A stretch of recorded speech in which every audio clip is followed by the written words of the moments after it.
Home from my home inside a cloud, lost to the dark, I drift alone. Now I'm returned bearing the shroud, ever to reign upon my throne, here in my crystal kingdom.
Hello! I went to the wrong scene at first.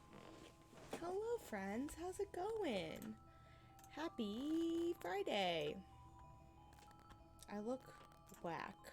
What the hell is the colors on my face? It looks slightly better. Sort of. That's what we're gonna do. Maybe. I can't do like auto thing because it makes me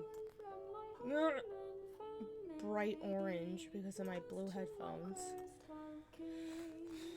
That'll do for now. Anyway, hello, how's it going? What's up? Happy Friday. This is not good.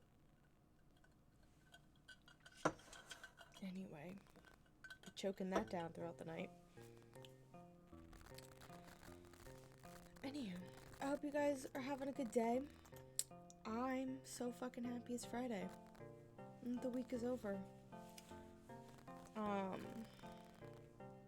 It's really fucking hot in this room. Like sweltering. So we're doing our best. What was I gonna say?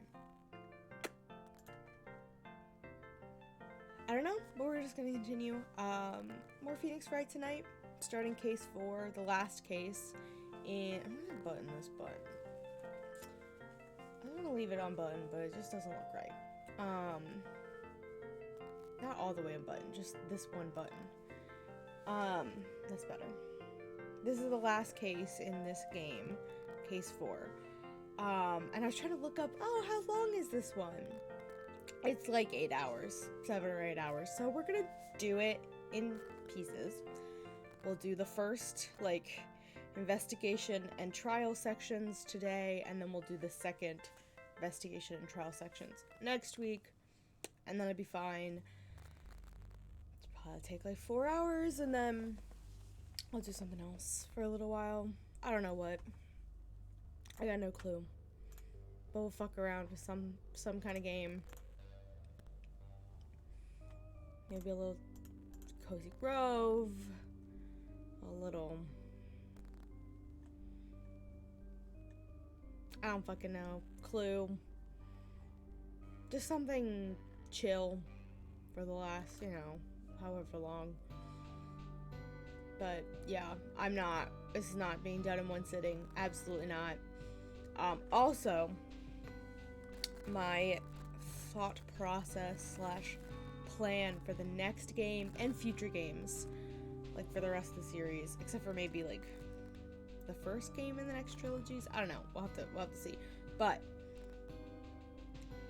the tutorial will be its own stream, and then we'll do something else, because like I don't like the doing like half of a case and then finishing in the next one and starting another half of one. Like I don't like that. So I'll do the tutorial as its own thing, and then if that's 2 hours, well, that's all the Phoenix Wright will play that night, and we'll move on to something else afterwards. And then each case will be its own stream, unless they're like 8-hour long cases, and then it'll be 2 streams. But I just don't like what happened with this game, and I don't want to have like an 8-hour, 7-hour stream like I had last week, because I was desperately trying to finish one case in the same stream, like the whole thing, when I had 2 hours of another case before. Like I just don't want to do that. So I don't like doing it. So that's what we're gonna do from here on out. Yeah. And with that, I guess I'll get started on Phoenix Wright. Just gonna display capture. Can see my shit, 'cause I don't care. Alright.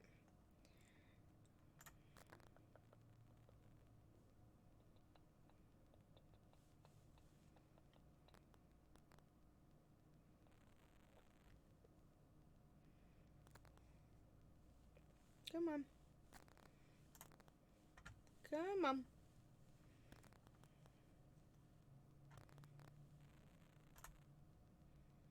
Give me the big screen.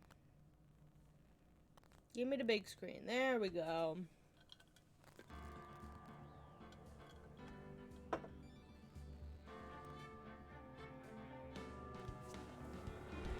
Okay, that's bad.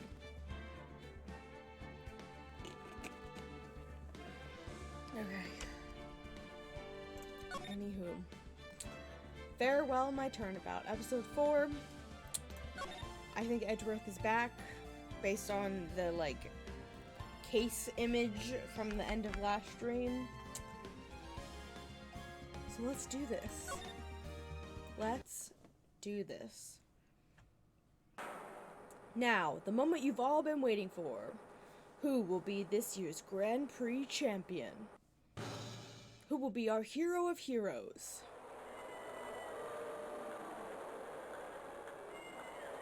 Oh.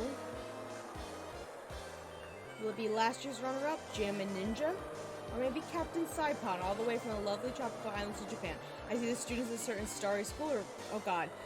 Oh, they go home without a prize. We hope Lady Luck is with all our heroes tonight. Now, the winner of the 3rd annual Hero of Heroes Grand Prix is me! What?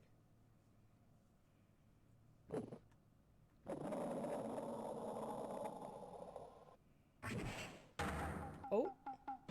Whoa! The true hero of the night has appeared in our midst! Hero of Heroes superhero. Looks like this Grand Prix goes to the Fantastic Warrior. The Nickel Samurai. Too bad, Jammin' Ninja. Looks like the title will elude you again this year. The Nickel Samurai. The hell? My cheeks look so orange. I can't figure out the lighting for my camera. Anyway. March 20th. Gatewater Hotel, Viola Hall. Oh, right. Yes, did you hear that, Nick? Did you? The Nickel Samurai did it. Yeah, he sure did. I'm getting too old for this.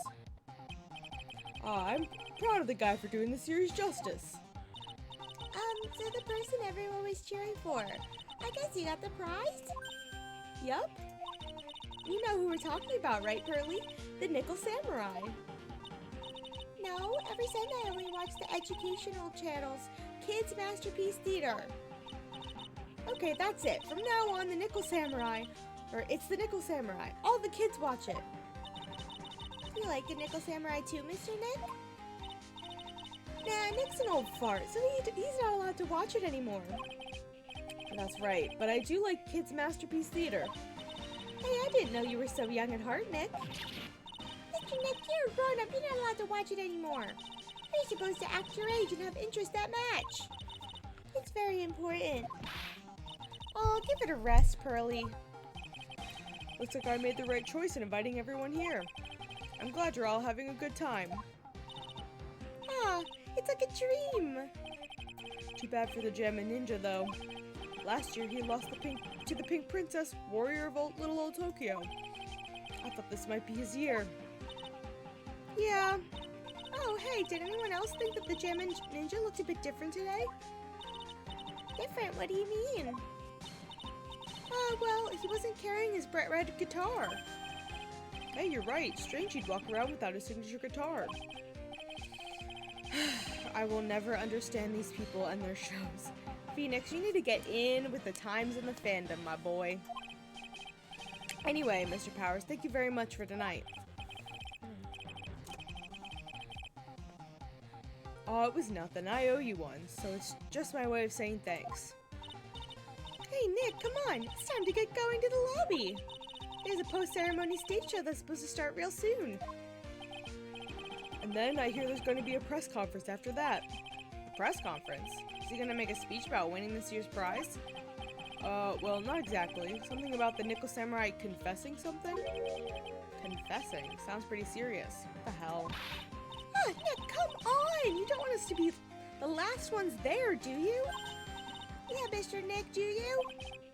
Why me? The show doesn't even start for another 20 minutes. very much for inviting us today. Oh, it was nothing really. Guys like us don't get to come to a place like this often, so I thought I'd invite you all. Hey, Mr. Powers, what have you been up to lately? Well, since the Pink Princess successfully wrapped up last month, I've been on a kids' exercise show while wearing a rabbit mask over my face. Oh, I see. I'm still really sorry about the headache I caused you that time, Mr. Wright. Ah, well. What's done is done, so let's forget about it. 1 second. I need to turn my Do Not Disturb on my phone. I cannot have my Fitbit buzzing every 2 seconds. This is Will Powers. He's an action star. His popularity exploded when he was the Steel Samurai. And he was the first case Maya worked on with me. It's too bad you look scary, or people know you're a real softie who's good with kids. Thanks. I can't believe they're gonna make a movie based on the Nickel Samurai. I can't believe it either, but for a different reason. The Steel Samurai, an epic story of one hero in a desperate fight against his arch-nemesis, the evil magistrate, in the city of Neo-Old Tokyo. And last year, they started a new series, The Nickel Samurai. The new series seemed to be a hit with kids, too. I'm really attached to the Steel Samurai as a show, so I was hoping that maybe I'd get the chance to do something in this new one. Yeah, it's too bad. It'd been awesome to see you with the new actor, Matt, with the new actor, Matt Engarde. Oh god. He's super popular right now. Engarde? Engard? I assume it's Engard. Mr. Engard? Yeah, okay. It's like Pearls doesn't know who he is. This year it's gonna be Nickel Samurai versus the Jammin' Ninja at the box office. Jammin' Ninja? Who's that again? So who's this Jammin' Ninja again? He's a hero, duh! His symbol is a bright red guitar he's always carrying. A ninja who's always carrying a bright red guitar? How does that even work? Oh, hello. With a scarf around his neck and a guitar in his hand, he rises to stardom in an ancient time. Okay. A ninja who becomes a star? Yeah, a ninja who becomes a star. Oh, the bird on his foot. There's a strong rivalry between the two of them. Global Studios Nickel Samurai and Worldwide Studios Jammin' Ninja. They even air at the same time. You know what I heard? I heard those two don't get along at all. The Nickel Samurai's on guard, and the guy who plays Jammin' Ninja, I mean. Hi, Nico! I know, I think we haven't seen him yet. But, I think he's back. The Nickel Samurai speaks French? Oh, you mean Matt Engard, the actor. Phoenix, are you stupid? I guess even the world of heroes isn't a sparkling happy place. And the last one, it was the acrobat. Hold on.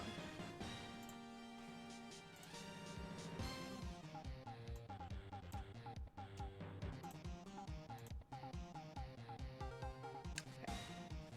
That'll work. It was the acrobat. He killed, yeah, Wheelchair Man. He pushed the thing out the window and, yeah. The bust. That's what it was. He did it in his wheelchair. Yes. Okay. So there's like a bust of the magician, like of his like head and face. And what he was trying to do was kill the daughter, because the daughter was the reason his brother was paralyzed. His brother was like in a coma, that's what it was, and that he was paralyzed because the brother, whose name I don't remember any of their names right now. Bat. The brother's name is Bat. Bat had always teased Regina, the daughter, whenever she would sneeze, and so to make him sneeze, she gave him a scarf that she put pepper on, and he was wearing it, and he put his head in the lion's mouth, as like a dare, and the lion sneezed and bit his head, and now he was in a coma. And like, I forget how Acro became paralyzed, but it was like something to do with that and like saving his brother. And so to get back, he like tried to lure Regina to under his window to like shove the bust out the window onto his head, or onto her head, and like kill her.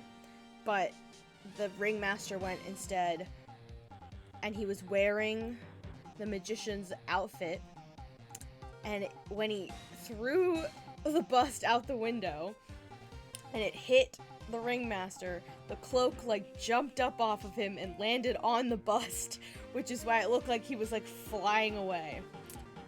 It's great video game logic. It's really like strong video game logic. But and then he like hoisted it back up into his window because it was like on a rope. Yeah, and he put like the box, the way he would like know exactly where the person would land, like be, so because he couldn't look out his window, was that he put that heavy crate there so the person would have to try and lift it up. That was the conclusion of the last case. It was kind of stupid. the like explanation kind of dumb.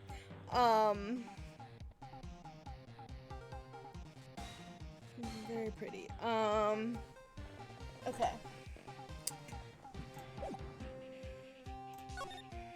Oh, I would like to eat all of this. What can I say? This is a really high-class hotel. I've never eaten this kind of salad before. Poor Pearl's having eaten only vegetables all her life. She's been missing out. No, nobody ended up with anyone. Regina's like a child. And like... that tastes really bad. The clown brought Regina to the trial for like the last day because he wanted her to know like there's consequences to your actions, and people don't become stars, they die and they're gone. And so she like needed to know that like she's kind of a dumbass. She didn't end up with anyone, and then the clown was like, I'm gonna become the new ringmaster. So that, yeah. And the magician stayed on at the circus to help make it the greatest circus ever. Blah, blah, blah, blah, blah. Yeah. I hope she didn't end up with a puppet attached to a 30-year-old man. Anyway. You're such a glutton, Maya. I lose this one to Maya. You sure can eat. Well, a growing girl needs her nutrients. A growing girl? Exactly how big do you plan on getting? Yeah, he was like 32 or something. Okay. Let's move into the hallway. I have one of these in Animal Crossing. Anyway. Wow, what is it with this place? It looks like I've stumbled onto Oz or something. Way in the back, there's a sign for the bathroom. Maybe I should visit it while I can before the show starts. Am I supposed to go into the bathroom? Okay. Next up in Phoenix Wright Ace Attorney, we're gonna watch Phoenix piss. To Mr. Engard from the Global Studio staff. It'd be nice if lawyers got flowers too. Something like, to Mr. Wright from all your grateful clients.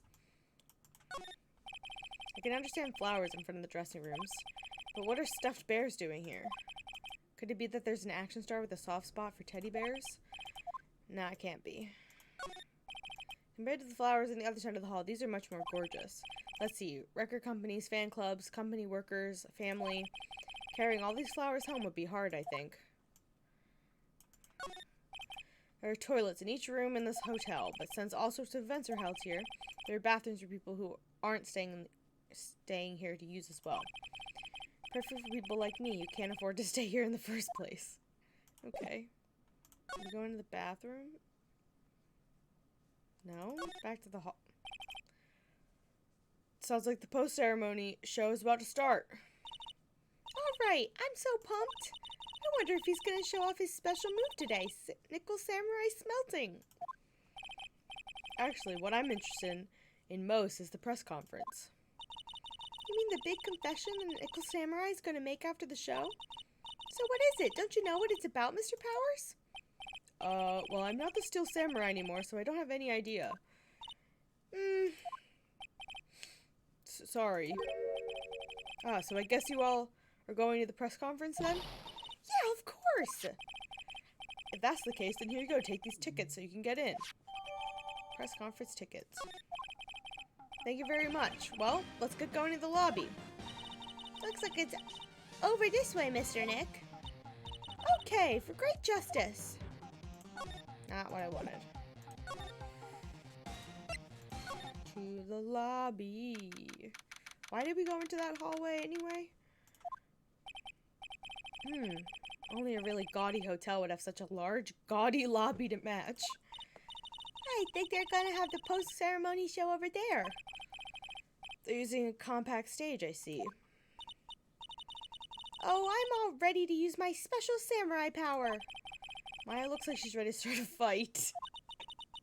Your attention, please. Your attention, please. The Nickel Samurai's post-ceremony stage show will not be held tonight due to unforeseen circumstances. What? Why?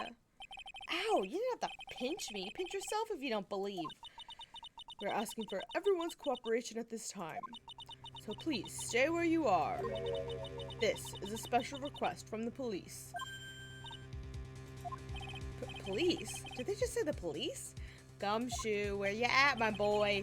Do you want me to go check on what's going on? Wait, I'll come with you. Please, you two. Did you hear the announcement just now? Just finished telling you not to move. That voice, I've heard that voice somewhere before. What the fuck? Honestly, youth these days can't be bothered to listen to other people when they talk. What the fuck is... Just the other day, it was the same thing. Oh, is it O-Bag? Tell the boy the bridge, but he'll listen. No, of course, he said to be careful. Bridge out, Knocked him clear off that bridge. Honestly, this kid's... Is it O-Bag? No, stop chattering. It can't be Miss O-Bag. Here we go. What is it, you young whippersnappers? Do I know you? Wait, you're Powers, aren't you? Yeah, about what happened back then? You didn't even get nominated this year, did you? Oh, that's right. You're doing that children's exercise program, trying to play nice. Oh, yeah, that's me. Thankfully, I still have a job. I love that show, and you're a hoot. You're the Big Brother character, right? Even with your face covered by the mask. I know the giant rabbit is a work of art. How is it, you know? And TV's break. Shame with the kids exercising. Getting what they deserve. What are you doing here? Look at my uniform and tell me you can't tell me I'm a member of security.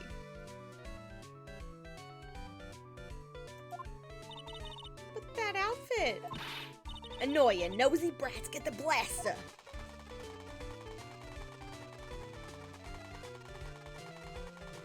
I'm just gonna leave it on this screen for the next 20 minutes. What the fuck is happening?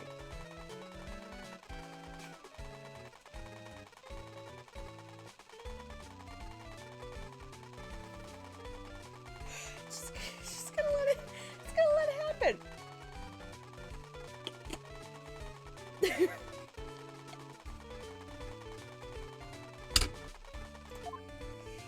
Okay. Wendy O-Bag. Miss O-Bag, what are you doing here?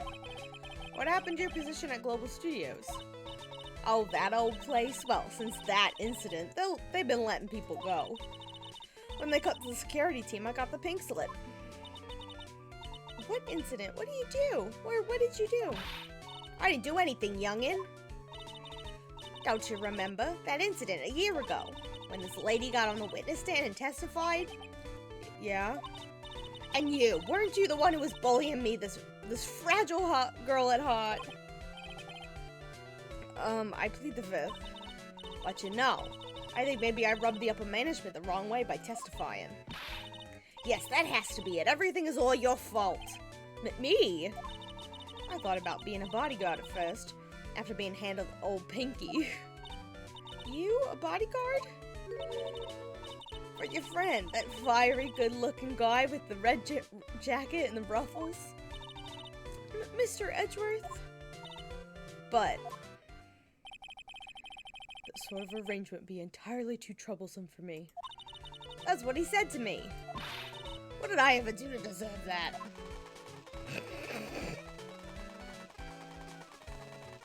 I love this. I don't know what this delights me. Gotta just put some lotion on. My dry ass hands and elbows. My skin looks like translucent. Goodness, I need to get some sunshine. So, did something happen? I don't have all the details. But it looks like another one of those incidents happened again. An incident? Like a murder kind of incident? Maybe. You see, I'm a bit of a devilish woman. So wherever I go, showers of blood is sure to follow. Bet you didn't know that. Then shouldn't you quit being a security guard, at least for other people's sake? Silence, whippersnapper. Hey, Nick. What is it? I don't like that devilish smile playing on your lips. Let's make like we're going to the bathroom and check things out. No way. Police told us not to go anywhere, remember? Huh? How boring. You're such a boring guy. You've got no motivation, no spirit. Huh? What's going on? Are you giving Mr. Wright trouble again, Mr. Nick? Not you two, Pearls. Please don't stick your little nose into this one. So listen to this, Pearly. This one time at lawyer camp, Nick... okay, I get it. Let's go take a look. Yay! I knew you couldn't say no to me, Nick. That's right. You'd walk over miles of hot coals for Mr. Maya, wouldn't you, Mr. Nick? That would be every time we work a case together. Well, what are we waiting for? Let's go already. You can come along too, Pearly. Goody! I get to come. I get to come. Okay. Where are we going?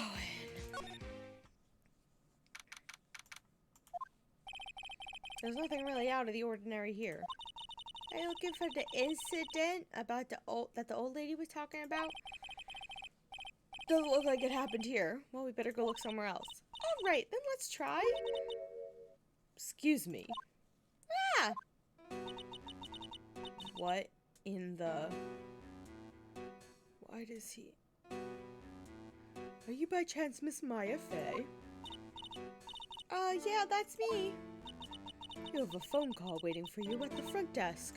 A call? I wonder if it's someone from Curian Village. What's wrong, Miss Maya?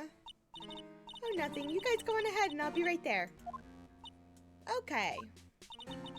Right this way, Miss Fey. Interesting. Oh, let's go look somewhere else now, Mr. Nick. Yeah, okay. This is a little exciting, a little scary. Okay. I told you! I get people the info they want, which means I've got a right to know! Nope, don't care who you are, pal. We're still investigating, so you can't go in. What's your problem? Just you wait. It'll be all over the morning paper. Scruffy detective secret scandal revealed. You'll see, I'll get you back. Those two sound pretty serious. A southern accent can only mean. Hey, Wright. Oh, hey, Lotta. Come on, do a gal a favor and tell this cop I'm just doing my job and I've got rights. Oh, God. You. Pal. Oh, no. This is not going to be a good gumshoe day. Detective Gumshoe. Hey, pal, help a guy out. Tell her that only the police are allowed here. This is the scene of a murder, so she should leave this to us pros. Murder? Oh, shoot, me and my big mouth. See, I knew it. My gut instinct told me so. I always trust my gut. A murder, it said it. That's what it is. A genuine murder. Hey, wait. Yee-haw, murder of a big star, no less. Oh, man, I'm in trouble now. The gumshoe voice. Nope, I don't want that. So, Detective Gumshoe? A murder? I know it. That's not it. I've got my facts mixed up for a second there, pal. Mr. Nick, is the dead person the Nickel Samurai? Huh? Why do you ask? Well, Mr. Maya was rooting for him, so... Wasn't the Nickel Samurai that got bumped. Actually, the Nickel Samurai is the one under suspicion of doing the bumping off. What? The guy that died was the hero named the Jammin' Ninja, pal. Jammin' Ninja? That woman with the big puffy hair that looks like cotton candy. You mean Lada? That woman, she was there that time too, right? That time? When Mr. Maya did that channeling? Oh, that time. Well, Lada's a journalist, so that's why she was there. Journalist. Looks like she was hanging around here before the murder happened. Hanging around? Yeah, hiding in wait in front of the Jammin' Ninja's door, pal. But why would she... She wouldn't tell me, pal. She just said something about getting my big scoop. Scoop? What sort of news could she be after? So the victim was a Jammin' Ninja? Mr. Jammin' Ninja? He was on a really popular rival TV show, The Nickel Samurai. Oh! The victim was an action star, Juan Corrida.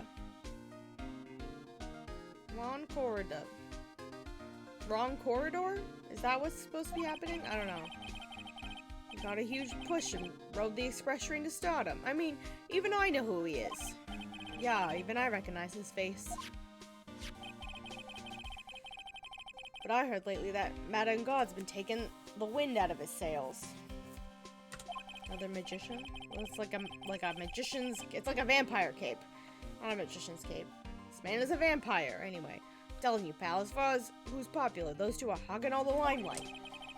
Guess there's no space for Mr. Powers at all, huh? Poor guy. Mr. Engard, that's the Nickel Samurai, right? Yep. I mean, no! You gotta you gotta say it with more oomph. The Nickel Samurai! Anyway, so now that one cord is gone...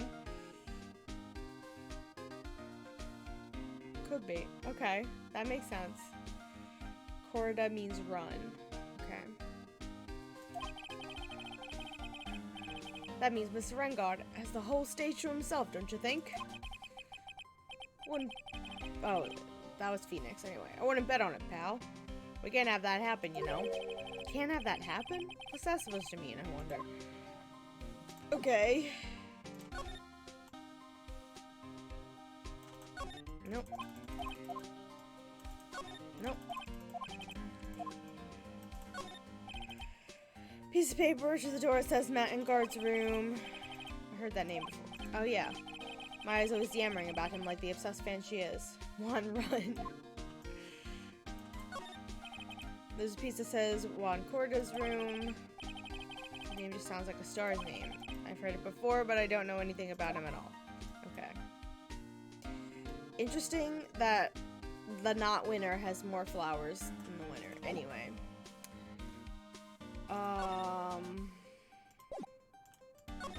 That was it, right? I don't have anything to present, I don't think.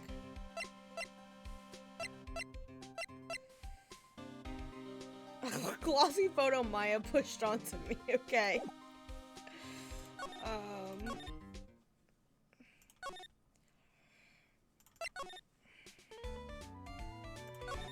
Okay, I obviously needed to show Gumshoe something. Did you take a look at this for me? Listen, pal, I'm not leaking any info about the evidence you got at this time. If I do, my salary's really gonna get it. And then I won't even be able to get those instant noodles down at the discount market. Okay.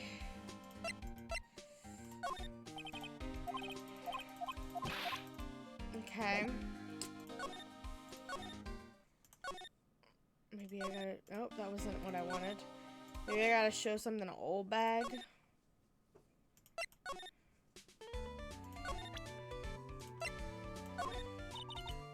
These eyes of mine are real pros now. Pros? Pros are doing what? Doing police work, of course. My eyes are like a hawk. My professional eyes spot a messy incident. A messy, bloody incident. If I I don't have time for you meddling kids and your petty little things. Okay. Okay. Okay, maybe I need to examine stuff in here. The stage for the post-ceremony stage show. It was supposed to be a press meeting after the show, but now, looks like no one will hear what the Nickel Samurai had to confess after all. These cameras must belong to the press that came to cover the conference. They're all basically doing the same thing, staring at the empty stage. Cease for the spectators of the post-ceremony show and the press conference. But it's too bad now their event is going to be held now. Okay. The lobby with the grand staircase always feels enormous. But right now, the only thing filling this enormous room is anxiety about the murder. I really hope nothing else bad happens here. Is that everything? Okay. Maybe there's something else I needed to look at in here. A feast for a king. Yeah. It was the first time I ate that food. What was it called again? I think it started with kiwi? That's right, a kiwi. I don't know what to say. It's a sweet but sour fruit all in one.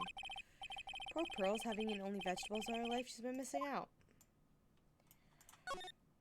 This sure is one luxurious hotel. Almost to the point of gaudy. That's how it blends together everything fancy imaginable. Speaking of fancy, didn't that bellboy give me something like that last year? So that's called a chandelier, right? Yep. What's it for? What does it do? Well, it's for lighting up a room, Pearls. Mr. Nick, can I look down now? My neck hurts. There's a grand set of doors over there. It's the doors Maya followed the bellboy out of. The award ceremony was just held on that stage. It was really fabulous. You just remind me of the circus for a second. I wonder if everyone is alright. I heard that very big circus just recently started holding performances again. I'm sure they're all fine, Pearls. They haven't cleaned up all the food yet. There's a sad feeling hanging in the air now that the party is over. Okay. That seems to be everything. I don't know what I missed.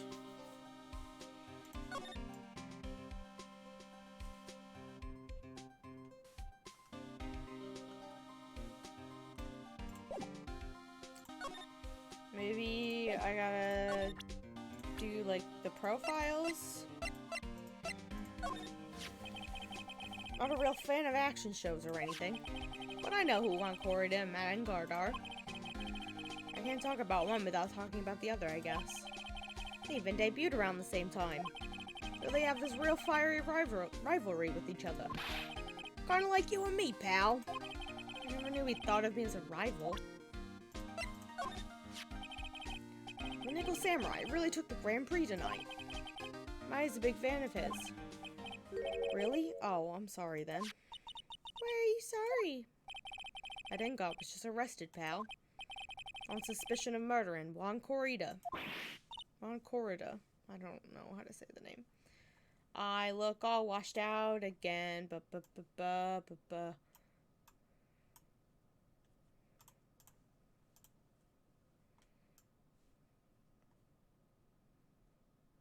better. Keep that open.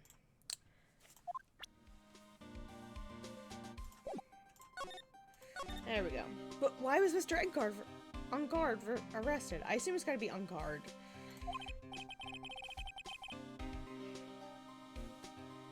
Sorry, pal, but that's not something I could tell you. Just started the investigation, so we don't want any leaks. Looks like yet another Steel Samurai hero is in hot water. Mr. Nick, if Mr. Kamaya knew about this. Yeah, I know. She'd make me take this case. I know. Okay.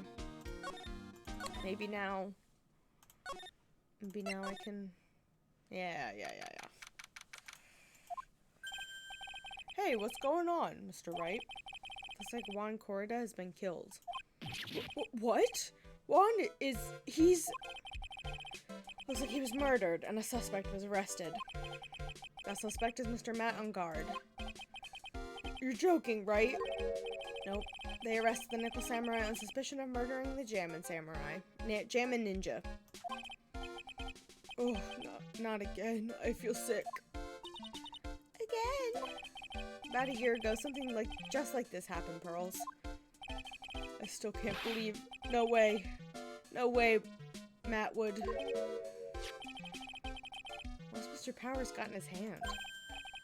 Oh, before I forget, this is for you, Mr. Wright. I got this from the bellboy that came by earlier. Radio transceiver. Interesting. For me, but why? I don't know. All he said was it was for Mr. Phoenix Wright, the attorney. Okay. Matt is the most energetic and active actor out there right now. My brain cannot process that. Nickel Samurai really sealed his place as a pop idol, but he kept adding fuel to the fire of his rivalry with Juan anyway. Mr. Juan, he's the Jammin' Ninja, right? Those two would butt heads over everything they could think of. But I'd say that Matt was the one who almost always came out on top. Excuse me. Guess some people only know how to relate to others by butting heads like a ram. Juan said he'd take Matt on this time too, so he joined a rival TV show. That was the Jammin' Ninja? The stylish Nickel Samurai and the burnin' Jammin' Ninja. Well, things turned messy real fast with those two using their shows for their war. And the final tally, look around, it's pretty obvious how things ended up. Oh my god, excuse me. Matt even won the Grand Prix this year, the final win over his rival, I guess. I would think the final win over his rival is being alive and not dead. Mr. Engard was going to hold a press conference, wasn't he? That was what I heard. Though, if you wanted to get technical about it, it was the Nickel Samurai's press conference. The Nickel Samurai's? Yeah, he was supposed to wear his costume and give the press conference that way. He was going to be in costume? But why? I'm not sure. They don't keep me in the loop anymore. I was just wondering. Where's Miss Maya? She's been gone a long time. Now that she mentions it, Maya was only going to answer a phone call. Maybe she got lost. I'll take a quick look around for her. Maybe don't let the 5-year-olds do that, but okay. Ah! What is it, Mr. Nick? Huh? I'm not sure. It's coming from this transceiver. Yes, hello? Right here. Is this Mr. Phoenix Wright, the attorney? And you are? You don't need to know who I am. I think you have other things to be concerning yourself with, such as... Help, Nick! Is this when Maya gets fucking kidnapped?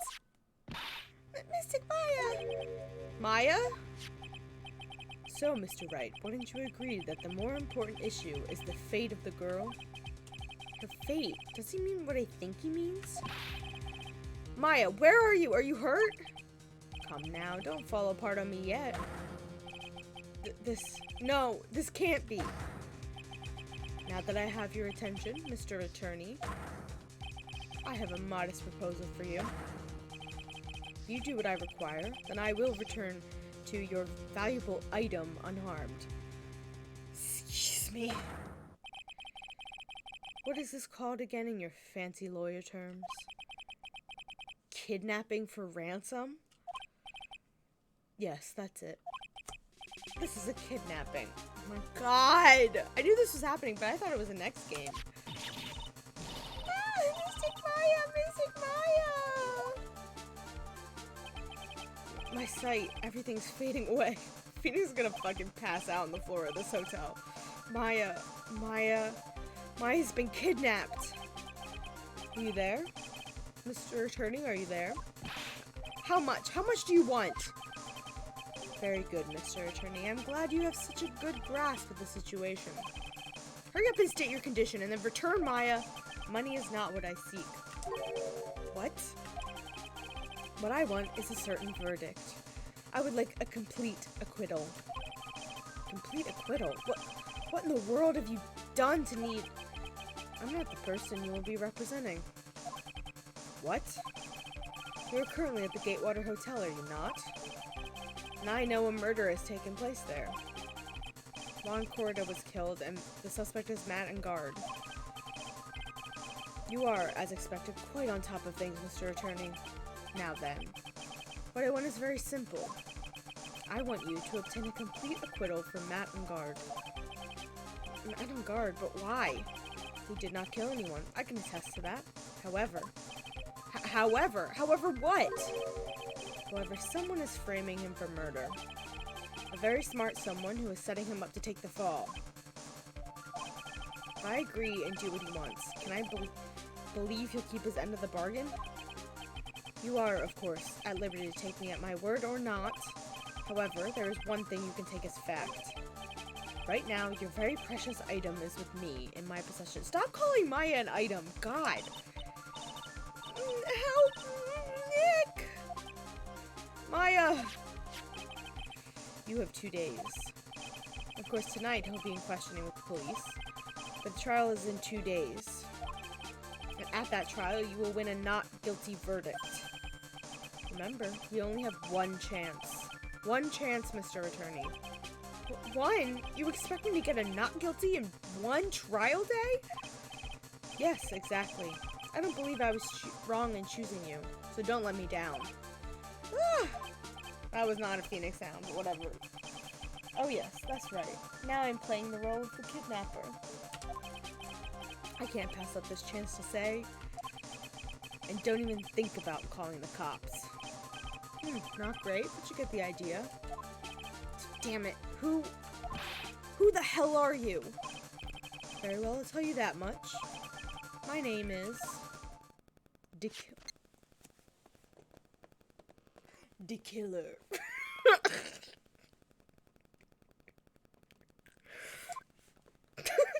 the fuck? Mr. Nick, where is Mystic Maya? She's been kidnapped. No, it's all my fault. Oh yeah, call me Mystic Maya. It's not your fault, Pearls. But it is, Mystic Maya. Wah. Mr. Wright, I think we should tell the police what's going on. No, we can't do that. If we do, who knows what'll happen to Maya? Mr. Nick, what about the detective we saw earlier? Detective Gumshoe. Yeah, that's it. Wait here, and I'll be right back. Alright, I'll take care of Pearl while you're away. What? Ransom? Shh! Not so loud! Ransom is complete acquittal for Matt and Guard. On guard. Whatever. Wait, the deal is complete acquittal in exchange for Maya, you mean? And this means Matt and Guard is obviously the killer, pal, no doubt about it. But the guy said that Mr. Ungard is not innocent, or is innocent. You really believe what a kidnapper tells you, pal? Guess he has a point. If Ungard really is innocent, then why the kidnapping? And on top of everything else, there's all this evidence we keep finding. Huh? The forensics team having a field day back there. But it's strange, there's so much evidence, it feels like something's wrong. There's too much evidence? Is that possible? Actually, didn't the kidnapper say that something about Ungard being set up? Anyway, looks like you won't be leaving here tonight, pal. Just sit tight and cooperate with the investigation. Tomorrow you can start yours. Alright. Isn't there another way? Also gotta be careful about pushing the kidnapper the wrong way. You're right. That's stressful. Oh gosh, excuse me. Date. Oh, okay.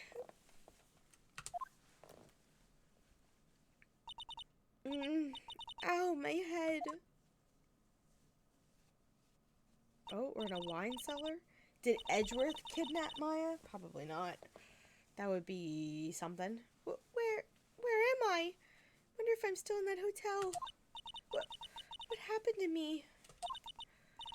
Nick, Pearly! Come on, you guys. This isn't funny anymore.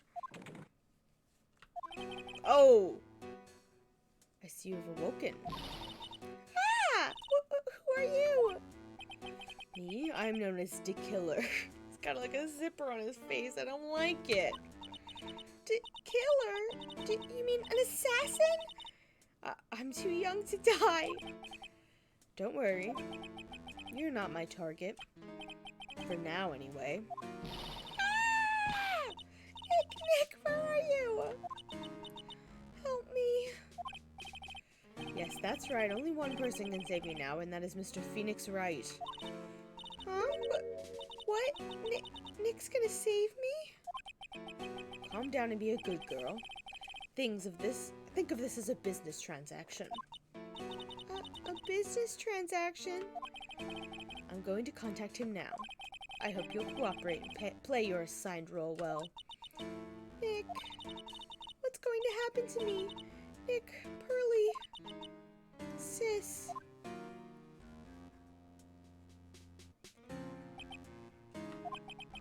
This is Mr. Phoenix Wright, the attorney. You don't need to know who I am. I think you have other things to be concerning yourself with, such as... ...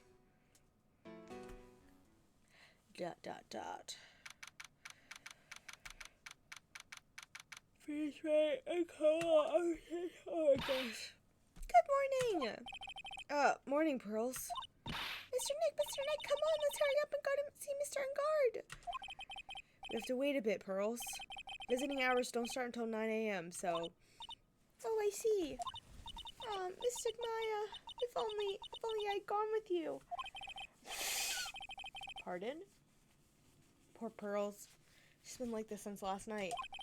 We managed to get home somehow, yesterday evening, thanks to Detective Gumshoe gently holding her by the hand and leading her here. Oh. By the looks of it, I didn't think Pearls got any sleep at all last night. Mr. Nick, Mr. Maya, she's alright, right? Yeah, she's alright. Either way, I'm gonna save her. You can trust me on that. Please, help her. I'm only gonna be able to stay this calm and collected, because Pearls is doing the crying for the both of us. Phoenix. Oh my god, my face is so washed out. Is it gonna make me orange? Is it gonna make me completely orange? Yes, it is. God, so freaking annoying.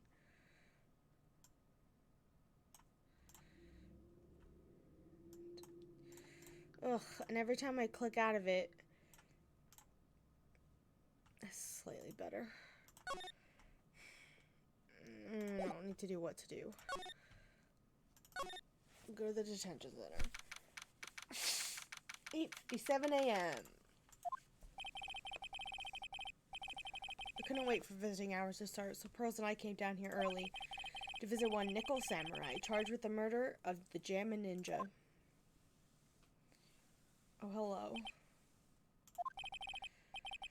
Good morning. How are you today? I know the situation might be a little tough for you. We're... Oh, sorry, dude. I already signed up. Excuse me? I already have life insurance. I signed up a long time ago because my job is, you know. Oh, no. We're not insurance salespeople. You think somebody's coming to you in jail to sell you insurance? Okay.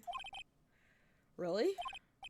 Dude, I really don't need that right now either. Fire extinguishers. I mean, this building isn't my house, so... No. We're not here to sell you fire extinguishers either. I'm a lawyer. My name is Phoenix Wright. A lawyer? Hold on a sec. I'm gonna ask my manager, okay? Nickel Samurai sure is a strange person, isn't he?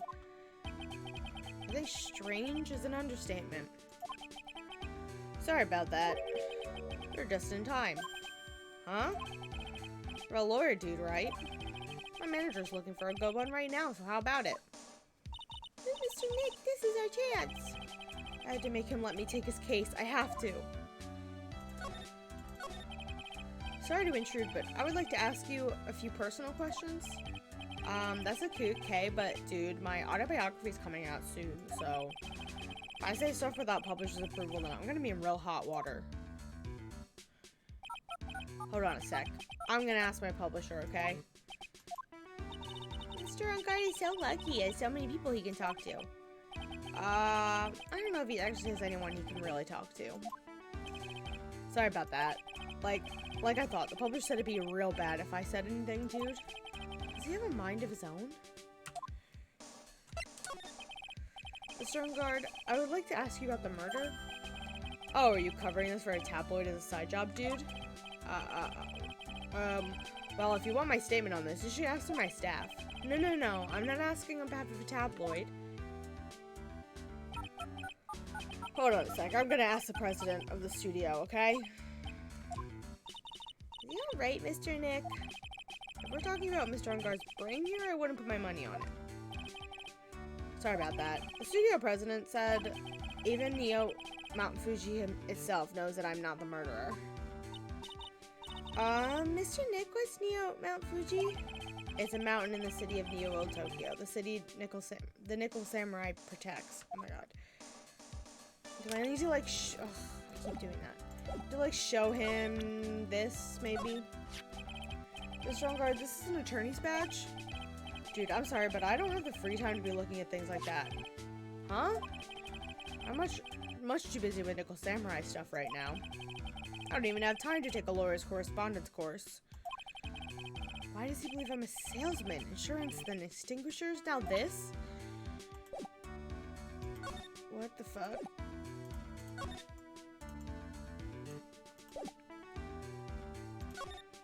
I don't... Oops. Man, it's too bad he's dead. You killed him. That's the most logical conclusion, don't you agree? Dude, what are you talking about? You're making a huge mistake. If it's such a mistake, then why did they issue an arrest warrant for you? Hold on a sec. I'm gonna ask the guy in charge of this place, okay? Stars sure know a lot of people, don't they? Wonder if that phone even really gets reception in here. I guess you're right about the warrant after all. Ladies and gentlemen, I believe we might be making some progress here. Okay.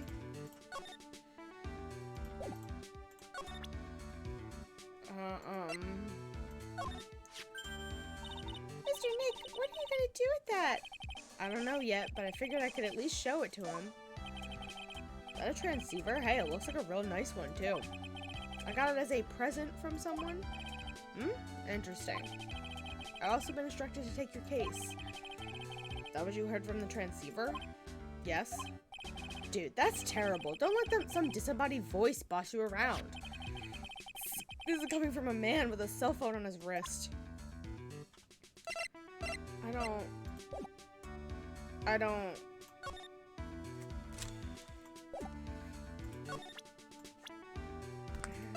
Present himself? Yeah, I'm such a handsome devil. Yeah. I'm way good at sports. Karate, tennis, judo, soccer, football, hockey, fencing. Dude, it's no wonder I'm so popular.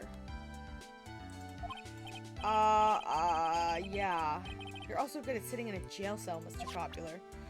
What the fuck else? What am I supposed to ask? Oh, I wanted to hit. I don't know, the ticket? What's that? The ticket for the press conference. You were gonna give one after winning the Grand Prix, right? Huh? Me? Yeah. While you were in costume, no less. I never heard anything like that, dude. I only heard about the stage show. I always leave that kind of stuff to my manager. You didn't know? That's odd. Okay. Maybe it was On Guard. Not On Guard. He's On Guard. Juan was gonna dress up as him and, like, say something bad, and then his manager killed. Maybe? I don't know. Well, dude, I think it's about time for me to get going. Please, wait. I really need to take your case. There's always other people in need of a lawyer, right? Want me to introduce you to a few? Please let Mr. Nick represent you. Man, oh man. Lawyers these days. Now you dudes use kids to pull in clients, too? If you don't take me as your lawyer, then DeKiller is going to... Wait, what did you just say? DeKiller? DeKiller? What's he doing? It looks like he's mulling something over. Alright, dude. I accept your terms. Huh? I'll let you represent me in court. But we did it! We did it, Mr. Nick! Yeah. I don't feel any better for it. He doesn't look too happy either. Go ahead, ask me anything. I'll help you out as much as I can. I don't know what voice to do for this guy. I'm trying to do like skater voice and I'm not good at that. Man, I think my lucky stars that people know my name. I don't know, I can do a bad southern accent. That seems to be it. Like, totally, dude. That's the voice I'm trying to go for. Well, you're quite the hero and you're in the national spotlight. I didn't know who he is. Does that mean I'm not a good citizen? It's really great to be the Nickel Samurai. Dude, lately, I just keep getting more and more popular. True enough, the Nickel Samurai is very popular amongst high schoolers and secretaries right now. I guess Mr. Ungard has a way of catching the eyes of women. Do you know my motto? Refreshing like a spring breeze. That's what I am. A spring breeze? That's why this kind of scandal is disastrous, dude. I mean, even if I get out here tomorrow, it's still gonna look bad. Everyone loves a good scandal. Can you tell me about your activities last night? After I got the award, I took a break and went back to my room. I had this post-ceremony stage show to do. So I was in my Nickel Samurai costume. And you were alone the entire time.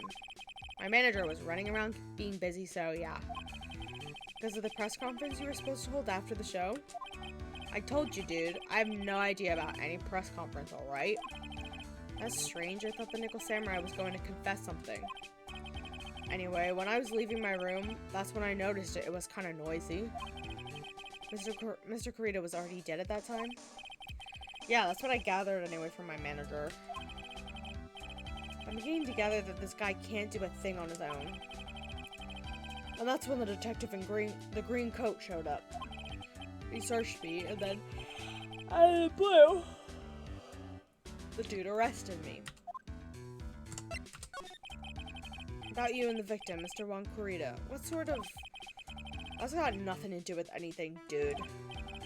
Man, with that face of his, you can't even tell if he's the same age as me.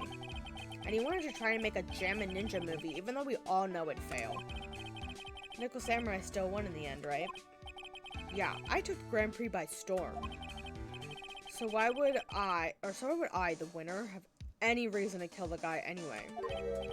Dude, you'd think it'd be the other way around, you know? Do you know why you were arrested? I guess maybe my full body search went badly. Did they find something on you? Found a button from the Jammin' Ninja's costume. A button? I don't get it either. It was caught in the pleats of my samurai pants or hakama. Ah! Dude, I really think someone planted it there, though. I'm serious. I wonder if that's what really happened. I guess this is about all I'm gonna get out of him. Mr. Dick? Yeah? Let's ask one last thing. Let's test Mr. Ungard to see if he really is innocent or not. We can do that? Yes! If you use this. Oh gosh. Mine's my Gatama. We'll be able to hide any secrets from you, Mr. Dick. I'm sure of it. I get it. Mr. Ungard, I'd like to ask you one more question. Please answer me honestly. What is it, dude? Did you kill Mr. Juan Kurita? Please put the phone away and answer this question yourself. Alright, just so we're clear, dude. I didn't kill anyone, and that includes Juan Kurita, okay?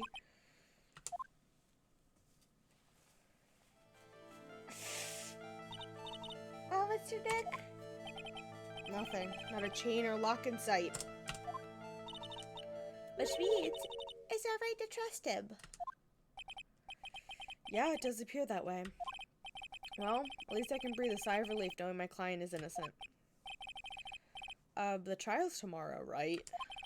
I'm counting on you, dude. Oh, that was quick. It was very quick. For the first save.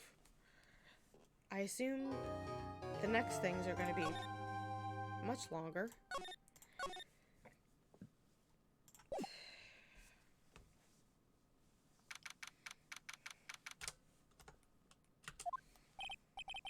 Well, at least we were able to get Mr. Matt on guard as our client. And we know he didn't do it, which is very important. So, what should we do now? Or what should we do? Well, the trial's tomorrow and we only get this one chance. There's only one way to prove Mr. Unguard's innocence. We have to find the real killer. Okay, then let's start looking. Okay, let's go to the hotel. Oh my gosh. Hey, what do you think you're doing? You can't come in here without... Good morning. Hold on, it's you. What is going on around here? Poor one was killed, is that true? It's a bad rerun, is what it is. Another steel samurai doing the most evil of deeds. That's not entirely... I'll have you know that I was a huge fan of wands. Why, oh, why do all the stars I'm interested in drop one by one like flies? It's always been that way ever since I was a little girl. The class hamster was fine until it was my turn. Call him the Queen Reaper, and whatever the evil spell dies within minutes. Actually, I wanted to ask you about the murder and what happened. Don't push me, boy. Mr. Nick, I couldn't hear everything she said because she was talking too fast. Ms. Obag, could you please speak a little slower? Don't boss me around, you spiky head smarty pants.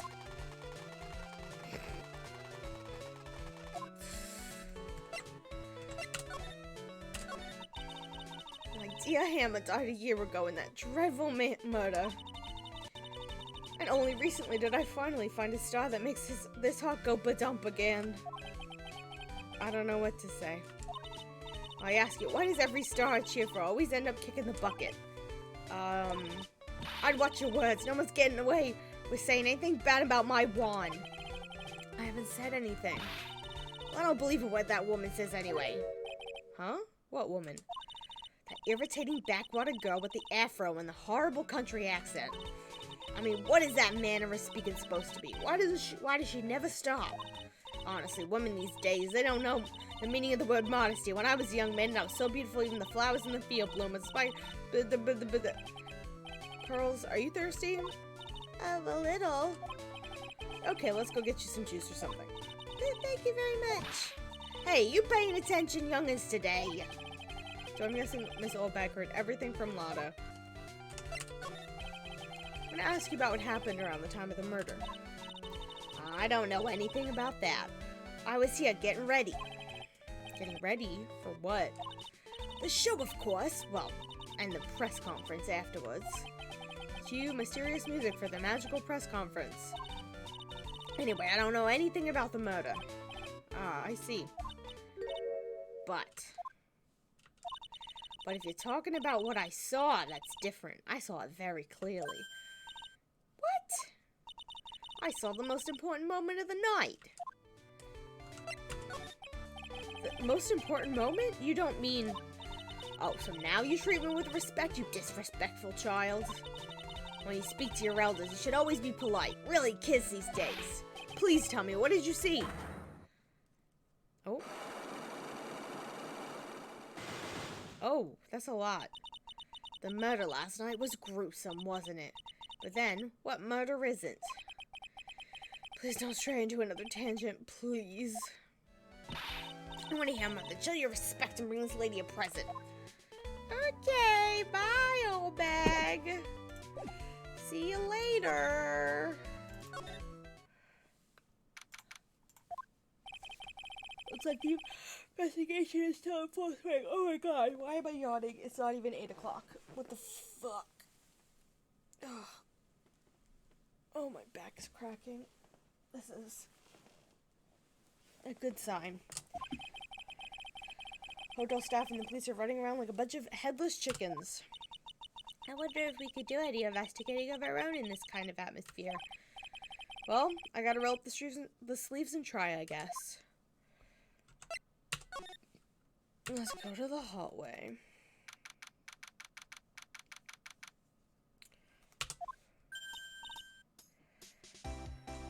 Hey, you're here. Oh, no. Ah, Blada. Hey, you're here. Been waiting for you, Mr. Lawyer. Lada. Hey, Mr. Cop fellow, the thief showed his face. What? Arrest him, put him on trial, find him guilty, give him the death penalty. What's wrong? Lada, are you feeling alright? Look here and there and up the mountain, but it ain't here. What? Looks here and there and up the mountain, but it ain't here. So why don't you just hurry up and give it back to me, you creep? What are you looking for? My camera. C-A-M-E-R-A. It's my lifeblood. I'm gonna die without my $700 camera. Your camera? Look, don't lots of people say the criminal always goes back to the scene of the crime? And looky, here you are. Yep, here I am, faced with a lot of trouble. Huh? I don't have your fucking camera, Lada. So you lost your camera? It ain't no ordinary camera. You buy it at a store and it's $1,600 brand new. But didn't you just say you bought it for $700? I had a nice long talk with the guy at the store. About 5 hours, I reckon. I made this itty-bitty scratch on it. The manager got all huffed up in the face. He gave me this talking to and was real mean about it, too. He done made me cry at that. Why'd you lose your camera? Last night, after the murder happened. Must have been when I was busy running around looking into things. That's when I lost sight of my dear, darling, expensive sweetie. Lada, what did you capture with that expensive camera of yours? I don't rightly know. I snapped a shot of anything that caught my eye. So I don't remember. And insides, I can't get anything from my big scoop. Couldn't get anything. Wonder if Lada's missing camera is even connected to the murder. Probably is. Lada, please tell me what you know about what happened at the time of the murder. Well, from before the ceremony last night, I was hanging around here at this area. Yeah, actually, I was here until around the time Mr. Ungar was arrested. What are you doing here? You sure went to school, city boy. Whatever line of heart goes, there's a story to be found, a big scoop to be had. A big scoop? I told you before, I'm gonna be the best tabloid photographer the world's ever seen. Reckon, of course, that means I always look for the perfect shot. I don't think I'm doing her voice right, but I wonder what scoop she was after this time. Although, I was also on the lookout for the other stars that were here. So, maybe I wasn't here the entire time. Lada, are you sure you weren't here the entire time? So you could take a picture of your big scoop? Well, maybe I was, but that's what real journalists do. I got some juicy inside info, and I thought to myself, why not get a picture for proof? What kind of story was it that you would hang around here? Oh, more locks. Oops, sorry, Mr. Lawyer. Can't be telling you that. Trade secret, you know. Not again. Why does everyone here have something to hide? Or why does everyone have something to hide? You better stop telling me. Yeah, take that, Mr. Lawyer. I'm glad someone around here is happy. Miss Lada and your I rule smile. Okay, so I keep doing that. I want the back to be escaped so badly. Okay. Oh, I go each of their hotel rooms. Okay, this is the murder scene, I think. No, this is not the murder scene. Just kidding. Where are we? We're in Mr. Matt Ungar's dressing room. This is our client's room. May I help you with something? Oh, hello. You're Mr. Ungar's lawyer, correct? I gathered as much. I also looked for lawyers on my end, but to no avail. How did you know I'm his lawyer? You were just saying that he was your client. In a situation like this, the only person who would use such a word would be his lawyer. Wow! It's a simple deduction, really. The trial is tomorrow, and Mr. Ongar's situation is looking rather grim. Nico, I can't tell you to not, because you know what I started doing today? Watching the show again from the beginning. So, like, if I'm on my 5th rewatch, there's also, like, a lot of good stuff on HBO Max. Like, a lot. HBO's, like, pretty quality stuff on it. So, like, I feel like it would be worth getting the subscription.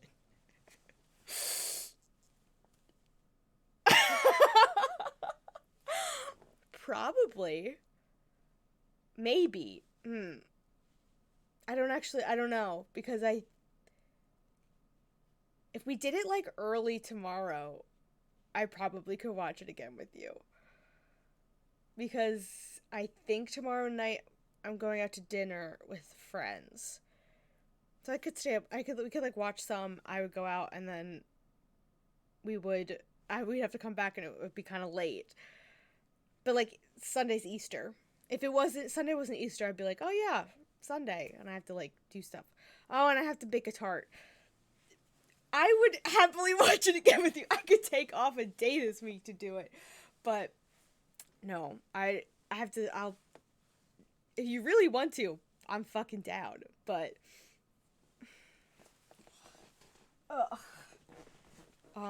so you came here one stop in your mad dash to find clues to build his case, correct? Well, you're not totally right, but you're not totally off either. See, I would bake the tart in the morning, but my dad is making cookies in the morning, apparently. I don't fucking know. I will keep you informed on what my fucking schedule is, because, like, I'll happily rewatch it again with you. I will happily do that. That's a joyous occasion. It's really not the time to be showing off, Mr. Nick. I'm Adrian Andrews. I hate to waste time, so let's get down to business. All right. I'm fucking ready. She may be of small stature, but appearances can be deceiving. Alright, let's examine so much shit. Looks like dishes left over from dinner. Dinner for 2 at that. That sure that Mr. Outguard and Miss Andrews' plates. Looks like they had T-bone steaks.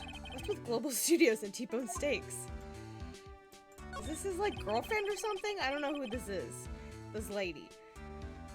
Here's a samurai-looking clothes on the sofa. I think that jacket thing is called a happy. Whatever it is, I'm sure something like that would make a great souvenir. I would be absolutely thrilled. This is nothing? His spear? Probably Mr. Ongar's suitcase. For someone who is only going to be here for an award show, this is a lot of stuff. Looks like he has about 3 days worth of clothes in here. Cars really are different from my start day. You don't pack 3 days worth of clothes for a one-day trip? Because I do. There's a bedroom over there.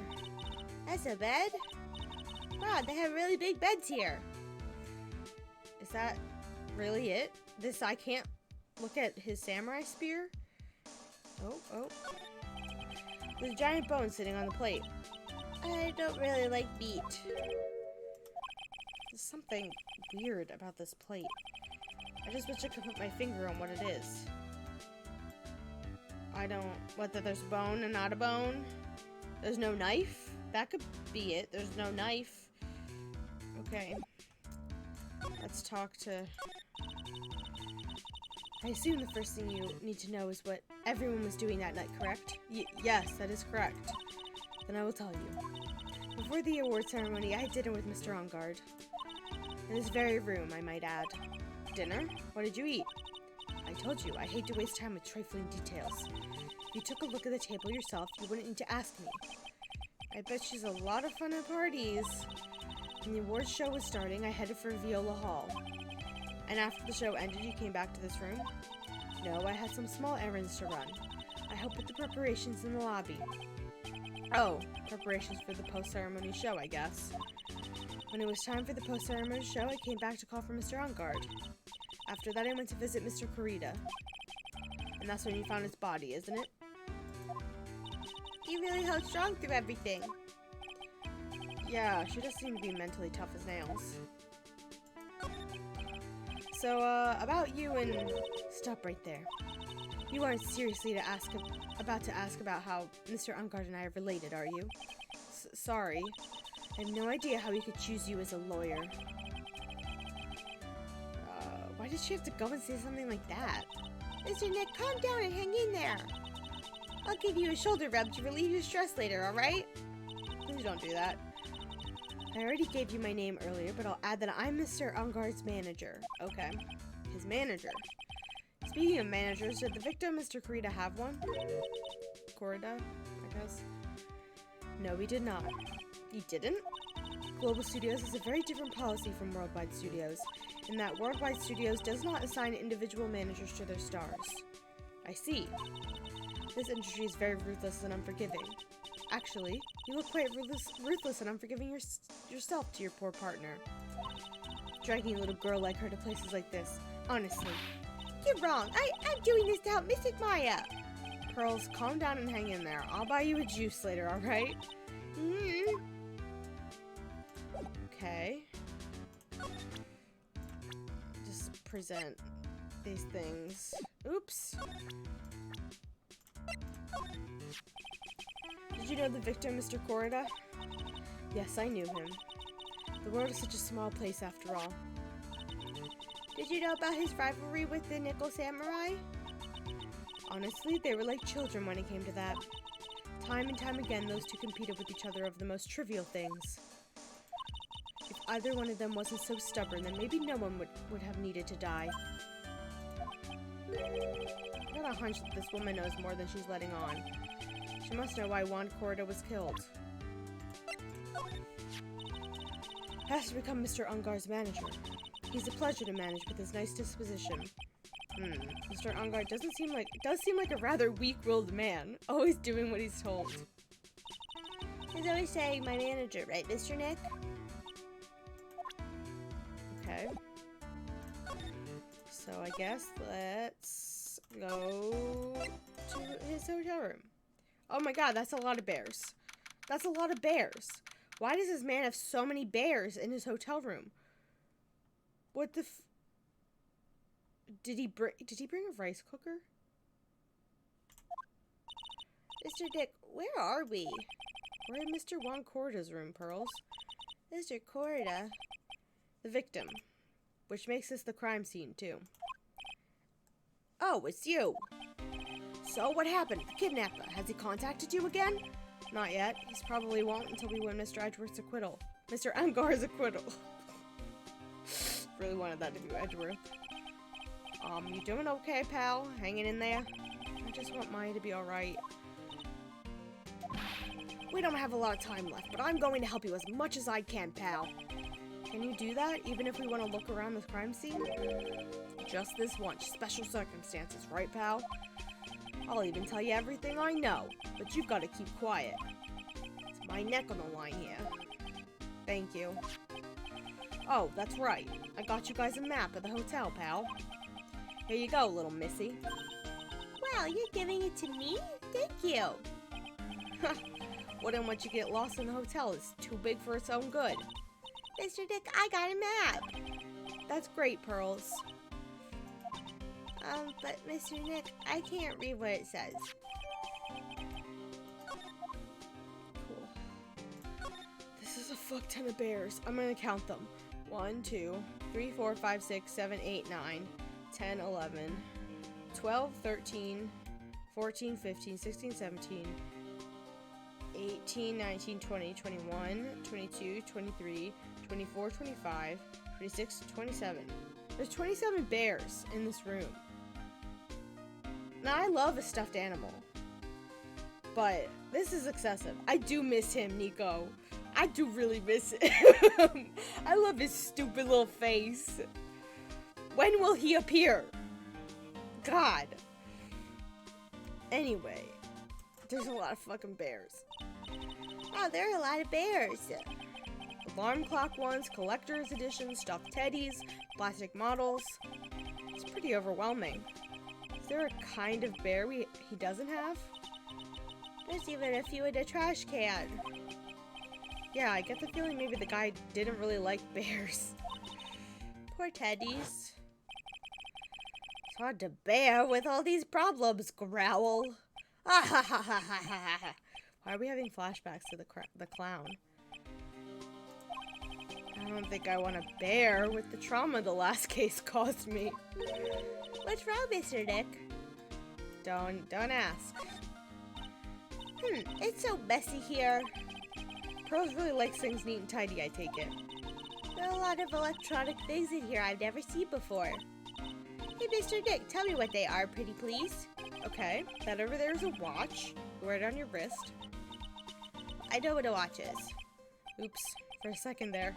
I forgot I was talking with Pearls, not Maya. Okay. It's a suitcase. There are so many things in it, I bet it barely closes. There's his clothes, a dryer, an electric shaver, a calculator. Do all stars pack too much stuff like Mr. Corda? I can't examine the rice cooker on the floor? Okay. Okay, oh. There are all sorts of things in this refrigerator. The carrot juice bottle and the tomato juice bottle are both empty. Empty? It's too much of a hassle to throw them away, I guess. They're all vegetable juices. I guess he must have been a real health nut. Oh, there's a beet, some ketchup, a bottle of strawberry jam, too. Maybe red was his favorite color? I mean, carrots are not red, but sure. Oh my god. Oh, 27, 28, 29, 30, 31, 32, 33, and if you count this, 34. I guess. It looks more like a dog, but whatever. So that's a bed, right? Yep, it's big, but it's a bed. Oh, Mr. Nick is so soft. Big beds must be a rarity for her.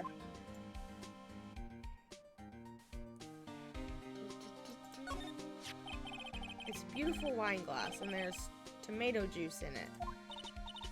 Ew, tomato juice. I don't really like it much. There's a bottle of it on the table over there. That's probably where this came from. But it doesn't seem weird? What seems weird? I mean, everything else is scattered all over the floor. She's right. The flower vase was broken and the makeup is strewn everywhere. Why is this glass the only thing that's still alright? Wine glass added to the court record. Oops, somebody stole his guitar. This is a guitar case, I guess. A little beat up, but still usable. That's strange, the guitar's not here. Maybe he forgot to bring it to the show? But Miss Maya, she said the bright red guitar was a Jammin' Ninja's signature item. That's true. Huh? This guitar case is wet, but it's only wet on the top of the lid. Yeah, there's no water inside the case. This is water, isn't it? I hope it's water. Bottles of cosmetics are scattered all over the floor. This is probably where Mr. Corda fought his assailant. What are these bits of glass from? Flower vase, maybe? There are flowers on the floor, but I don't know what they are. You don't know much about flowers, do you, Mr. Nick? They look like roses. Looks like Mr. Corda had dinner last night. This bottle is tomato juice. We had a lot of food at the award show last night, but I wonder if the stars had gone on stage after only eating a meager meal like this. Okay. I can't examine the phone on the floor? That seems odd. Okay. Is that really everything?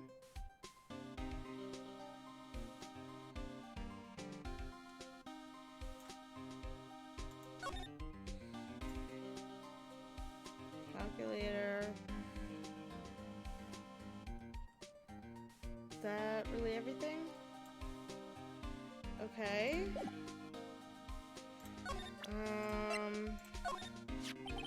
So about this wine glass.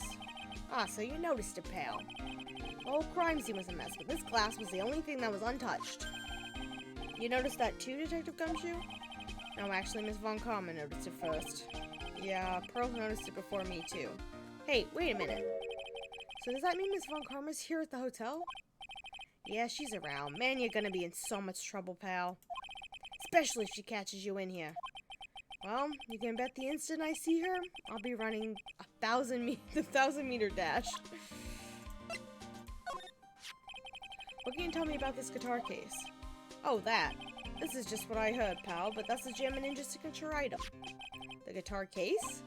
No, not that. Why do you take me as? I mean the guitar inside, of course.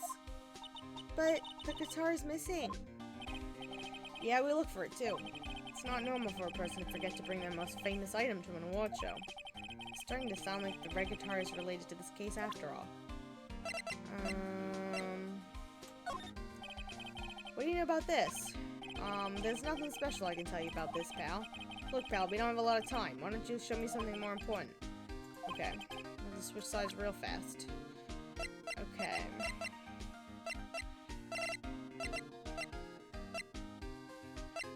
What do you know about this? Nothing.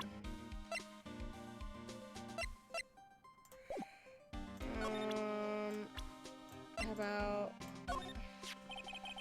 She's Mr. On God's manager, right? No matter what I do, I really stink at talking with people like her. As soon as I open my mouth, I get all flustered. See, she's one of those women with a brain. She's someone who gets things done. Yeah, she does give that sort of impression, like she's got it all together. Compared to her, you can easily tell him a can't do anything right kind of guy. That's why I get all nervous and start messing up. I feel sort of bad for him. Okay. Let's, I guess, go back to here and ask about... I'd like to ask you about this. I told you I hate trifling matters. Okay. Okay. So none of these things.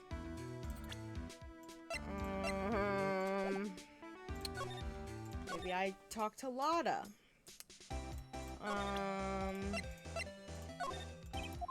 Why would... Yeah, Lotta wouldn't know about any of this stuff. Maybe I go talk to Old Bag. Oh. Oh, Mr. Wright, how are you? Ah, Mr. Powers. Have you been here the entire time? Yeah, people connected to the murder aren't allowed to go home, let alone leave. Can you tell me a little more about the Nickel Samurai TV show? Okay.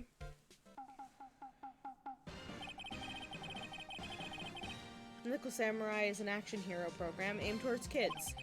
It's a sequel to the Steel Samurai. I see. This time, there are 3 samurai brothers. Aluminum Samurai, Tin Samurai, and of course, the Nickel Samurai. It's a love Y in Neo Old Tokyo. I see. Wait. A love what? Yeah. A love Y. This girl, Sayo, works at the tea shop, and all 3 guys fall for her at the same time. Oh, I guess the Y shape is because the 3 brothers colliding over this one girl. Anyway, Sayo's actually the daughter of the evil Cranberry Clan's leader. Sounds like an unusual situation, like Romeo and Juliet, ×3. Yeah. Strange thing is, this sort of forbidden love story is really big with the office ladies. Not strange at all. Forbidden romances are very fun. Anyway. Yes, Pearl? What happens next? What I want to know. Miss Sayo, does Miss Sayo fall in love? Doesn't she? Every Sunday at 8 a.m. I'm gonna stop watching Kids Masterpiece Theater starting this week. Can't believe she's really considering it. You nerd, Phoenix. So what's the Jammin' Ninja TV show like? It started from a remake of an old movie, to tell you the truth. The Jammin' Ninja, like the samurai shows, is geared towards kids. I love this music. It's a story of a ninja who can't scale a wall, but became a big pop star anyway. What? He was a really lousy ninja. Absolutely couldn't do anything ninja, and do any ninja things right at all. But boy can he sing. With his trusty bright red guitar in hand, he took the ancient world by storm. A ninja? With a bright red guitar? You know, Phoenix, you know this is the plot already. Then the final fight in front of his beloved Princess Mizola. Jammin' versus the Muromachi 5. Okay. Suddenly, our brave hero catches a not-so-jammin' cold the night before Battle 3. Oh, that's too bad for him. Yeah. But this kind of pop music-based love story is something high school girls really like.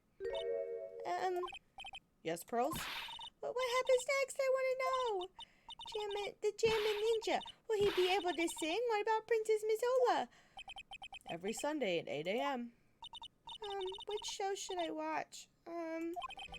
Can't believe she's considering it.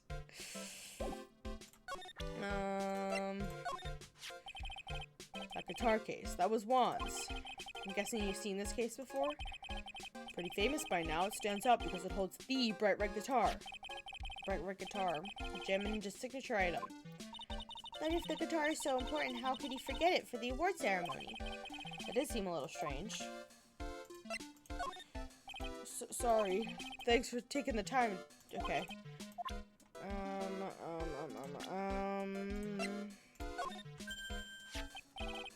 Hey, that's Miss Andrews. She's Matt's manager.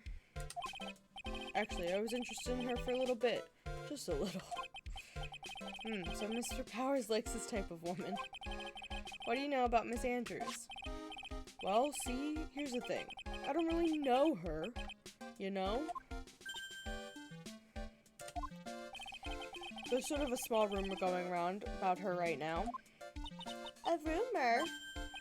Oh, if you're interested, I'd be glad to share what I know. He's so happy. It looks like a lion that's just found his next meal. Would you mind telling me about this gossip? Ah, so you are interested in it. I figured you would be.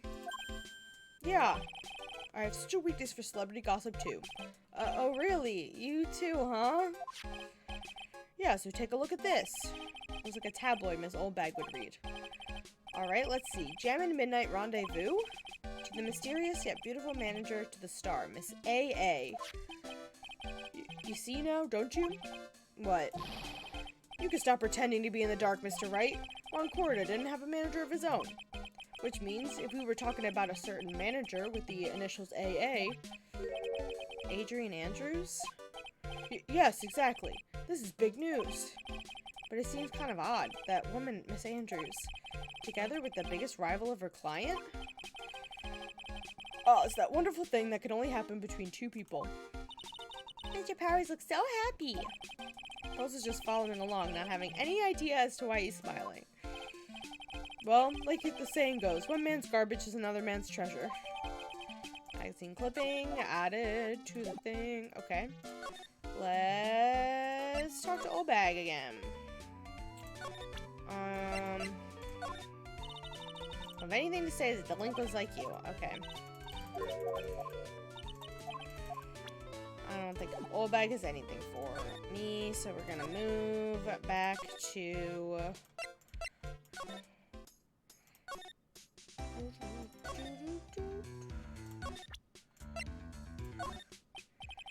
I'd like to ask about this. Okay.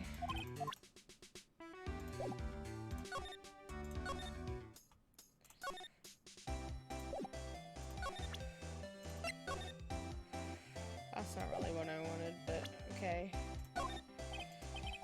Do you know anything about... No, okay. What else am I supposed to do? Yeah, shut up.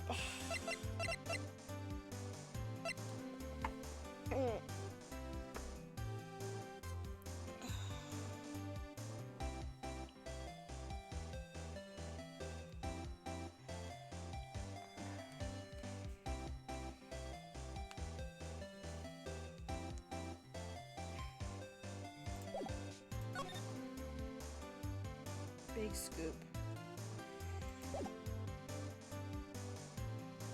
Is it maybe the big scoop is this? I don't know, let's try it. No, I need 100%. Take that!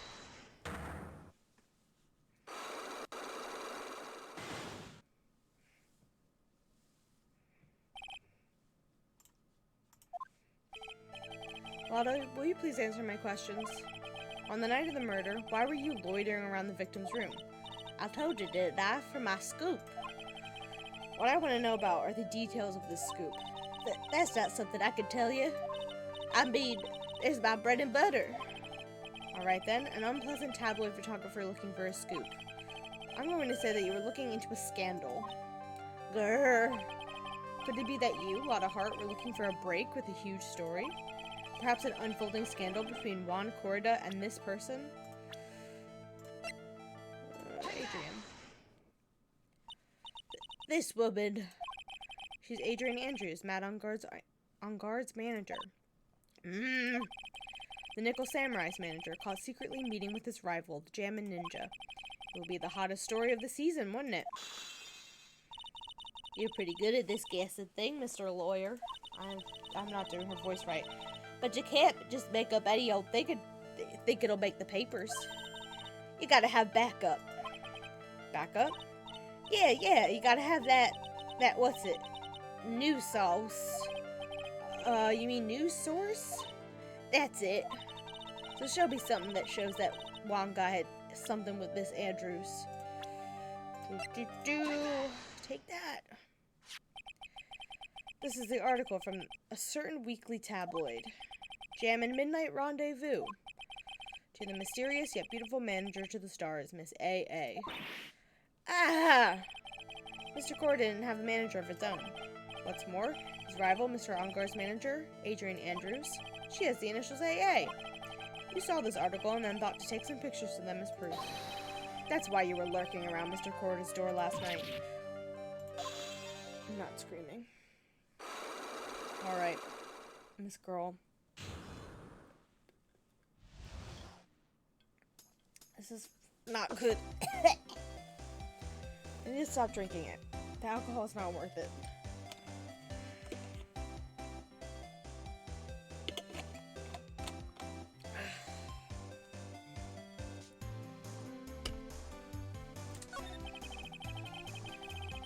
You were looking into Mr. Corda and Mrs. Andrews' affair, weren't you?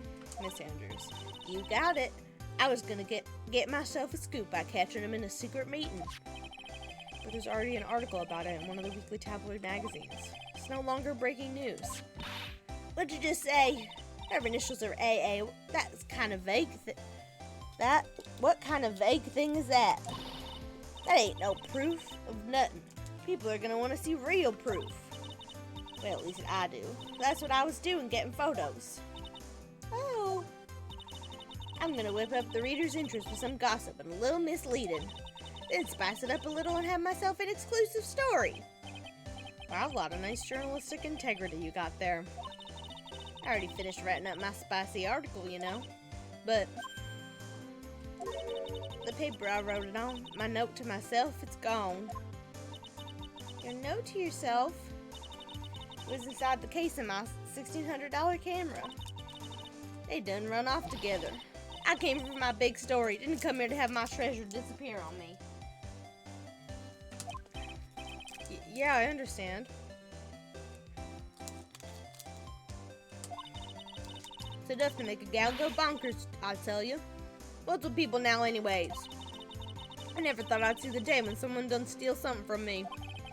You really want that note back, huh? I've got no idea why, though. The story on that note is probably a bold-faced lie. She wants her camera back, Phoenix.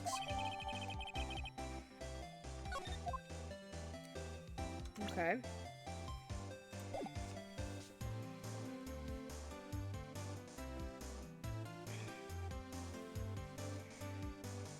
Now what?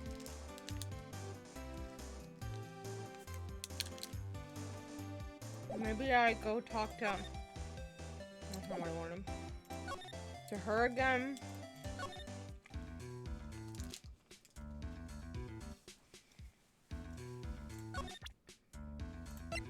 Never sent this with a tabloid article. Gossip land. That was the wrong thing. I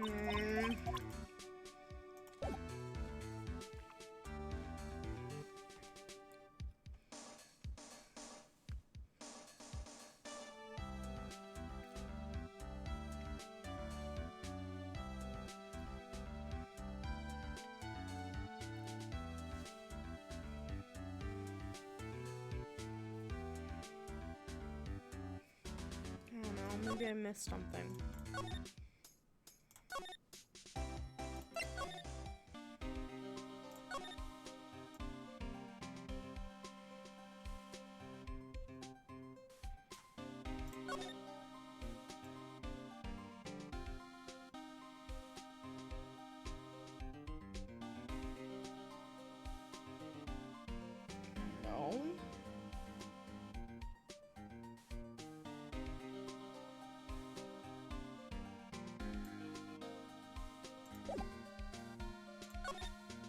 my god, I didn't talk to him?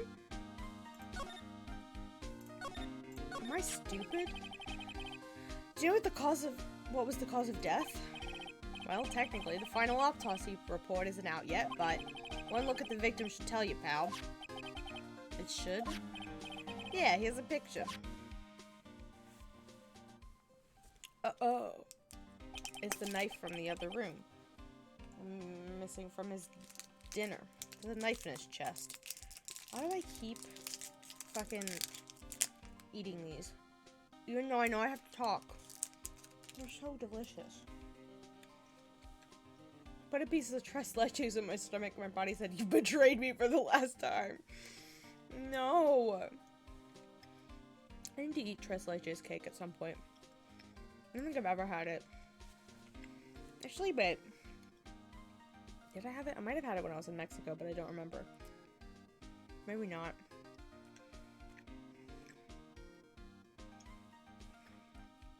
I don't know.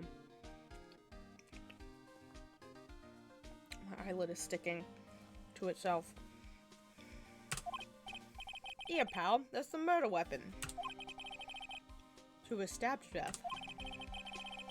They're looking at the fingerprints down at the lab right now. There are fingerprints on the knife? Yup. Looks like they're pretty sure it's Mr. Engod's prints, pal. That's bad. Real bad. Why was Mr. Engard arrested? If it's got peach and strawberry filling, and it's got a pool of milk under it, you know it's good. Ooh. Definitely did not have that. That's something I'm probably gonna have to make for myself, because I don't know that I would be able to find that around here. I'll have to see if I can find a good recipe. Evidence. Looks like the victim, Juan Corrado, really put up a big fight. Yeah, one look at the crime scene and you can tell. There's signs of a struggle everywhere. Well, yeah, during the fight, his button came off. Mr. Engard says something about a button. Something like one of the Jamma Ninja's buttons got caught in his hakama. Not hakama. Hakama. But that's not all. What? There was a witness, pal.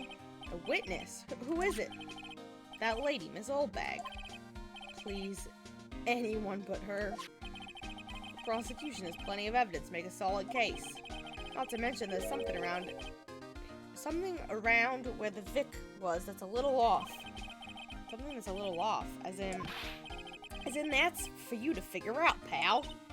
Alright, let's try to figure it out, Mr. Nick. Oh god. I don't want to talk to the man. I've heard this sound before. It's Miss Von Karma. Huh? For some reason, whenever I hear that sound, she pops out of nowhere and whips me. Come to think of it, that's exactly what happened the last time. Oh, I thought it was the transmitter. Gotta make myself scarce. Later, pal. Oh. At last, you reveal your true nature, Mr. Phoenix Wright. Wouldn't it be too much to ask for you to be nice to me for a change? So, you're the type to steal information from pitiful, hopeless detectives. That's very dishonorable of you. How? Hey, don't you dare run away, scruffy McTrenchcoat. I didn't think the detectives of this county could be this pitiful. Detective, come over here for a second. Oh, Gumshoe.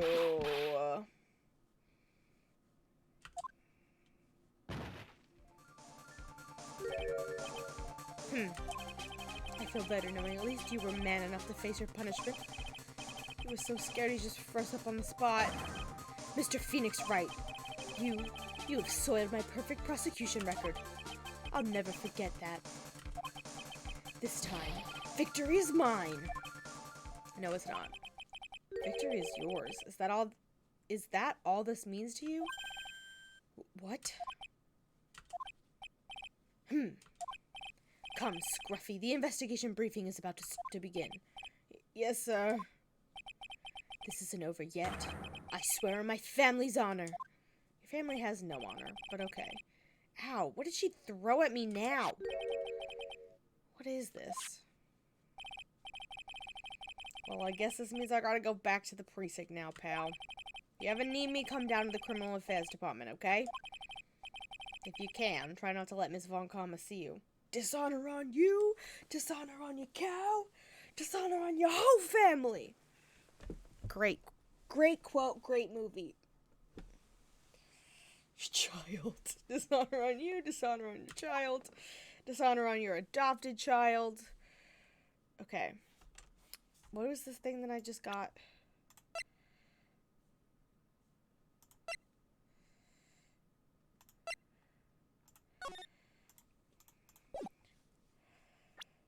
Oh, wait. Oh, it's there on the table. Mr. Dick, what is this piece of paper? To my dearest Wendy. Oh, my God. It's called an autograph. Autograph? Paper's got Mr. Corrida's name written on it, so it's his autograph. Just honoring that weird child who keeps getting real big. She should take her to a doctor. Yes. Yeah. She probably should go see a doctor. I can't read it at all. To be honest, I've never seen writing that looks like this. Oh, it's a special way of writing called cursive. Look here, see how it says, to my dearest Wendy, in more normal letters here. This sloppy, unreadable writing, it's crazy and cruel to give this to someone. Hold on. Wendy? I've heard that name somewhere before. Miss Old Bag. It definitely, you're right, you're exactly right. That cannot be good for her prepubescent child bones. That has to fuck him up somehow. Alright, let's go give this to Old Bag and hope I have everything I need for her chains of doom thing. Spit on my screen. Love that for me.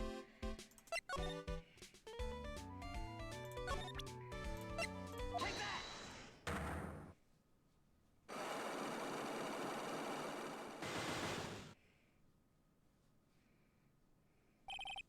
What you witnessed. Alright, I'll be honest with you for now. Then please, tell us what you saw. But oh, what a waste. And here I have a perfectly good chance to have a little fun at your youngin's expense. I am a little devil after all. Does it imply you aren't a good person? Alright, I'll give you what you want. Take that! That's Juan's autograph! Yes, it is. And it even says to my dearest Wendy on it. That's me, right? Right? My name is Wendy Oldbeck, so that Wendy has to be me, right? Well, it may say Wendy, but somehow I don't think Juan had this Wendy in mind when he signed it. Oh, please give it to me. Let me have it, please.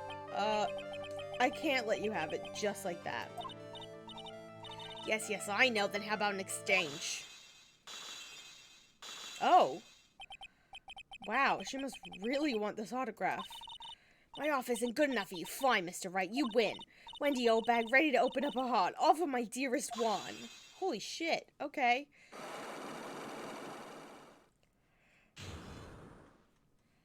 That was easy. Autograph given to Wendy Dearest. Wendy Dearest. I feel bad for you now. She really does like her stars. Huh? I tell you, I saw him that night. I saw him coming out of Juan's room. You're kidding. No! It was about 10 minutes before Juan's body was discovered. It was just a coincidence. I was on my way to the toilet, minding my own business. And, did you tell that to the police? Well, of course. I thought I could get a gift certificate or two out of it, maybe more. Gift certificate? I've been recruited again for that part of the trial. You know, the trial tomorrow. Okay, but tell me you wouldn't do the same for Tyker or Reese. You're not wrong. I would flip my shit for Tyker's autographs. I love Reese too, but Tyker with T. I love that man. A beautiful man. Anyway, I literally, for anybody on the cast of that show, to be honest. Ugh. God bless Samba Shoot. I think that's how you pronounce his name. For just like documenting every moment on that set and then posting all of it to social media right now. All the behind the scene pictures and videos of all of the cast. Just bless him. Bless that man. Love him. Love everyone in the cast, but just bless him for all of the pictures and videos. It is feeding my soul while we wait for this goddamn renewal announcement. This time you're gonna get it. I'm gonna work hard to get your client pronounced guilty. But Mr. Ungard hasn't done anything bad. I don't care about details like that. I know we did my dear poor Juan in. I just do.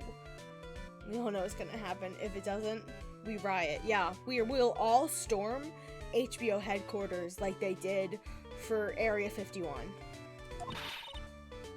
That yellow-bellied chicken. Except we will actually storm it. We won't just camp out in front of it. Break those doors down and throw things. I don't know. Yellow-bellied chicken. I wonder what that would look like. I trust my senses. I know when someone did something bad, and I say he did it. What did Mr. Ungard ever do to her to deserve this? What did Mr. Ungard do to you to make you so? You don't know. That guy, he framed my Juan. He created that scandal that plagued poor Juan. Mr. Nick. What is it? What's a scandal?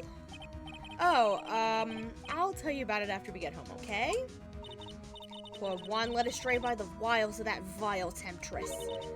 Mr. Nick, what do vials and vile temptress mean? Ugh. How about we just listen to what Miss Olbeck has to say for now, okay, Pearls? So, Miss Olbeck, who is this woman you're talking about? Adrian Andrews, of course. Who else? That guy shoved the girl into Juan on purpose. His own manager? But why? Okay, Nico. I thought lawyers were smart. It was to create a scandal to make Juan lose face. That girl drove Juan into a scandal that dragged his reputation through the mud. Sounds like a pretty standard definition of a scandal to me. Why do you know about that anyway, Miss Oldbag? I'm one of Juan's biggest fans. I'm always out there gathering information. There's nothing I don't know. And do you have proof that Mr. Ungard did what you say he did? Next week's issue of a certain magazine says so. Ugh, of course, a tabloid. Next week, doesn't that mean it's something people don't know about yet? Why would Miss Oldbag have that information like that? Where did she get it? Hehehe. Okay. Ah, I gotta stop hitting that button.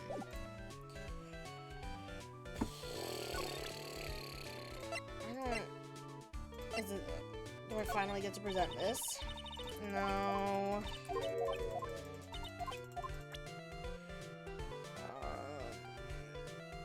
Oh, bag.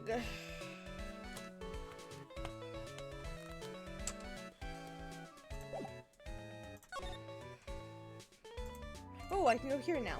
Let's go there. Talk to Gumshoe.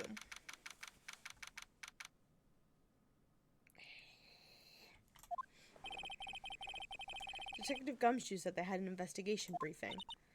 Yeah. Oh, he's back. Hey, so you came, pal. Why the blunt greeting? Because there's nothing to be friendly or happy about. What do you mean by that? Well, things look perfect this time around. The evidence and testimony are airtight.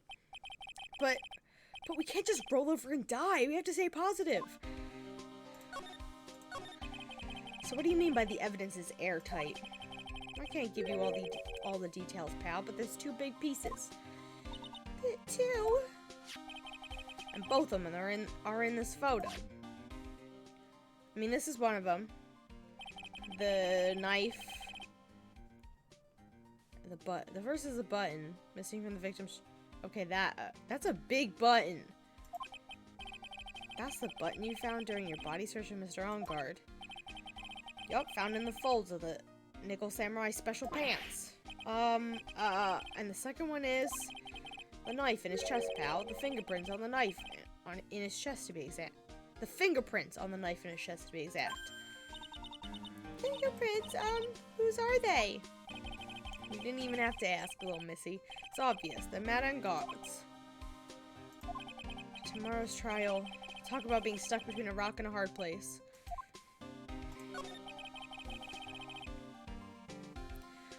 Tissue. What about this airtight testimony? Said old security lady, Miss Oldbag. I thought so. What do you mean you thought so? Did she tell you something, pal? Well, I even told her not to open that mouth of hers and blab to anyone. Her blab knob is stuck on 10 and there's no turning it down, trust me. Yeah, well, Miss Oldbag saw it all, pal. She saw Mr. Rengard come out of the victim's room around the estimated time of death. No way! Okay.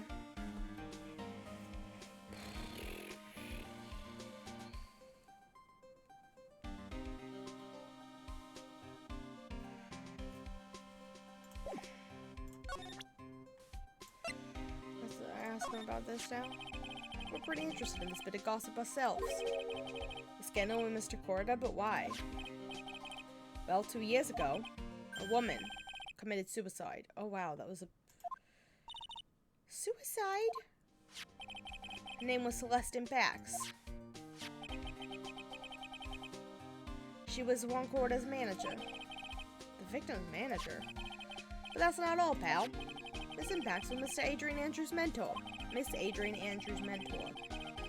She taught Miss Andrews everything she knows about the business from square one. Your mentor? A woman who was both Mr. Corda's manager and Miss Andrews' mentor. Could her suicide have something to do with this case? Do you want to know more about it, pal? I do.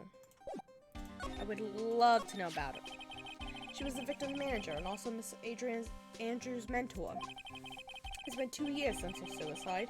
Now those two are linked again by another death. Maybe it's just a coincidence, but... Oh. I'm getting sick of dealing with one foolish idiot after another. Miss Von Karma! You can't seem to stop allying yourself with the enemy, can you? I don't need a traitor in my midst. You don't mean... I do, Scruffy. You have 30 minutes to get out of here. You are no longer needed. Goodbye. That's... Wait. Please wait, sir. If I don't get this month's pay, I'll start quiet. If it weren't for traitors like you, I would have won. Is that what you want to... Is it him? Every time there's a question mark, I'm like, is it him? Is it my boy? Who? That voice! That's worth it! He's back! Oh my god! Nico, you picked the wrong time to leave! I lost my shoe. Where is it? There it is. It's been a long time, right? This person, this is Mr. Edgeworth? What am I going to do with you? Still blaming others when things go wrong. You haven't changed a bit, Francesca. Look at this smug little asshole! I like this face much better than the other one. You. How dare you show your face to me without a shred of shame upon it? You've soiled the Von Karma name, dragged it through the mud. You even ran away with your tail between your legs like the ill-bred dog you are. You talking about the Von Karma family creed, to be perfect in every way? Then let's hear it, Francisca. How are things going? I hear you're having a rough time maintaining perfection in this country. You seem to be getting crushed upon the weight of it all. Or crushed under the weight of it all. That's why I came back. Keep your assumptions to yourself. I haven't given in yet. I won't lose. This case is mine. I'll never hand it over to you, never. Mr. Phoenix Wright, I will see you tomorrow, in court. It will be a clinical lesson in the meaning of total victory. Still the same wild mare she always was. Phoenix is so fucking mad and confused. If I were Phoenix, I'd be pissed. I thought he was dead, and here he is. I mean, he was already mad, but...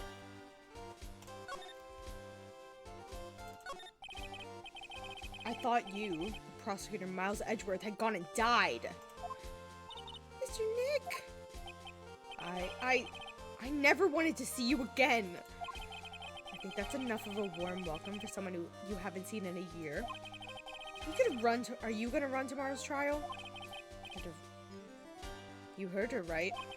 That wild mare hasn't given in yet, it seems. So no, I don't think I'll be making an appearance. Your hatred for me is quite unhealthy, not to mention one-sided. One-sided? But I will say one thing. You can't win on your own at the trial tomorrow. What is that supposed to mean? I have something definitive that you lack. And working together is the definition of teamwork. It's the power to find the truth. Okay? The truth? In order to understand this case, you have to understand a certain truth. Well, if you ever feel the need for my assistance, it is available. He's gonna work with us? Squeeze me? What is happening right now? Am I gonna have Edgeworth next to me in the defense?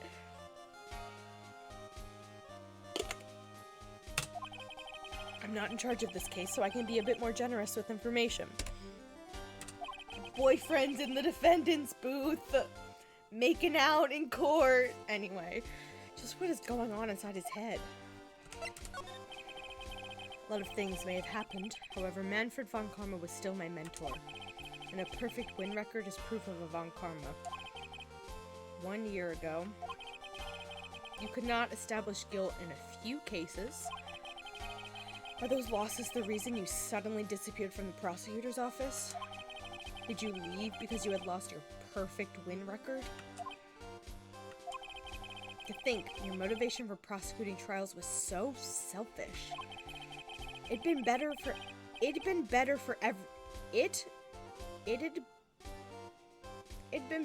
everyone if you never came back from the...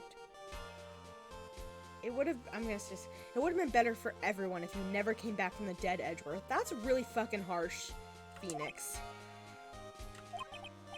I see. Let me ask you something. Why do you stand in the courtroom? What is your reason? To defend people who are actually innocent? If my client is not innocent, I'm not going to defend him to him or her, like, to this extent. We're going to get, you know, a deal or whatever. Well, with Francesca, she almost always says, I will defeat you this time, the instant she sees me. But the courtroom is not a personal battlefield for prosecutors and lawyers. I stand in the courtroom to defend my client. To save their lives. To save your client, you say. Those who think only of their own ego-driven goals, those kind of prosecutors are reprehensible to me. Even if you're a prodigy. Or someone like you, Edgeworth. Looks like there's still a lot you have yet to learn. A lot I have yet to learn? Me? Well, that's enough for now. The time when you will see is coming soon enough. Stop hitting that, Gabby! Do I have to present him some? Like, what? Do I have to present him stuff? I don't fucking know.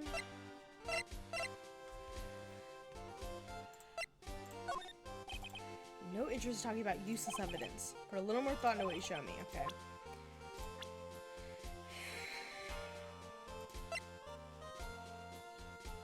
I don't know, this new person? This woman is another key to solving this case. Do you really think so? She was Adrian Andrews' mentor a long time ago, but she was suddenly called away by a different show and became Juan Corda's manager. And then, a few months later, Celeste Impacts died. I'm trying to figure out the pun of her name. But her death was ruled a suicide, right? Yes. But there is still one riddle we've yet to solve. A riddle? Her suicide note. It went missing. No one could find it. A suicide note that just vanished, huh? Okay.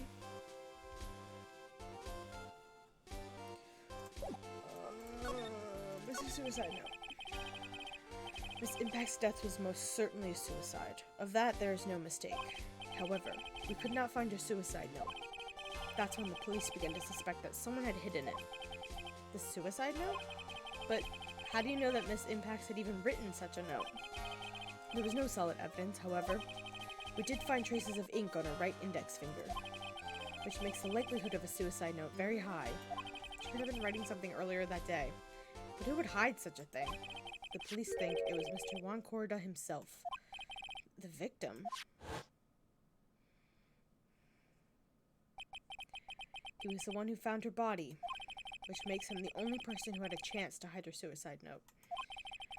Mr. Corda hid his own manager's suicide note, but why? As long as her note is missing, any speculation beyond this is meaningless. But now I think you should look this over. This is a suicide report. Part 1, anyway. Part 1?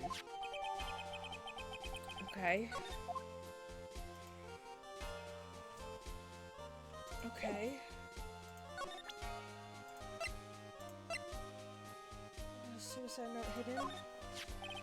I don't like to look through reports. I like suicide reports even less. Worst of all, are the reports that have multiple parts like that one. That has 2. 2 parts. What you just handed me is the first part of the report. Here is the second part. The second part of the report is about an attempted suicide. The attempter's name? Adrian Andrews. Miss Andrews? Miss Andrews? What did she do? She tried to kill herself. She doesn't seem like the kind of person to try to kill herself, though. I don't know that that's the type of person, but okay. You think she's a strong career woman? That's just what she wants you to think. Adrian Andrews, she has a certain secret she's always trying to hide. A secret? Her dependent nature. That's what she's really like on the inside. Miss Andrews, dependent? Talk about the exact opposite of what that woman is. Okay.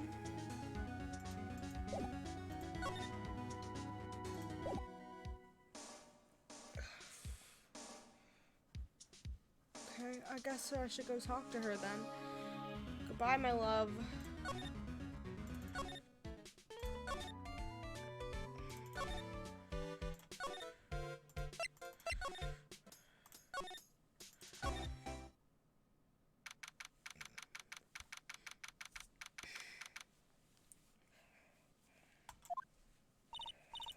Looks like Miss Andrews isn't here. That's not good. I still have a few questions I want to ask her.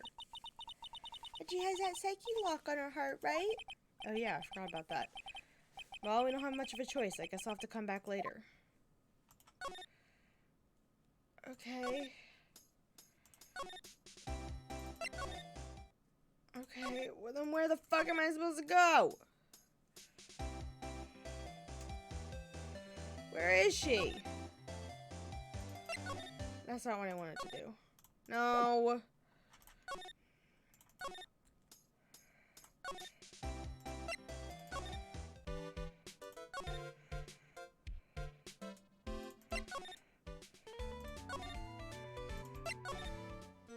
Am I not done talking to you? Oh, okay. They put one all the way at the top. I love that. What's this about Miss Andrews having a dependent nature? Adrian Andrews' attempted suicide was a few days after the death of Celeste Impacts. And why did Adrian Andrews think about committing suicide? Because she had apparently lost her will to live. Were they dating? Lost her will? But why would she... Her pillar of strength, her mentor, Celeste Impacts, was gone forever. That's why. Why would that... Is that what they call following someone to the grave? After her attempted suicide, Adrian Andrews started attending counseling sessions. She is someone who needs a person in whom she can trust absolutely. And once she finds that person, she'll do anything she can to keep them near. Without such an anchor in her life, her crippling anxiety stifles her ability to live. That's okay. How do you know all this, Edgeworth? And that's the nature of her dependency on others? When Celeste Impact suddenly committed suicide, the world before her turned pitch dark. That's according to Adrian Andrews herself. Then that means her super confident attitude. It's all a facade. She's only copying her mentor's behavior to hold herself together. How terrible. Attempted suicide report added to the court record. Okay. Now let's try this again. I would like to. Oh gosh, I can't wait to that. I have more that I would love to discuss with you, Edgeworth, but yeah, there we go. Oh, Miss Andrews is here. But it looks like she's talking with someone. That's Francisca von Karma. Miss von Karma? What are you doing here? Well, you see, I'm his lawyer, so you've got some nerve following me around. Following you? That's you, Miss von Karma. You're the one doing the following. Pearls. You're always following after that Mr. Detective with the little beard. Me? Following after Scruffy? Don't make me laugh. Let me show you something interesting, little girl. Is she tracking? Is she tracking him? What is that? An electromagnetic receiver. I planted a tracking device. No, Gumshoe! And with this, I know that fool's every move. So that noise we heard was his receiver. I feel really sorry for that poor Detective Gumshoe now. Now then, let's stop wasting time. Adrian Andrews. Yes? Think hard about what we just discussed. Think hard about what... Oh, understood? Alright. What are those two talking about? Miss Andrews, she's a little dazed, doesn't she? Okay, let's do this magnetoma thing. I'd like to ask you about this. Oh, okay. Apparently I can't do that yet. Motive for murder. You have any ideas? As to why Mr. Corda was murdered? Why was you asking about such a thing? Just doing my job. So did you have any ideas? There we go. Thought she already had the lock on heart. But sure. Miss Andrews? Sorry, but there's nothing more I have to add to this conversation. Is it a psyche lock, Mr. Dick? Yes. There's getting to be more and more of these lately. Okay. Now I can present this.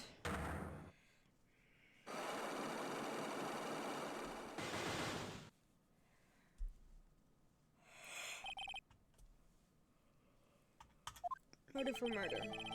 Why was one Corda murdered? If you ask me, I think you know the reason he was killed. If you ask me, I think I know the reason he was killed. Why are you hiding things? Don't you realize you're putting Mr. Ungard's life in danger by your actions? Why do you ask questions for which I have no answers? The truth is, I was not that close to Mr. Corda. You were not that close? That's right. I've never been good at being intimate with another person. I'm not good at being intimate with another person. Somehow I highly doubt that.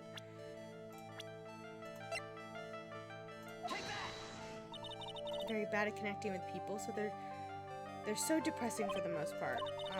I especially dislike feeble-minded individuals. Yes, well, okay, well. I did the wrong thing. I probably have to do the magazine clipping. Don't have any proof. There we go.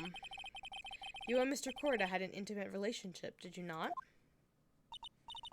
A silly third-rate tabloid article. If you even had half your wits about you, wouldn't believe that such rubbish. Well, it seems quite a few people have already bought into this story. As to be expected in a world filled with crooks and liars. Note to self, stay on her good side. In any case, I despise interpersonal relationships like that. I see. However, what if there was a need for you to get close to someone? Me? Need to get close to Mr. Corda? As if there was ever such a need. Didn't you get close to Mr. Corda for this person's sake? Okay, there we go. Take that! Celeste Impacts, your mentor. How do you know about Celeste? Miss Impacts, she committed suicide, didn't she? It looks like no one knows why. Right before her death, she was Juan Corda's manager. So, I believe you got close to Mr. Corda, so you could find out more about her suicide.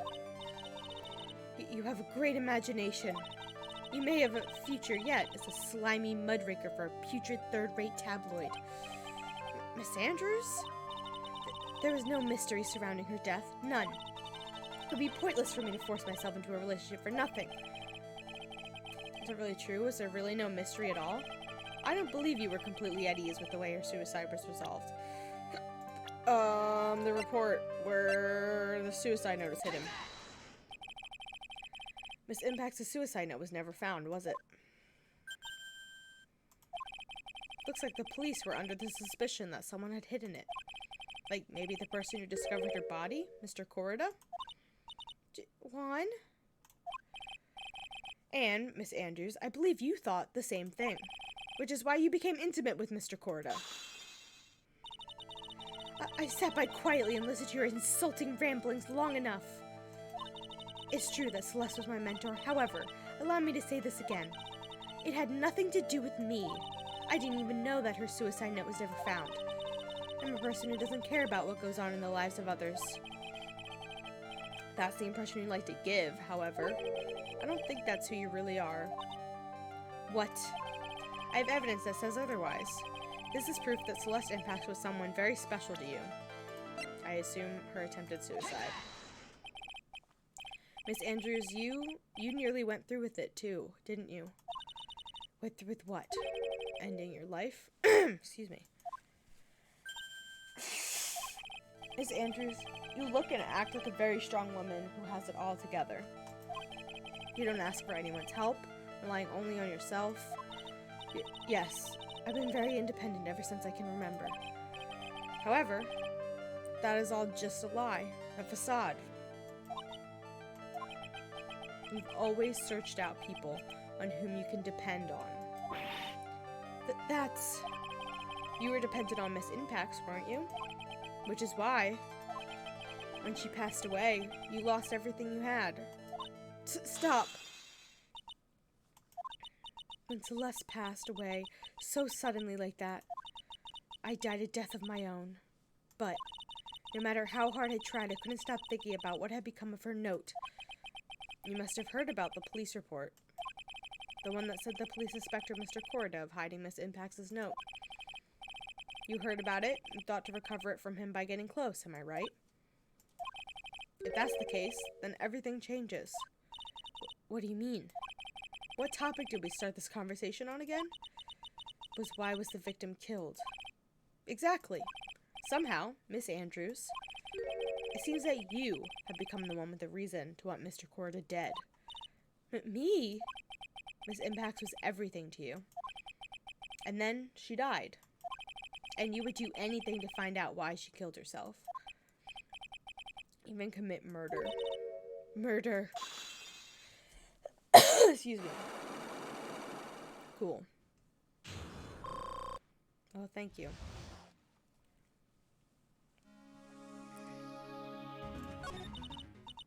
It's true. I am a woman who can only live in insecurity. I'm physically small and I don't really have a lot of self-confidence. I've pushed against all that, though. I've tried to live strongly. I never wanted anyone to find out the truth. Miss Andrews. This one thing. It's the one thing I wanted to take with me to the grave. It was my secret. Mine and mine alone. I'm sorry. You probably think I'm a worthless human being right now, don't you? Please, Miss Andrews, all I want to know is the truth. After Celeste passed away, I heard that someone had hidden her suicide note. And that someone was Juan Corda. Celeste, without her, I became scared Everyone seemed like they were out to get me. So you got close to Mr. Cordover to recover her suicide note, correct? Looks like that tabloid reported the truth after all. Ironic, isn't it? Well, like they say, where's there's smoke, there's fire. And if they purposely add fuel to the fire, they keep the celebrity world burning.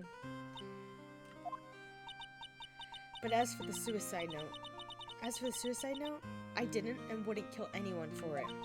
It just doesn't suit me, that's all. Well, that's enough for now. I still have work to do, so... I understand. Oh, I have one small favor to ask. My attempted suicide. I'd like for you to keep it a secret. Miss Andrews. If people found out about my weakness, I would sooner choose to die than live. All right, I understand. We'll keep it a secret. Miss Andrews, I guess she's the overthinking type. She probably never says anything without carefully thinking it through. Oh my god. Thank you for your discretion. Mr. Nick, can I ask you something? What is it? Miss Andrews has been playing with that card in her hand since a little while back. That card? Yeah, I guess she has. Miss Andrews, what is that card you're holding? Huh? Oh, this? I don't quite know. It just suddenly appeared in my handbag. It's a seashell. What is it? It looks like a seashell? That's what it looks like. That's what it looks like, doesn't it? I honestly don't remember owning this card. I wonder where I picked it up from. Or not remembering something clearly? Sounds like it would be a rare occurrence. Well, I must be off. I leave Mr. Engard in your capable hands. Okay. Okay. Well, I think we've gathered about all we can. What about missing Maya? Is she alright? Oh, Pearls. She looks so worn out by all this. She hasn't slept at all and has been walking all over the place with me today. What's wrong, Mr. Nick? Let's go back to the office for a little while. You're really tired, right? Oh, no. I'm okay, really. I'm fine. I really am. You don't look fine to me. Okay, back to... Nope. Back to the office. Just gotta hit the... I don't want to talk to you. Thank you, though.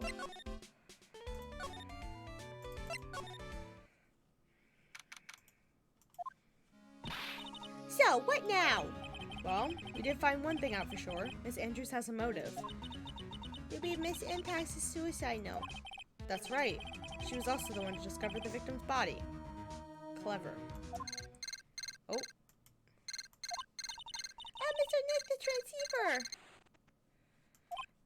Hello? Wright & Co. Law Offices. Mr. Attorney, you're not answering a phone. Maya! Where's Maya? As I promised, I have not gone within a few feet of her this whole time.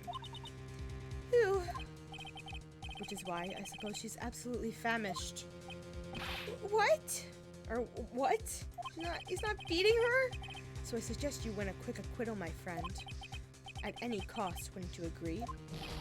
Wait, Maya, let me hear her. Very well. Ask my... Maya, is that you? Sis! Ask my sis! Maya! Damn it, he cut me off. Mr. Maya said ask my sis, didn't she? Oh god, we're gonna get more Pearl Mia. Sis, what does she mean by that? Come on, Phoenix. You're a hopeless one. I'm sorry? Ah! Yeah. Mia! I have a message from Maya, so come ask me anything you want about her. How's Maya? She's safe for now. That kidnapper is one to keep his word, it seems.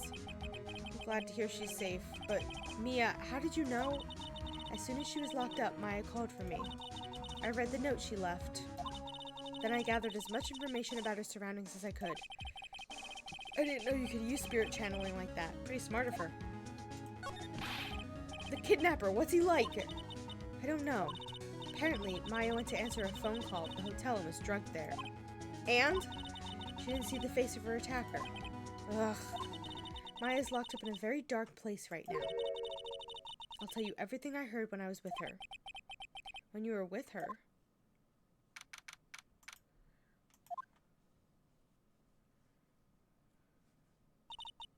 I'm starving. I could really go for some apple pie.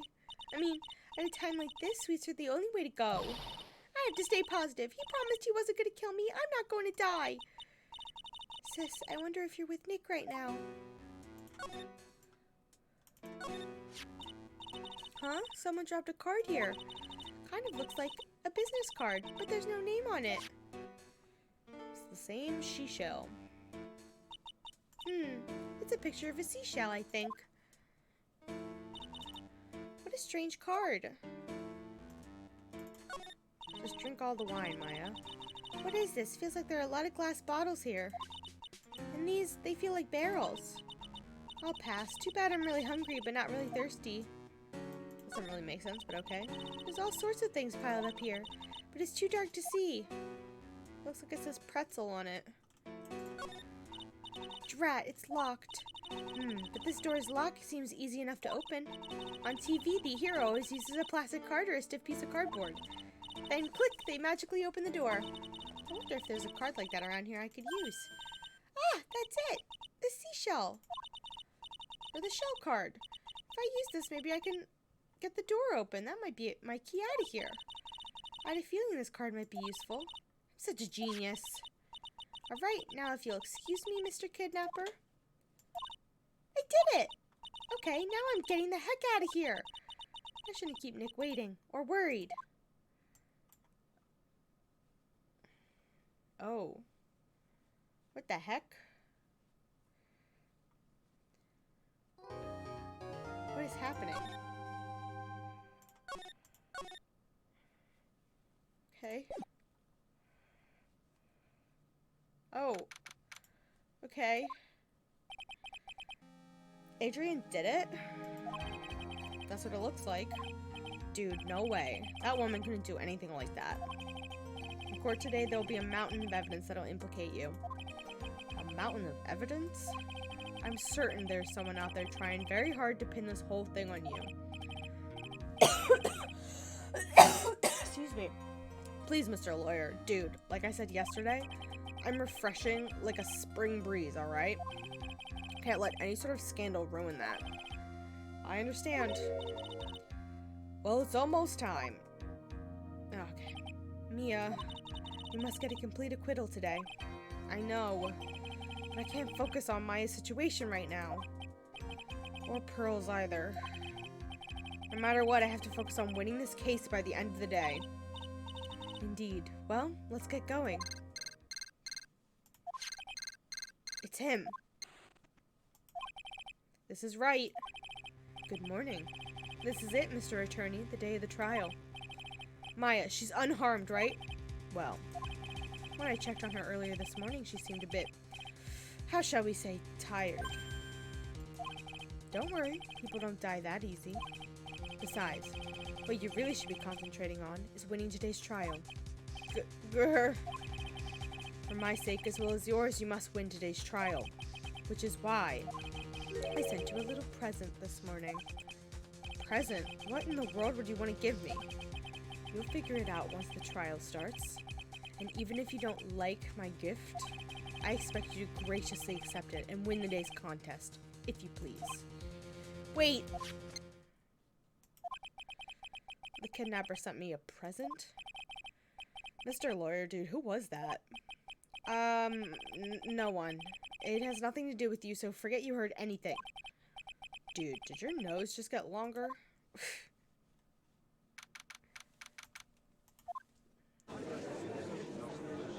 Oh, there's prosecution's back to it. Desk was empty. Oh my god. Court is now in session for the trial of Mr. Engard. Are the prosecution and defense ready? The defense is ready, Your Honor.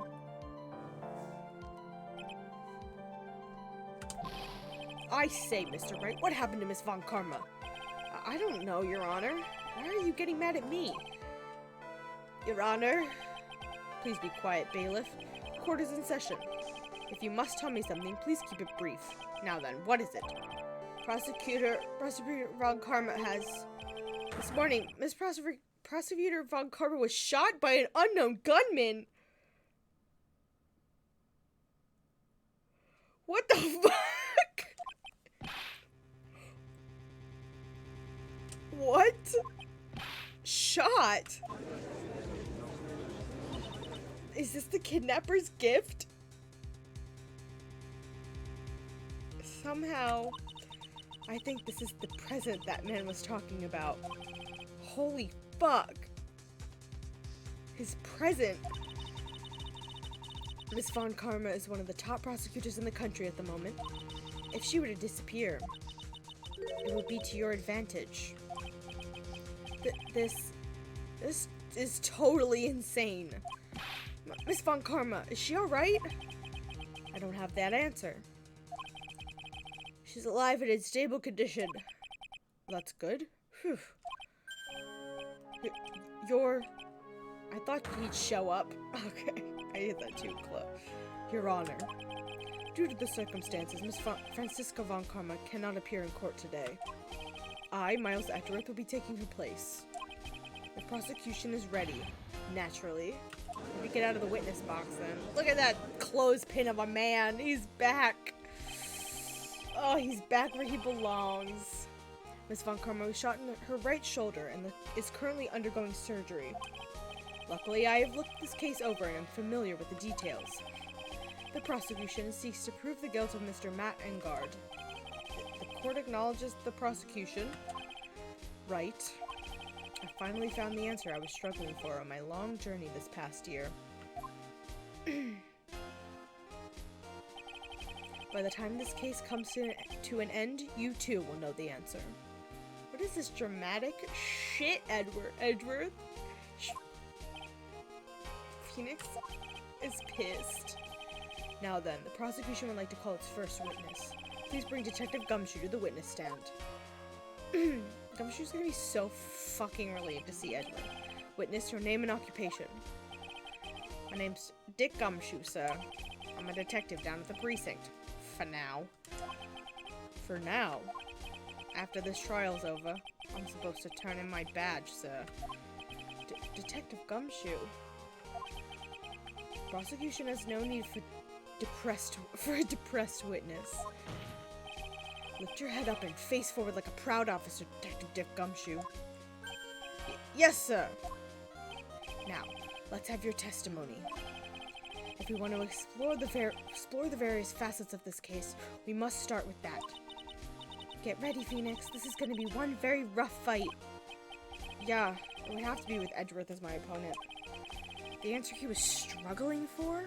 Interesting. Show me this answer you finally found, Edgeworth. The answer is he's gay and in love with you. That's the answer that he figured out. He's deeply, madly, truly in love with you. Bare facts The of the... carbuncle ate itself. Hi, Cody! What does that mean? I haven't heard that audio in so long. It scared the crap out of me. I was like, what is happening? What just started playing? You want a big Hi, boy? Cody. You want a little boy? A little boy. Hi! Welcome on in, Raiders. How was your stream, Cody? How is Kirby? I haven't been able to watch you play it. I've been debating getting it for myself, so I haven't been watching like anybody play it. Because it sounds like it's a blast. You beat it and loved it? Okay. You're selling me on getting it. I gotta finish. I've been playing the Star Wars, Lego Star Wars, so that came out last week. I've been playing the crap out of it. I'm not gonna buy any games until I beat that. But, no spoilers, but it's even better than I thought. Okay. This might be my first Kirby game. I've never played a Kirby game before now. But I might have to give her a shot. Should I get any more missing faces? I did! I meant to post it on Twitter, but I forgot. The Anakin's, like, yellow-eyed face, like, when he's transforming into, like, a bad guy, that was also blank for me the other day. Hold on. It's on my Switch. So I think it must have been some kind of bug with the yellow faces, like, the yellow eyes faces, because that's what Palpatine's was, too. But I haven't, like, played that chapter again yet. like gone back into that chapter to try and like get all the shit. So I don't know if the bug has been fixed because there's been updates since then, I believe. But, that was a fun bug. There's a lot of bugs in the game, but it's still very fun. I'm enjoying it. But also I love the original not original, the Wii version. So I think they'd have patched something like that pretty quick. Probably. I don't know. There's been like a lot of patches and things. Like every other day that I open the game, it's like new software's available. Been debating getting the Skywalker. It's fun. Like Lego Star Wars is a fun game. The Wii version is a fucking blast. There's a fuck ton to do in the game. Like an insane amount of content. There's like almost 400 characters that you can collect, I think. Like there's so much content, which like I've heard there was some really bad crunch with the game, which is not great. Didn't they add a bunch to Steam too? It's on Steam. The game is, you can buy it on Steam. Is that what you mean? I don't know. But I've been enjoying it. It sucks you right in, cuz like besides the main story missions, there's the whole like open world areas, and there's just like the Lego games in general. Maybe they probably did. I haven't looked. I've played a couple of Lego games. Like I had Indiana Jones for my DS, and then I lost the cartridge. I don't know what happened to it. It like must have fallen out of my bag. And I've played like the Lego Harry Potter ones on the Wii. And I have another Lego one. I have Lego Incredibles on my Switch, but I haven't. Do I? No, I don't. Just kidding. I have the Lego Harry Potter Complete one, which I bought right before all of the shit went down, and J.K. Rowling revealed herself to be just an inanely horrible person. So I haven't played a ton of it, but I mean, what I have played is fun. Lego games are just fun, chill time. There's nothing too like intense about them. But anyway, let me get you up to speed on this case before I get going, because it's just going to be confusing if you were not here. So, it started out that we were at a hotel for like a conference, like an award ceremony for like the Steel Samurai, but not the Steel Samurai, is the Nickel Samurai, I think it was, or the no, it was the Nickel Samurai. Yeah. And the Jammin' Ninja. Those are the two. The two are like rivals. The Nickel Samurai won the award, and then there was going to be like a press conference afterwards. And then the press conference got canceled because there was a murder, as per usual. And the Jammin' Samurai, whose name was Juan Corrida, was killed. And they suspect the Nickel Samurai, the Jammin' Ninja, is dead. Nickel Samurai, whose name is Matt on guard. Yes. Of killing him, but there's like too much evidence they think is like planted, or at least Phoenix thinks it's planted. But before all that, Maya got fucking kidnapped, and we are being basically blackmailed into defending Matt on guard into getting him like cleared of all the charges. Maya was kidnapped by this person who keeps like contacting us via this little walkie-talkie thing. And we have to get him cleared in one court session, like today, which is fun. We were finding a ton of evidence, and we were in the precinct talking to Gumshoe and Von Karma, and who shows up? Fucking Edgeworth. He's back, baby. And Phoenix was pissed. He said, like, it would have been better off if you stayed dead at one point. Like, Phoenix is so fucking angry. No, it cannot be a game without Maya getting in trouble at least twice. Edgeworth is back, and he's like, I figured something, found a truth in my year that I was gone, and you'll figure it out too, because he's very dramatic. And yeah, So that's like it. And then, oh wait, the manager of our defendant, like, tried to commit suicide like a couple years before because her mentor, who was the victim's manager, committed suicide, and she was her mentor. Like the dead girl was the manager's mentor. She and her suicide note was like missing, and they think that the victim Juan stole it because he was the one who found her body.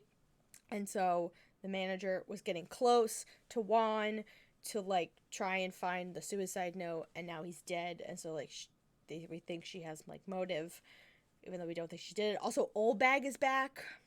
She's gonna be a witness. Lotta is back. Like, all the characters are back. I think that's all you need to know. I think I just summed up the last 3 hours in that. Yeah, Maya's kidnapped. We're being blackmailed. Someone's dead.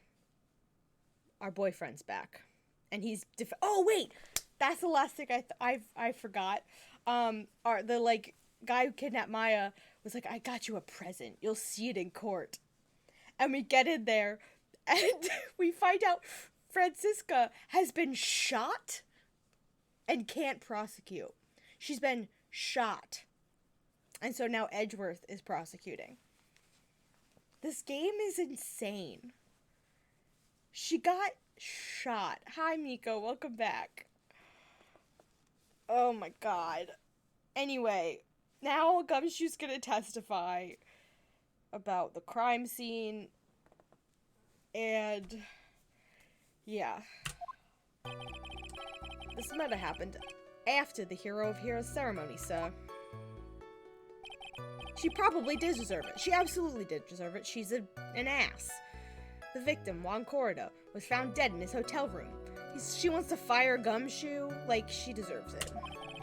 After looking into the cause of death, we believe he was definitely the murderer. He was definitely murdered, sir.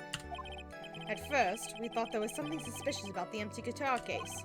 However, we later found out that the guitar case had nothing to do with the murder. Why? Why does it have nothing to do with the murder? After the award ceremony ended, I can't speak again. I've lost the... Cody, you came and now I can't speak. The victim was alone in his room. Yes, sir. Both the victim and the defendant went alone to their room, sir. I see. Mr. Wright, you may begin your cross-examination. Hi, Gumshoe. Also, there was like 30 teddy bears in the victim's hotel room. Anyway. Would you please give us a brief timeline of what happened after the ceremony? Okay, pal. The ceremony started at 6 p.m. and around 8 p.m. Then there was a short break. A special post-ceremony show was supposed to start at the lobby 30 minutes later. And that's when the victim's body was found, correct? Which is to say, the murder occurred during that 30-minute break period. Please continue with your testimony, detective. The victim was found dead. Let's just press everything. The person who discovered the victim's body was Adrian Andrews, correct? Yeah. Who is this Adrian Andrews you're talking about? She's the defendant, Matt Onguard's manager. Oh my god. I can't choose how to say his name. I say it differently every time. It's like Gumshoe's voice. She's a real pretty lady, so... Ah, so she's a pretty lady. I wonder if she will grace us with her presence. Gross! When the post-ceremony show was about to start, she went to get Mr. Angard. After visiting his room, she went next to the victim's room to get him for the show, sir. I see, and that's when she found the victim's body. After looking into the cause of death, we believe it was definitely murder, sir. The cause of death. Wasn't that because Mr. Corrida was stabbed in the chest? Only a careless amateur would believe something so brainless as that, pal. Take a good hard look at the crime photo. Now, a real pro's attention would be drawn here to this bandana. What? banana. I almost said banana too. His bandana, sir. That thing wrapped tightly around his neck, sir. Ah, yes, I see. His banana-scented bandana. Then what about the knife? It seems to have struck the victim's chest on purpose after his death. Oh, he was strangled to death? We have a crafty murderer on our hands here. Autopsy report added to the court record. First, we thought there was something suspicious about the empty guitar case. And why did you think that? Because it was empty, pal. The Jammin' Ninja doesn't go anywhere without his bright red guitar. We couldn't find it anywhere at the scene of the crime. Oh, then how about this theory? The fan really wanted the guitar and did the crime to get it. How's that? Sure, Judge. We thought of that too, but... The only fingerprints on the guitar case were the victims. People know how to use gloves, detective. Only the victims, huh? I see. Ah, so much for my theory then. But it was empty. I mean, like, it was open. So, like, they didn't need to touch the case to get the guitar out. Whatever. However, we found out the guitar case had nothing to do with the murder. Yeah, I pressed that. What convinced you it had nothing to do with the case? The guitar wasn't at the Gatewater Hotel that night. Well then, where was it? The bright red guitar was eventually found at the TV studio. The victim, Juan Corda, had apparently only taken the case with him, sir. So you mean he forgot to put the guitar inside the case? Yes, sir. Even when he was on stage for the ceremony, he didn't have his guitar. So that guitar case was empty, even before he got to the hotel. Yeah, that's right. So it really had nothing to do with the case after all. I believe that is enough. First, the victim was choked to death with his bandana. Then, after the victim was dead, the killer deliberately stabbed him with a knife. Which brings me to my next point. Why then did the police arrest Matt Ungard?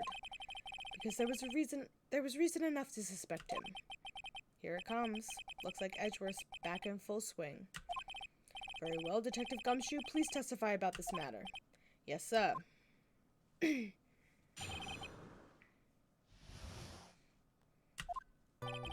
Matt Ungard and Juan Corda were huge rivals with each other. They each thought the other guy was in his way. That's motive enough in my book.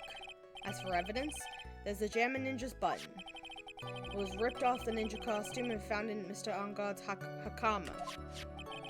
The defendant's fingerprints were also all over the knife. The defendant bought the knife for the crime, which makes this a premeditated murder. No, he didn't. It came from his dinner across the hall. The knife... No. So the defendant's fingerprints were found on the knife used in the stabbing. It was sort of sticky on the handle, so the fingerprints came out pretty clear. Because it was from his dinner! And there's this button. That was found in the defendant's clothes, was it? And this button is this button also covered in blood? Yes, and we know that the blood on it is the victim's blood, so... What? Why... Okay. All this points very clearly to the defendant, doesn't it? Yes, it most certainly does, Your Honor. Ready to give in yet, Wright? Fuck no. I'll find a hole in your argument somehow. You can press as hard as you'd like, just hurry up with your usual pointless questions.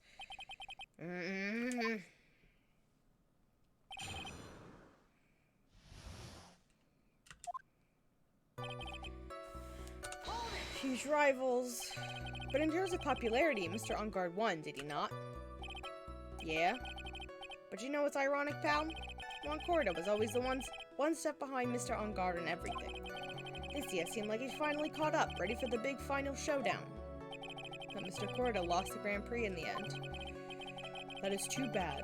He must have been pretty downhearted after losing. They thought each other was in his way. Wait just 1 second here. Mr. Ungard was beating Mr. Corda in the popularity polls. Well, yeah, I guess, but... Which means that in the defendant's eyes, the victim was not a rival at all. Which means he had no motive to kill at all.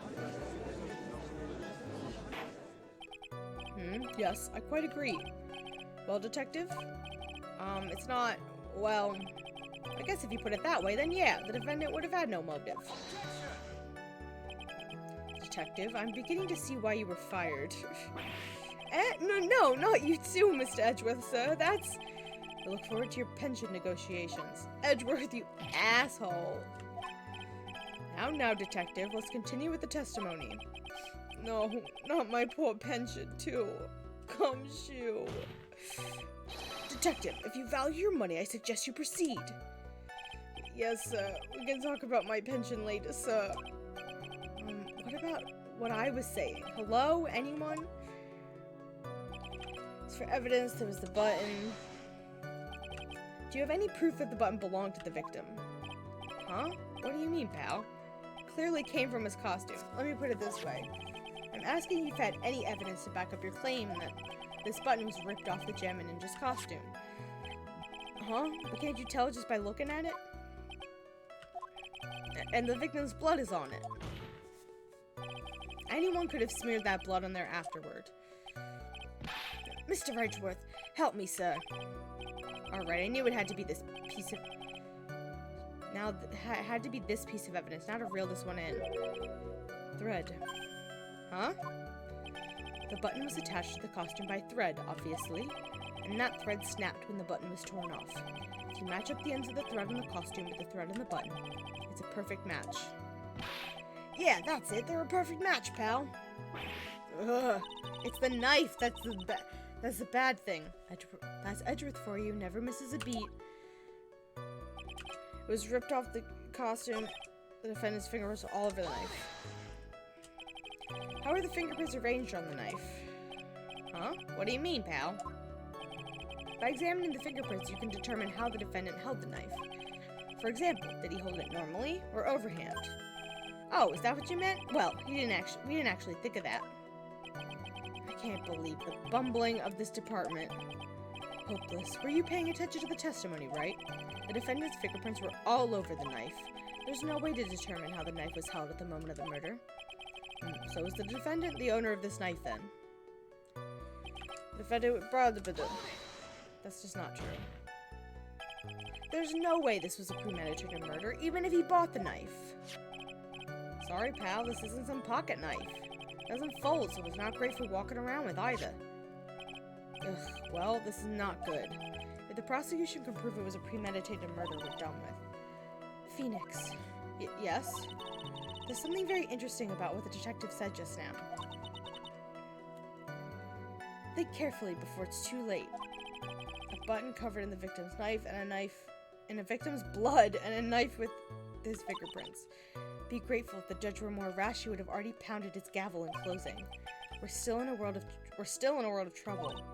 Well, before any battle, you must find your enemy's weakness. So let's find the weakness in this testimony, no matter how small it may be. Okay, Phoenix? Okay. Okay. I think I gotta present the knife. Yeah. This is not a fucking... This is the dining room knives. Anyway. The food knives. Wait a second. What? So the basis of your argument that this was a premeditated murder is simply that my client bought a knife beforehand? That's right, pal. The defendant did not buy this knife. Huh? Take a good look at the handle of this knife, and you'll see what I'm talking about. Huh? There's a gateway seal set into the handle. Gatewater. Oh, not gateway. Gatewater. I think I've heard that name somewhere before. That's the name of the hotel. The Gatewater Hotel. Uh-oh. The murder knife was actually property of the hotel, which means this murder was not premeditated. Yes, this is very true. This is very big. What is it, Mr. Edgeworth? I'm sorry, but the defense is simply too careless. What?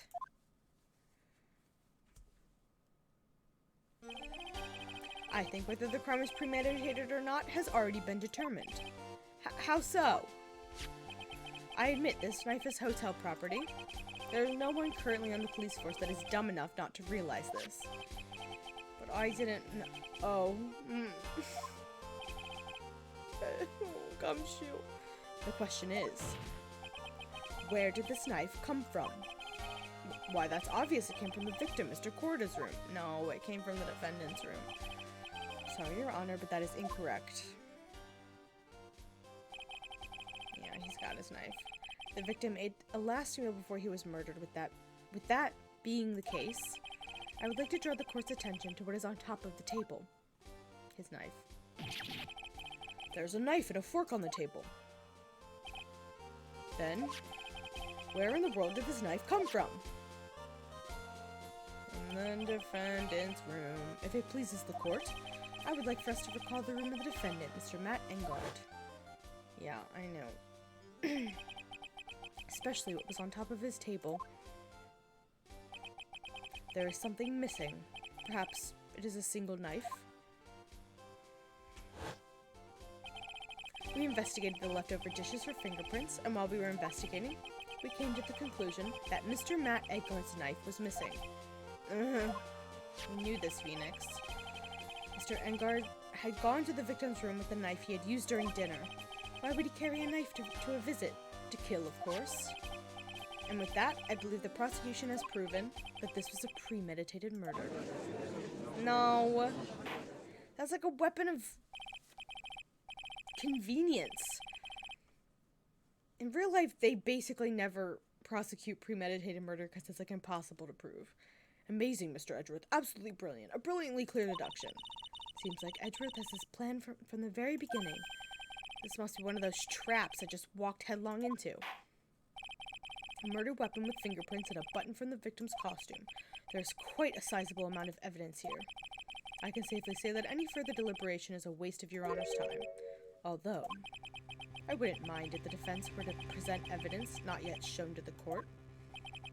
Evidence not yet shown. It means evidence that the court hasn't seen yet. In other words, new evidence. What does the defense have to say about this, Mr. Wright? Well, Phoenix. The judge is favoring the prosecution right now. If we answer with something wrong here, that gavel of his will be ringing out the sound of our defeat. Mr. Wright, do you have something important and necessary to present to the court? I guess I do. There's one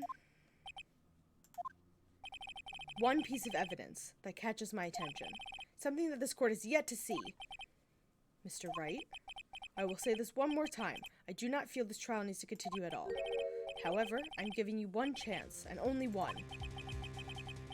What the judge is saying, Wright, is don't try pulling one of your usual bluffs here. If I mess this up, it's curtains for all of us. One piece of evidence. What is the... I don't know, what is it? Oh my god. It's all or nothing. It's not that. It's not gonna be that.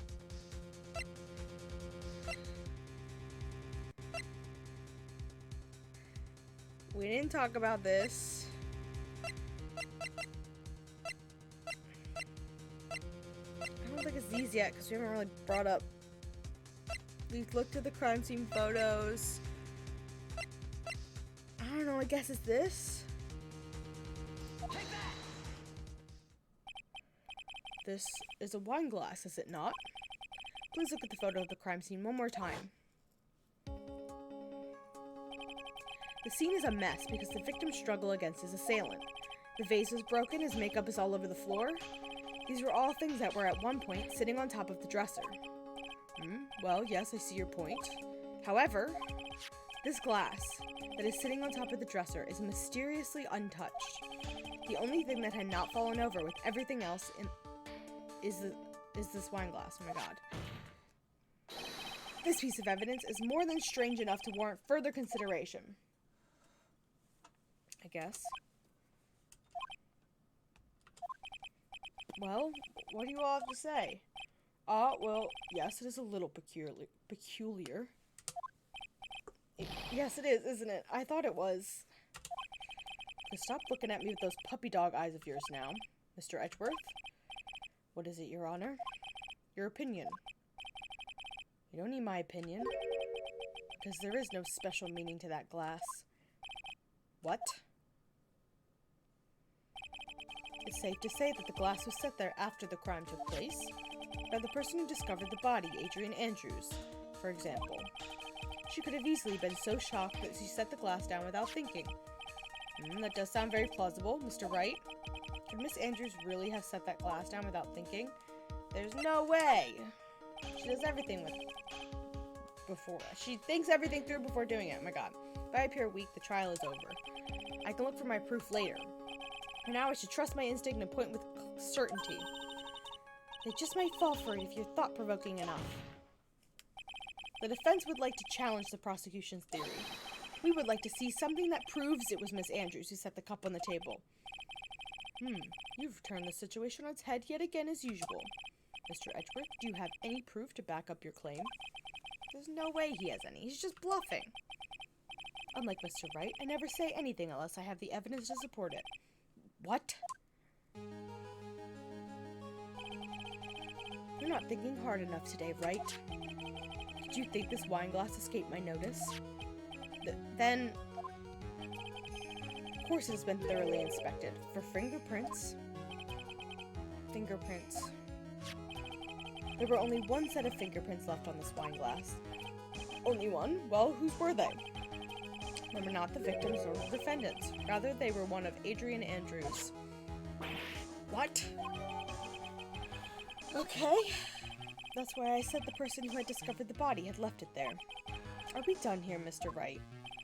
I can't believe I fell into another trap. Miss Andrews was probably holding the glass when she went to see Mr. Corrigan. But upon seeing his dead body, she was stunned and set the glass down in the dresser. What you just said makes a lot of sense. Now, do you see, Mr. Wright? You can't change any part of my scenario, as it explains everything all too well. I've thought long and hard this past year about what it means to be a prosecutor. And from here on out, I will show you the answer I have come to discover. Wait a second, Mr. Edgeworth. I think the prosecution has provided enough evidence for me to enter my verdict. No. Unfortunately, I cannot allow you to pass judgment yet. What the fuck are you doing? The prosecution has yet another witness we would like the court to hear from. Another witness? What is Edgeworth doing? I don't... Yes. Bailiff, please bring in the next witness. What in the world is Mr. Edgeworth thinking? I think if we told him that Maya's life, like, resided on this case, he might help us. Because I think he likes Maya. I mean, in my brain, they're BFFs because they both watch A Seal Samurai together. But, anyway. Now then, witness, please state your name and occupation. Witness, your name and occupation, please.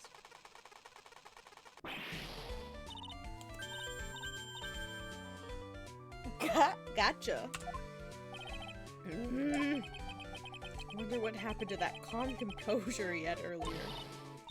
Oh, edgy boy. It's been, what, a year since we... Oh, God. But a year since we last met, hasn't it? You should be more happy to see me. I saw the report with her testimony, but who knew that under that helmet it was the Wicked Witch of the witness stand? Edgeworth, you dramatic man. I tell you, this time I know what I'm supposed to do. So today I'm going to tell you anything and everything. Even things that don't have to do with that terrible crime. Miss Witness, that terrible crime is all the court needs to know. Shush, I'm talking to my dear Edgy Wedgie right now. Don't interrupt us, Gramps. Yes, madam. No, please, by all means interrupt her, please. Anyway, witness, your testimony, please. It's true what they say, that you so hot-headed nowadays. Not that I mind at all, Edgy. Now then, what should I start with? The witness was on security detail at the hotel on the night of the murder. Is this correct, Miss Olbag? I must have Mr. Olbag. It was a great job being able to see my dearie Juan. It was almost too much for my little heart to handle. You mean you were a fan of the victim? Look, everyone is crazy over that Engard, saying he's cute in a fresh way or something. But not me, I wouldn't say anything so silly. After all, I have no interest in a little child like him. I'm only interested in a real man, Juan Corrida. But those two were the same age. Anyway, as I was saying, I was pacing in front of his room that night. Very well, please tell the court what you witnessed the night of the murder. Leave it to me, Edgy Poo. I love old bag. Anyway, after the ceremony, I went to pace around in the hallway in front of his room. There was something I was interested in finding out, you know. Well, since I was on the job, I made sure to keep a good eye out on the whole time. Good eye out the whole time. That's when someone showed up. It was a man coming out of poor Juan's room. It was Engard, Matt Engard. He was trying to sneak his way out of Juan's room.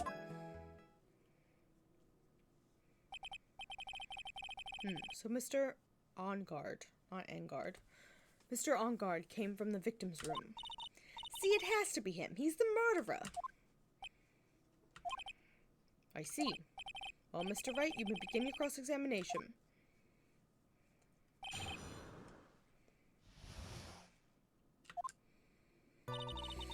Anyway, after the ceremony, I went to pace around in the hallway. Why? Miss Oldbag, what was your post on that night? The lobby. I was supposed to help set up the stage for that trifling show. But I refused to help, I'll have you know. It was all for that lead-headed samurai show. Heh, I even took out a few of the nails. Maybe it was a good thing the show didn't go on. Besides, that manager with the glasses seemed to be working hard at it without me. So I thought I'd take a break and spread my wings a little. And that's when you went to hang around the victim's door? There was something I was interested in finding out, you know? Something you were interested in? And just what was that? It's not some little thing that I can just go around telling everyone, you know. It's top secret between me and Julian. And Juan. I don't know, my brain inserted that. An edgy poo, of course. Mr. Edgeworth, what is this thing she was interested in?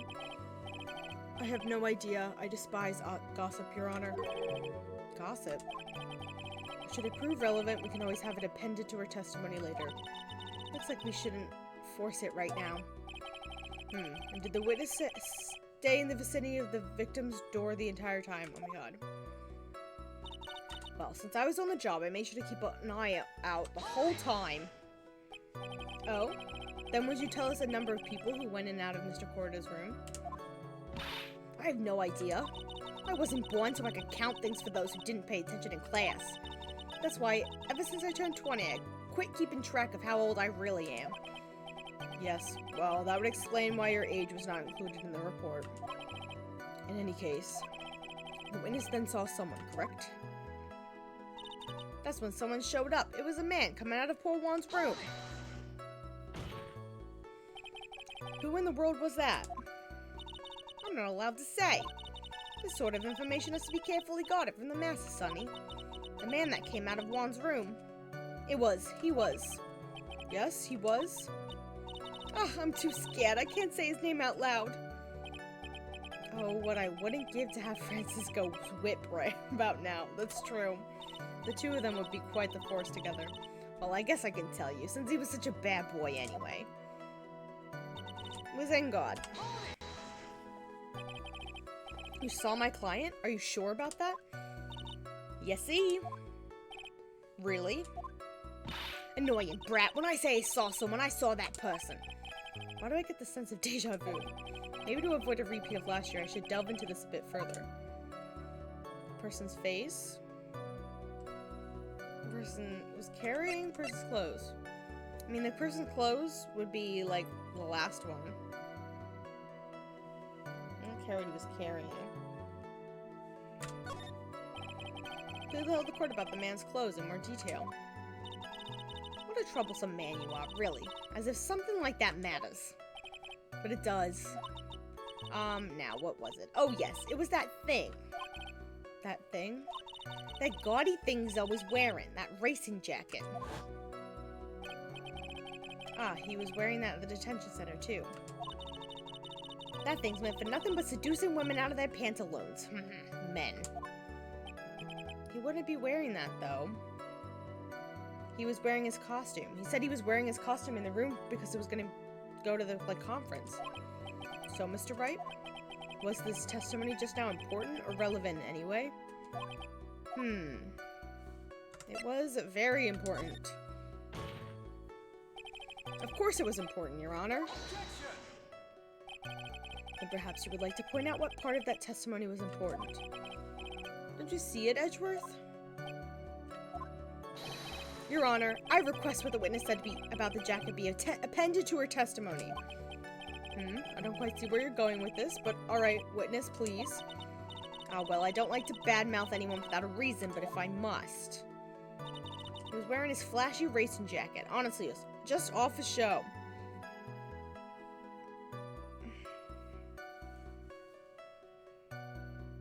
See, this is probably what I need to, present something to.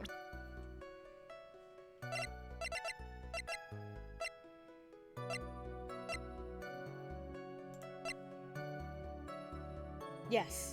He was found in his costume.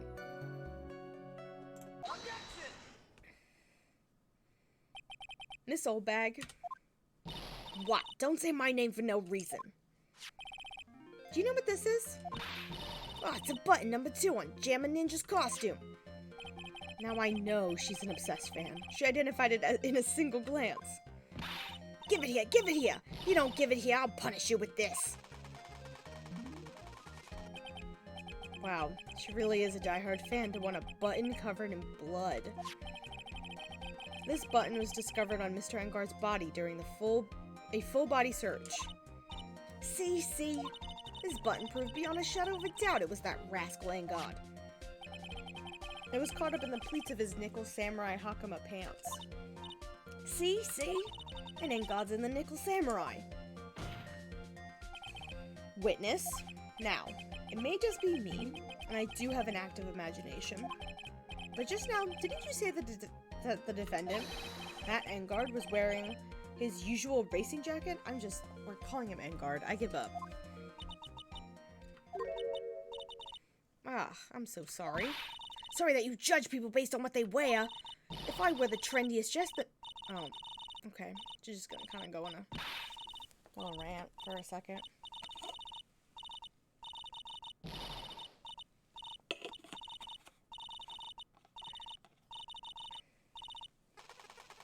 At the end, you should take a leaf from Edgy Poo. He's got style. Now hold your tongue still there for 1 second. So what you saw in actuality was not Mr. Engard, the man, but Mr. Engard, the nickel samurai. But when you think about it, they're really one and the same anyway. Miss Oldbag, this is a very important point we're talking about. Edgy Poo, do you think so? Well, it might be something worth considering. Just say it's important and agree with me for a change. You owe it, pretending to be dead for a year and leaving him emotionally distraught. Anyway. Witness, think carefully and try to remember as much as you can before you testify. All right, if you insist. I should be the one sighing, not you. Who I saw.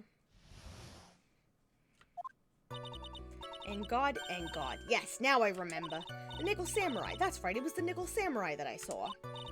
Yes, it would have been convenient for him to wear his costume during the murder.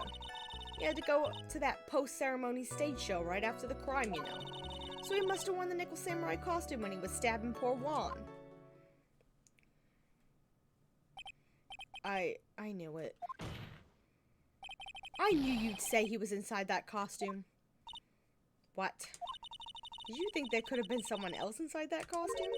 Don't be a bad little boy, think of such rude things. But the possibility does exist. Youngins today, I told you there's no way it was anyone else. How do you know that? Because I said so. That's what what I say is the truth. At least she's just as delightful a witness as she was a year ago. Mr. Wright, you may cross-examine the witness.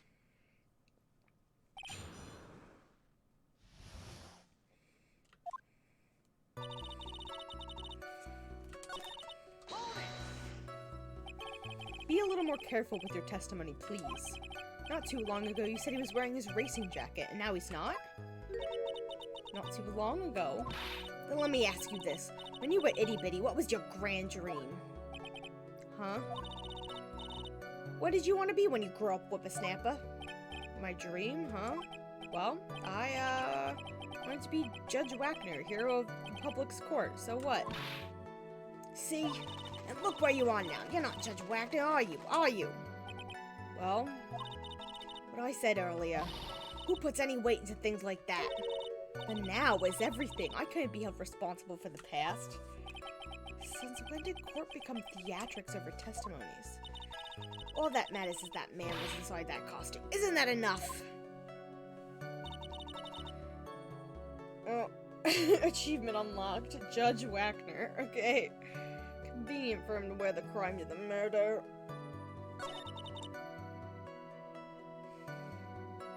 He had to go, so he must have worn the costume when he was stabbing poor Juan. Let me ask you one last time. The person you saw, it really was the Nickel Samurai. As showy as ever. Haven't I been saying that from the very beginning? Can I throw in the towel yet? You don't need to think too hard on this one. Huh? There's a contradiction in her testimony, and it's sitting in plain sight. The question is, what is that contradiction? What that contradiction means for us? Well, I have to figure out what you're talking about first, but okay. Yeah, don't know what the...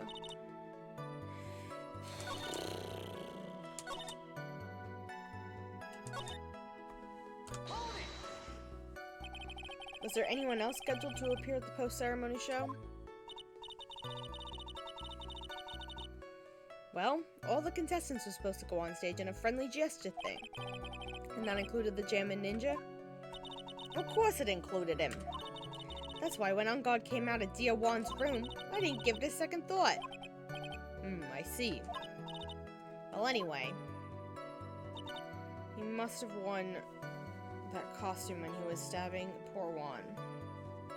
Is that the last one? Yeah, okay. That was the last statement.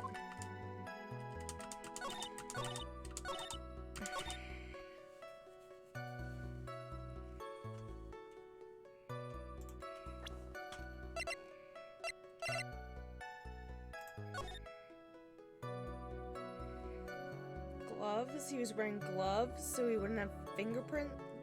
His fingerprints wouldn't have been on the knife? I mean, like, he would have eaten dinner and, like,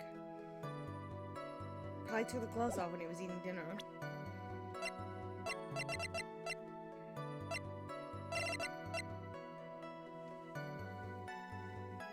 I don't know. Okay, apparently that was it.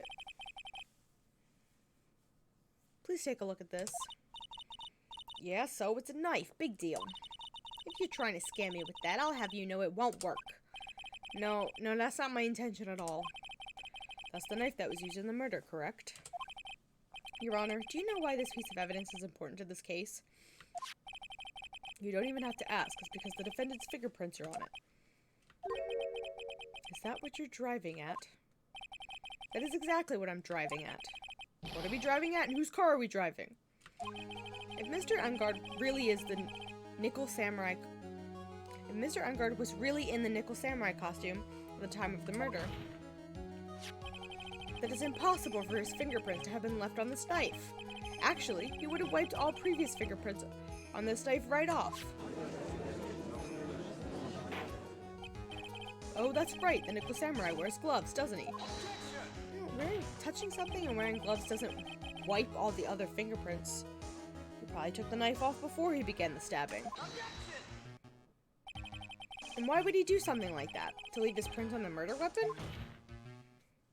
There's no way he would do something like that. However, there is one possibility. Let's hear your possibility. I love the back and forth. It's very simple. The defendant went to the victim's room while in costume as the Nickel Samurai. At that time, the defendant held no intent to murder. He was probably just going to relax and talk with the victim about the stage show, which is why he took his gloves off. But the murder still did take place, or murder. Well, it's well known that there was bad blood between the defendant and the victim. Yes, I have heard that before. Well, Mr. Wright, what do you have to say about Mr. Edgeworth's theory? So let me get this straight. Edgeworth's theory goes like this. When the defendant went to the victim's room, he had no intention of killing him. Now, up to this point, are there any problems with this theory? Yeah. He would have the knife. Why would he have the knife with him if he wasn't going to kill him? And they say this is premeditated. This theory contradicts something in an earlier testimony. What are you babbling about? Now for argument's sake, let's suppose Mr. Angard was the killer. If that's the case, I think it's impossible for the killer to have gone to the victim's room without intent. The kniff. This knife. This was used by Mr. Angard at dinner. Yes, we established that. Which means, if my client was in fact the killer, then he brought this knife with him when he went to visit Mr. Corrida. I suppose. However, you just said it yourself. At that time, the defendant held no intent to murder. If that were true, then why would he bring a knife? He wouldn't, would he?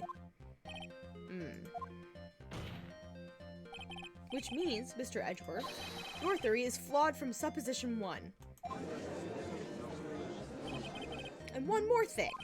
If the murderer was wearing the costume at the time of the murder, then there should be glove marks left on the knife. Which means the defendant's fingerprints shouldn't be all over it like bees on a hive. Okay? And that brings me to my final point. This knife was planted by the real killer to hide their identity and mislead us.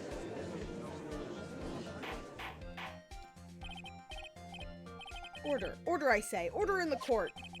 Was this knife really planted by the killer? Why would the murderer do such a thing? To frame him, obviously. It's to frame my client, Mr. Angard, of course. Angard, whatever. To frame. Aren't you forcing the interpretation just a little too hard on this one?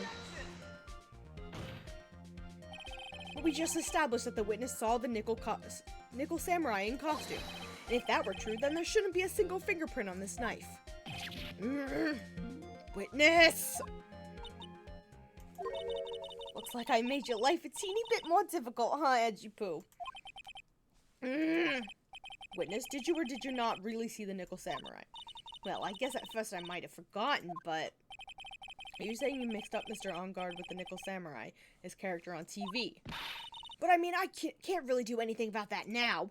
Look, I was waiting around in front of the doors because, well, I wasn't waiting around for the Nickel Samurai, that's for sure. She wasn't waiting for the Nickel Samurai? Alright. And who are you waiting around for?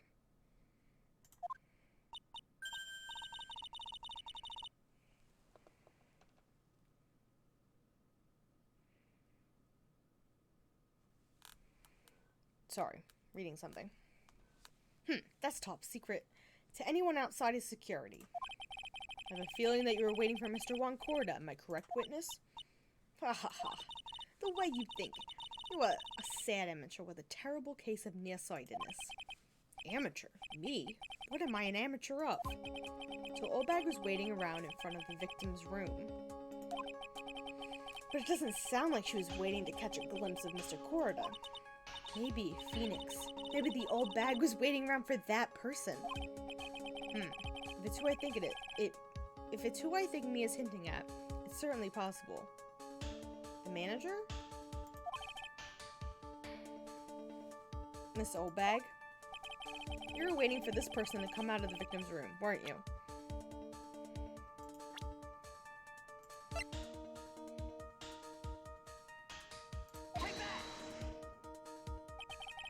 Who is this person? This is Adrian Andrews, Mr. Angard's manager. But why would the defendant's manager be in the victim's room? It seems that this is the latest rumor in circulation, Your Honor.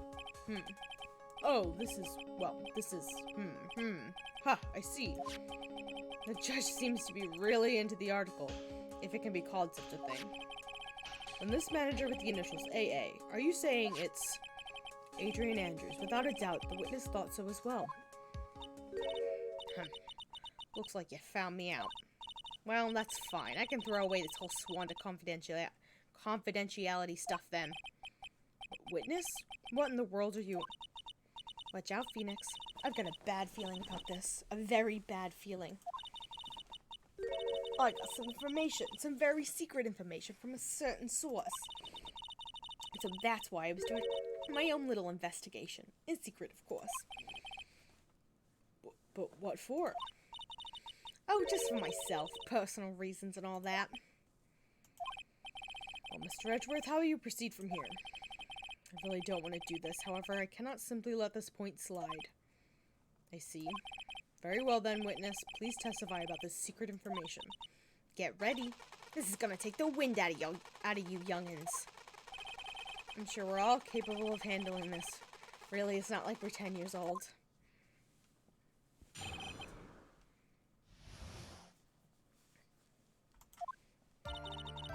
That Engard is one evil, evil man. He thought he could ruin poor Juan by causing a huge scandal. So to do that, he sent his own manager to get in close with Juan. I cannot condone such dirty tricks, so I took action. Oh, and this is top secret. You got that? Nobody else but you and me know yet, okay?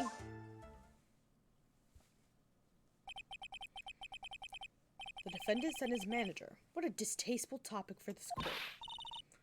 What? Nobody's above gossip. And isn't there a saying, the truth is never pleasant? Never heard that one before.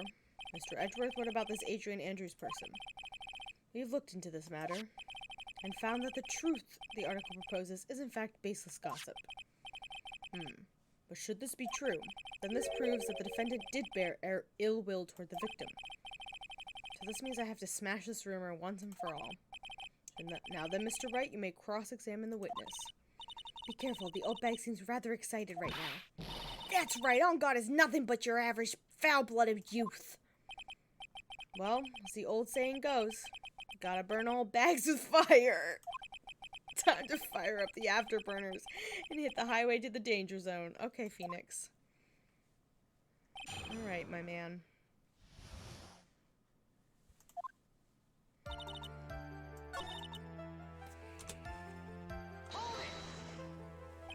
Scandal? What do you mean by that?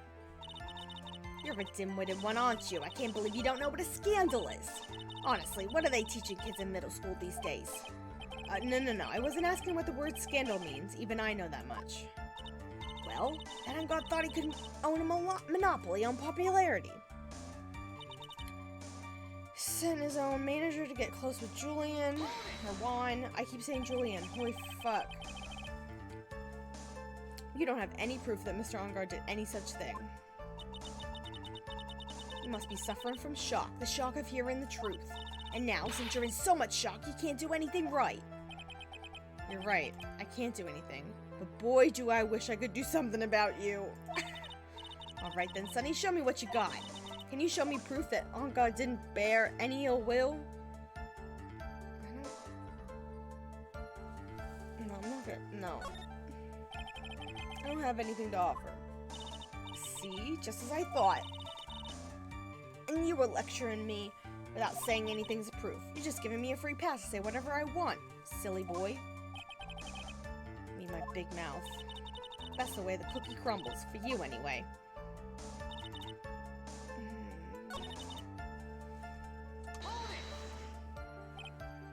Wait. What? I'm a busy woman. Tea time with the kids is over. Secret information that no one else knows yet? If that's true, then how do you know this secret information? Huh? Well, that's because I'm a pro. Yes, that's it. It's a secret. Even if you drill a hole in my brain, you'll never find out. How in the world did that old bat get such a secret piece of information? Did she steal Lotta's camera? No. So no one is supposed to know this secret information, correct? If that's true, then why do you know it, Miss Oldbag? Why are you looking at me like that? Stop that! Witness. I hate to say it, this is how you came to acquire your secret info, isn't it? Did you fucking steal Lotta's camera, you witch? Anyway, the investigative photographer Lotta Hart. Oh yes, I remember that mischievous girl. She reported that she had lost a certain note she had written to herself. She reported such a thing? On that piece of paper, she had written down some of her impressions about the relationship between the victim and Miss Andrews. What? Outrageous ideas, you say? No, I said impressions. Then everything written on this piece of paper is completely meaningless? Ah, that's it, that's the note! Ah. No, you see, this is something completely different. This is my top secret list of groceries to buy. Then you're the one who took Miss Hart's note. I'm a huge fan of Juan's, that's why. That infamous puffy-head whippersnapper. She's working with that evil on guard. She said so herself. On guard, I'm his sidekick. She was so happy, smiling like a silly duck. I was only checking what she had written. Oh, I was like, why did the music... Did something happen? No. Edgy Poo, you believe me, don't you? I was only trying to help out like the angel I am. It's only one little piece of paper. I've never taken anything else before. You really should come with a supply of cheese to match your vintage wine. Wow, Edgeworth. Well, it was only a piece of paper. I suppose we can overlook this just once. She looks like she's really sorry. Should I forgive her? No. If I let up on her now, she'll get away. How'd you find some way to inflict a deafening blow to the prosecution? Witness, you said that the only thing you stole was that note. Is that correct? Stole? Why don't you listen more carefully, you annoying brat? I saved this piece of paper from the terrible, lonely trash can, that's all. You're lying, damn it, I can prove it. Are you putting my credibility under scrutiny again? This old bag. I don't believe that the note is the only thing you stole that night. The camera. She stole the camera because the note was in the camera case. Miss Old Bag, that note was with a camera inside its case, wasn't it? A camera? Yesterday, Lotta Hart was raising a huge stink over her camera. She kept saying something like, my sweetie $1,600 camera disappeared on me. Why, witness! What is it, Gramps? If you have the note, then it is only logical that you have the camera too. Looks like you found me out again, Sonny. Is this the camera? Is this the camera you're looking for? Ugh, that's... What? Even though I look like it, I'm still a person, you know. I still eat meals like you. I fall in love and borrow things from people. I think your definition of borrow is a little off. I saw that woman's business card, and that's when I noticed it said... Slime bag celebrity photo extraordinaire. Photographer extraordinaire. Well, when I saw that, I had to know what sort of picture she had taken. I'm a professional security guard. That's my business to know these things. I don't know about that, but okay, old bag. Bailiff, check this camera's photos. Hurry. We must examine them at once. Okay.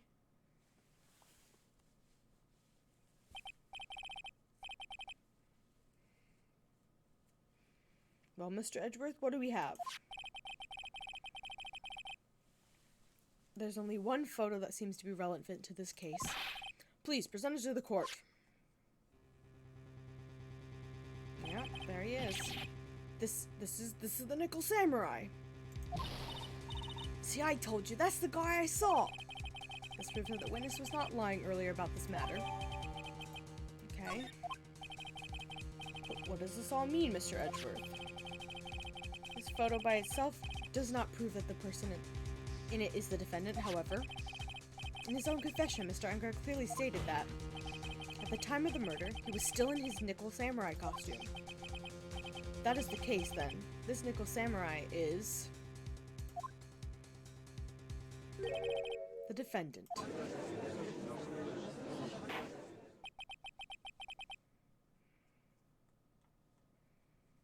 How did it come to this? I think this brings us to the end. We have examined every piece of evidence thoroughly. Final comments, Mr. Wright? The court will consider them before we close. Do you agree that this photo is decisive evidence against your client? Keep hearing nipple samurai. Nico! No, now I'm gonna say that on accident. If this photo is decisive, then we're done for. But if I raise an objection here and blow it, then I would put Maya's life in jeopardy. I can't make a mistake here. There's only one road out of this mess. This photo that Lada took. There's something strange with it, I assume. There's something strange with this photo. I knew this was coming. I'm gonna look at this picture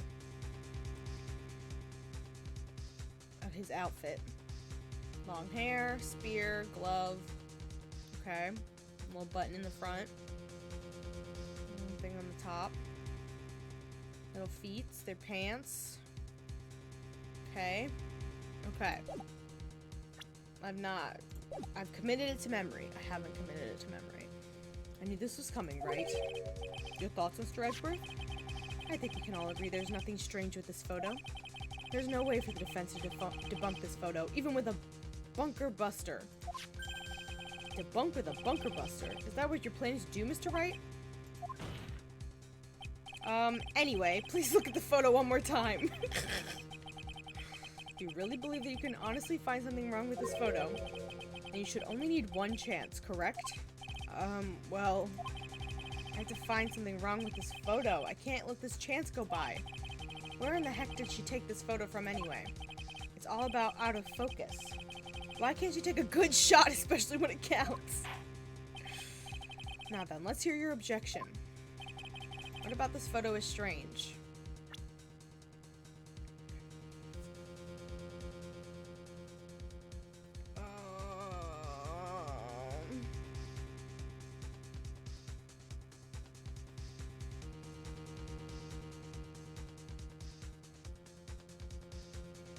I don't know.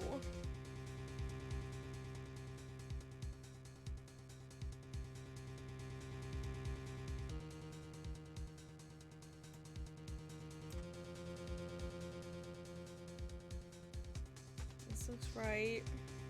This is right.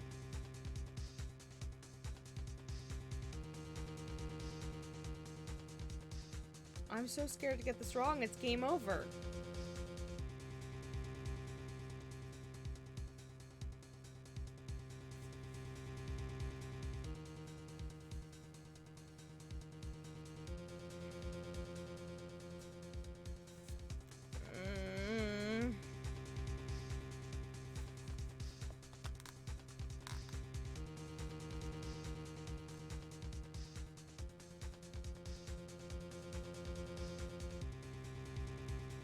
I don't know.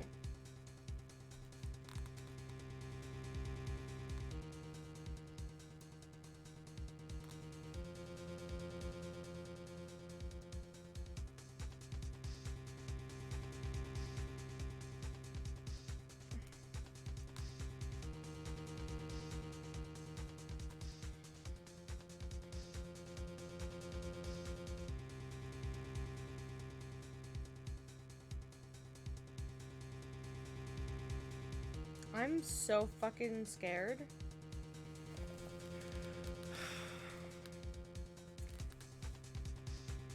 And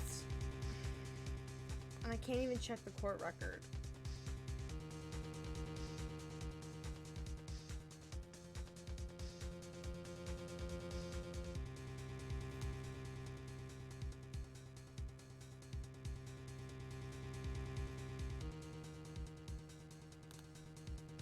Those pants, maybe?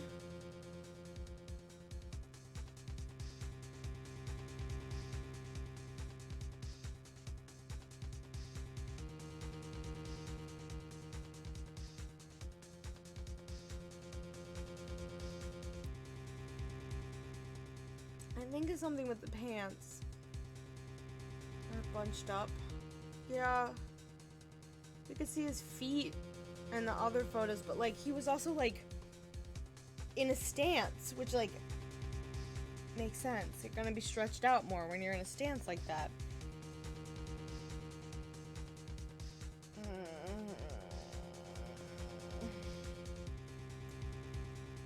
I guess it's the pants, like the bunched up bit. I'm so fucking... I'm so nervous. Oh.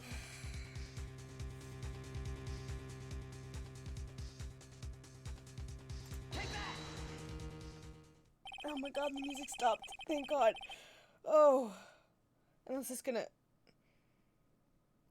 tease me. I would like to direct the court's attention to this one area right here. What are you pointing to? His ankles? If you could see this person's ankles, that would be one thing. However, you can't. Okay. And what does that mean? Yeah, really. The costume person in this photo could not have been Mr. Engard. What is the meaning of this? I wonder if you would care to elaborate with actual facts, that is. Let's take a look at the Nickel Samurai's poster. Oh, he's not in as big deep of a stance as I thought. I thought he was in like a whole deep dab. He's paying attention to the area around the bottom of the hakama. Hakama. I assume it's hakama. His socks. You can see his socks. Exactly. However, in this photo, the Nickel Samurai is clearly holding his hakama up just to walk. Is he? It doesn't look like he's holding it up, but okay. There's only one explanation for this. The person inside this costume is clearly much shorter than the defendant. Alright, I think I've turned things around for myself this time. That's curious. Huh? What is it? Edgeworth is unusually calm today. That's true. He's just letting the trial run itself, as if he's only along for the ride. Along for the ride? What do you mean by that? I can only guess that perhaps he doesn't feel under attack at all. Doesn't feel under attack? I haven't damaged his case at all? Mr. Edgeworth, where does this leave us? If the person in this photo is not Matt Engard, then everything the prosecution has tried to prove has become meaningless.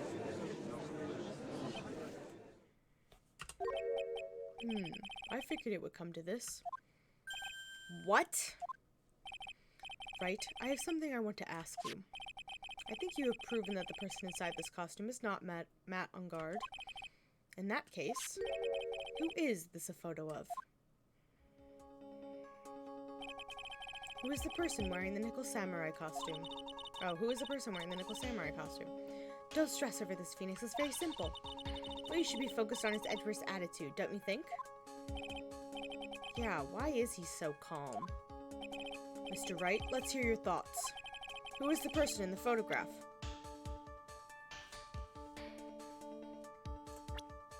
Probably the manager, right? Take that! Adrian Andrews? If you want to know who that Nickel Samurai is, it's none other than this woman. And why would you say it must be Miss Andrews? What in the world is your world points you to her? For starters, she's short. And she can freely move in and out of Mr. Engard's room. Finally, she had dinner with Mr. Engard that night. And how does that all add up? It means that it makes it very easy for her to get a certain item. A certain knife, with Mr. Engard's fingerprints all over it. The knife that was used as a murder weapon. Why don't you just say what it is you want, Wright? I have to do this now. This is my last chance to turn things around. The defendant moves to indict Miss Adrian Andrews in the murder of Juan Corrida. It was Miss Andrews who tried to frame the defendant for the crime. Order! Order! Looks like this trial has hit a most unexpected development. Mr. Edgeworth? Yes, Your Honor? This court is issuing a subpoena for Miss Adrian Andrews. A verdict cannot be passed without first hearing her testimony. Alright, this is it. This is kind of bad for us. Huh? What do you mean? If Adrian Andrews is summoned to court as a witness, it means that the trial will go on for another day. One more day? Ugh! If I don't get a verdict today, then Maya... Now then, shall we set up Miss Andrews' testimony for tomorrow? What am I supposed to do? The judge is about to adjourn the court. Now then... Please, Your Honor, continue the trial. You must pass a verdict today. I can't do that. We cannot hear Miss Andrews' testimony if she's not... I abhor wasting such valuable time. Edgeworth? Your Honor, I request that you please continue with today's trial. But we cannot continue due to this unexpected development. Unexpected development? I think you underestimate me, Your Honor. And what do you mean by that? That Mr. Phoenix Wright would slave his way to subpoenaing Miss Adrian Andrews is all happening according to plan, even if Wright was a bit slow to catch on. What?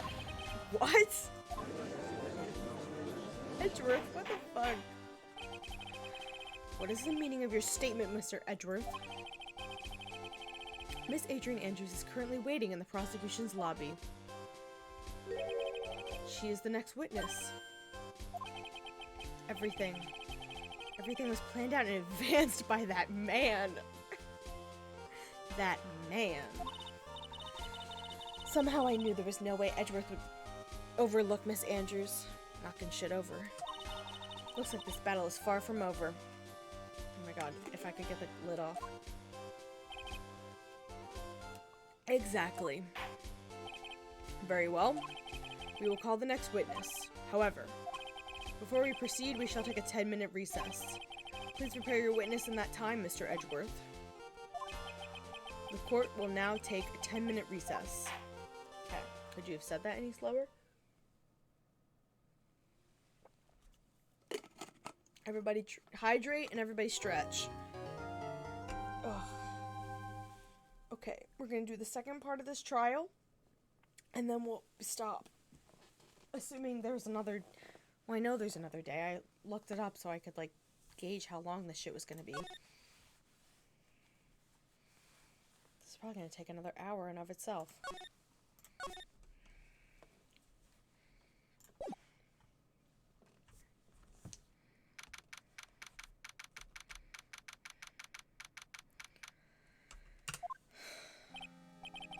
Dude, I can't believe that. Adrian, no way. Not cool. Not cool and collected Adrian Andrews. She is your manager. It would have been very easy for her to pull this off. The only person who had easy access to the knife you used at dinner was, well, her.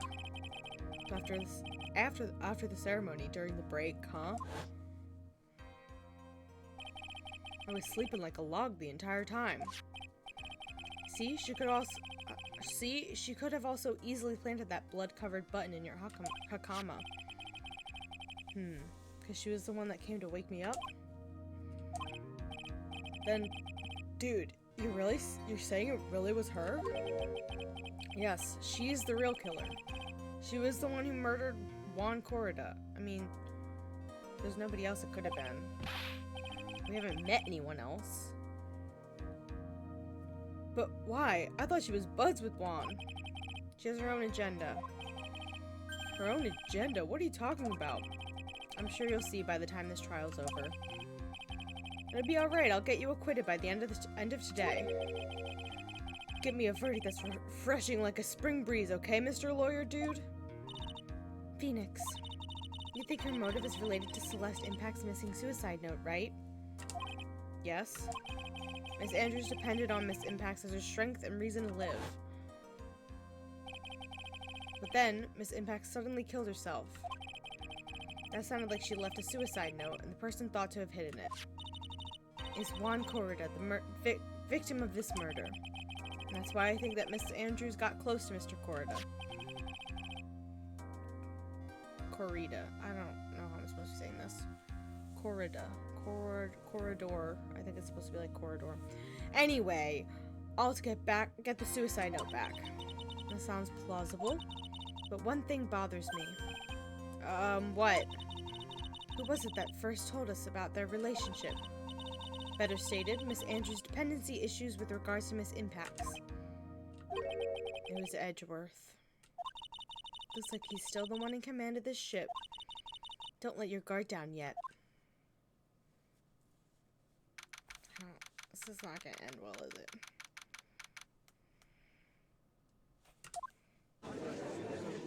Look at this man and that booty. Court will now reconvene. Now then, Mr. Edgeworth, if you please. Prosecution calls the witness subpoenaed by this court, Miss Adrian Andrews, the person who discovered the crime in Mr. Juan Corrida's room.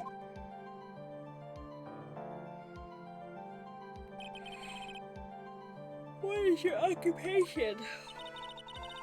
I'm the manager of the defendant in this case, Mr. Matt Engard. Everybody has very similar voices. I see. Now then. Before we begin, Your Honor, I have one request. Yes, sure, what is it? I'm sure everyone in this room is wondering the same thing. I would love to find out more about my relationship with the victim. After all, it was the topic of a certain weekly magazine recently. No, I have no idea what you mean. I've never even heard of Gossip Land. If the judge was ever a prosecution witness, he'd do all my work for me. Anyway, I was wondering if you could please tell us about your relationship with the victim. Yes, I was seeing Mr. Corrida. I was also aware of the rivalry that existed between Matt and Juan. But this was a private matter between Juan and myself. So it was a fry and bait matter, or bait and fry. Reminds me of fishing. But I didn't kill him. No one is accusing you of that. I think there's someone who would beg to differ. Yeah, there is someone accusing her of that. I think we all understand your relationship with the victim now, Miss Andrews. Very well then, witness, please testify to the court about what happened when you discovered the murder had taken place.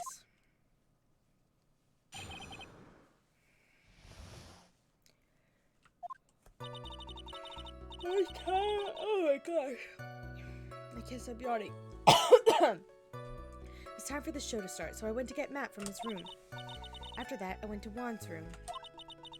And there was his dead body. I was in shock. What I saw was, naturally, the exact same scene as in the crime scene photo. I felt as though I was about to faint, so I poured myself a glass of juice. Why? Why would you do that?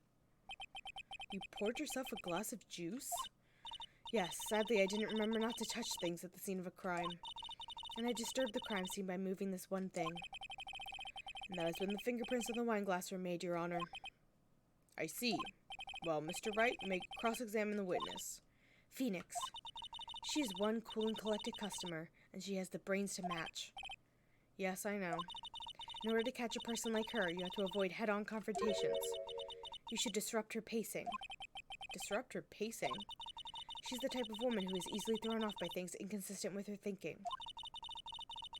So you have to attack when she least expects it.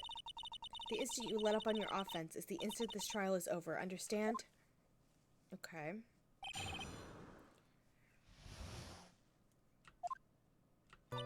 It's time for the show.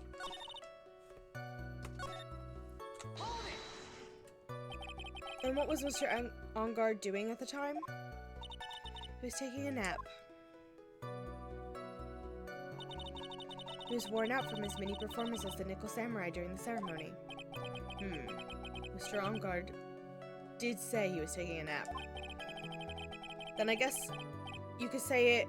Whoa, my god. Then I guess you could say it could not have been taken out of his room, yes? Excuse me? It? What are you... Right. I thought years of school would have taught you how to construct a sentence. You can't make a sensible sentence with a subject, then I'll make one for you. Watch. Did you, Miss Andrews, remove Mr. Engard's knife from his room? No. Subject, verb, object, right? Did you skip basic grammar? The witness may continue. God, this man. Then I went to Juan's room, and there was this dead body. I was in shock.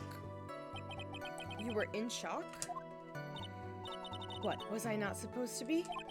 Miss Andrews is a very calculating person, and despite how close they were, I doubt she had romantic feelings for Mr. Corrida. Anyone randomly stumbling upon a dead body would be in shock. And you can't seriously expect that young beauty like her would not be shocked, or that a young beauty. Somehow, I don't think beauty has anything to do with being shocked or not. I see.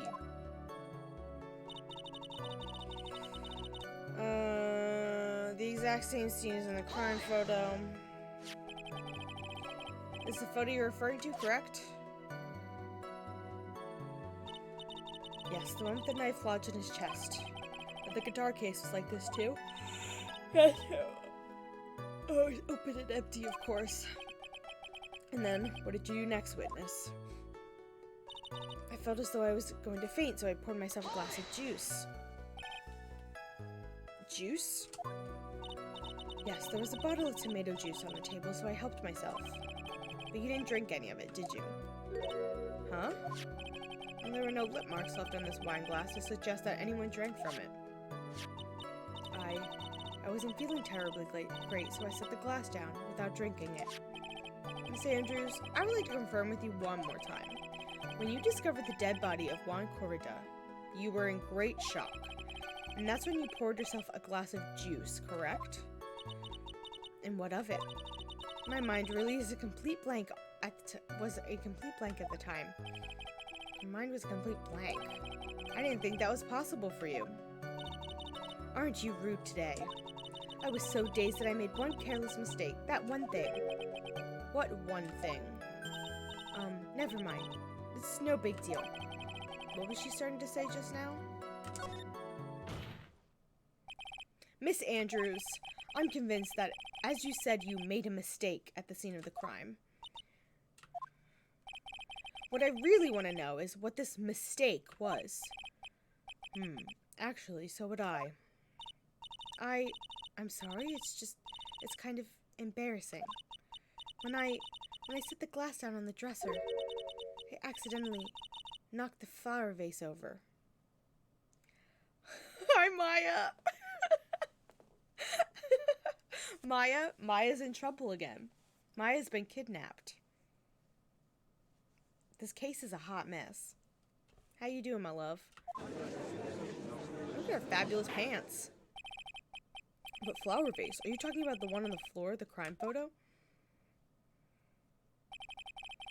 This mess of glass shards?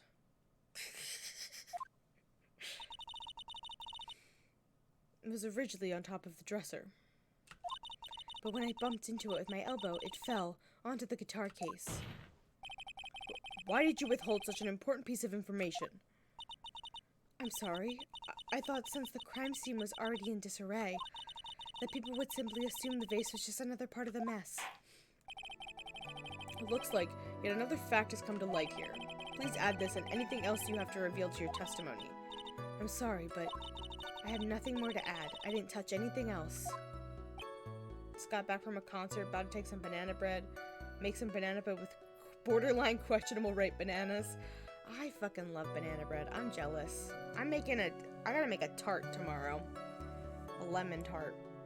I'm still on the fence. I'm still trying to decide if I'm gonna make it half lemon curd, half orange curd, or just do all lemon. I feel like it would be a fun experiment, but I'm afraid of it not being good. Also, I've never used this lemon curd that I bought before, so I don't know how good it is either.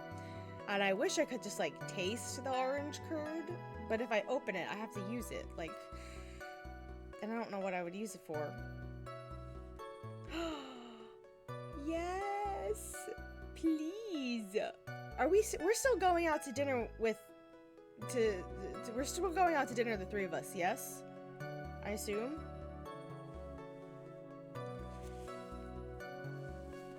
If you come, I don't know what time you're leaving on Sunday, but if you stop by the house, I'll give you a slice of lemon tart.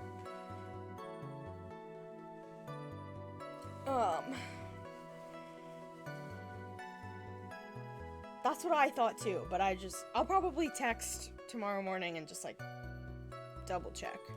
But I also want to knock the flower vase over where it fell into the guitar case.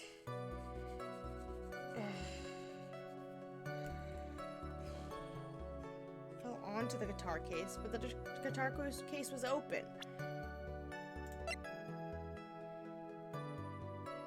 Objection! The guitar case would have to be closed if it was only on the lid. Yeah. You testified that you knocked the flower vase over. Is this correct? Yes. Are you sure it fell onto the guitar case? Is there some problem with what I said? Doing lunch with my dad's fam on Sunday, and then I probably had, okay. Dang. Oh. My dad's making cookies tomorrow morning. I'll bring you some cookies. That'll be our exchange. My dad's making chocolate chip cookies. It's not some problem, it's a major problem. It's true that the top of the guitar case was wet with water. However, that's exactly what is so strange. Miss Andrews, you testified that the vase fell onto the guitar case. However, if that was true, the case should have gotten wet on the inside, not the outside. That's very true. Furthermore, there's one other strange thing about this guitar case. What is that? Let's take another look at the crime scene photo. The remnants of the vase are scattered on the floor. And what's wrong with that? If the guitar case was open when the vase fell, the glass shard should be inside, not outside the case. Ugh. What is your point, Wright? That the case was closed at the time the vase was knocked over? Is that all? No, think back to what Miss Andrews testified to. She said that other than the vase, she didn't touch anything else. Yes, that's right. She did implicitly say she didn't touch the guitar case. But this whole matter with the guitar case is a dead end. The bright red guitar was found at the studio. It has no bearing on this case at all. Ugh, adjust myself. I may very well, however. The empty guitar case does seem to have no relation to this case, doesn't it? Does it? Doesn't it? It does say doesn't it? Seems that there's no deeper meaning to the guitar case. Well, Mr. Wright, do you think we need to hear more details about the guitar case? Make her testify! The empty guitar case. I believe this is a crucial piece of the puzzle. Huh, I can't believe anyone would reach for straws like this. But it is you. The love of my life. I can't believe I'm doing this either. Alright, I'll follow along for now. Miss Andrews, please testify to the court about the guitar case. Yes, Your Honor.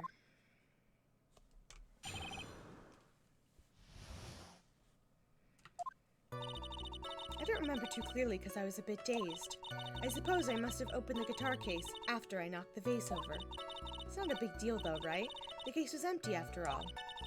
As for why I opened the case, even I don't know.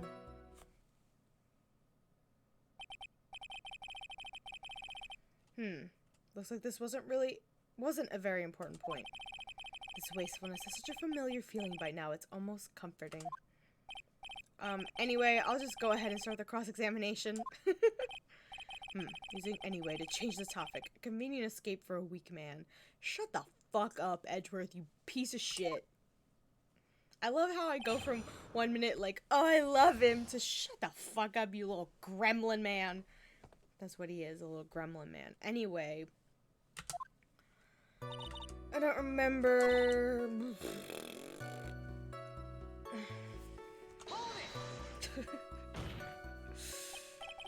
So you opened the guitar case then?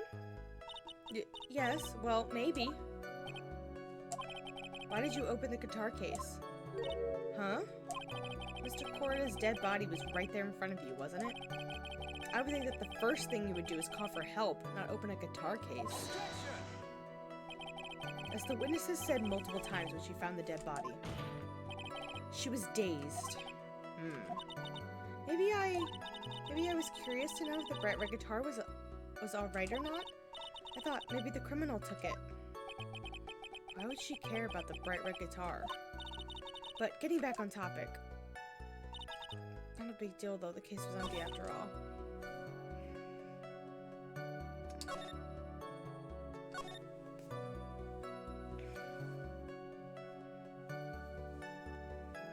But, okay, hold on. Where's my mouse? What happened to my mouse? Did my mouse die? There we go. Have we seen these yet? What? I got it.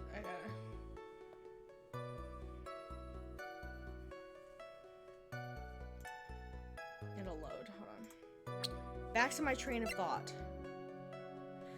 Her fingerprints weren't on it, so she couldn't have opened it. There's no way you were the one who opened the guitar case. Why would you say that? It's elementary, my dear. Because the only fingerprints on this guitar case are those of the victim. Ah! What is it, Miss Andrews? Hold on. Oh, I'm blinded. It's still loading. Oh my god. You shouldn't assume that I must have left fingerprints just because I touched the case. What the fuck does that mean? What if I were to tell you I was wearing gloves at the time? Gloves? Why would you be wearing gloves at the time? It was the night of the award ceremony, so of course I dressed up for the occasion. Yes, now I remember. I'm almost sure I was wearing a pair of thin gloves. I see. Well, Mr. Wright, it seems like the witness was wearing gloves at the scene of the crime.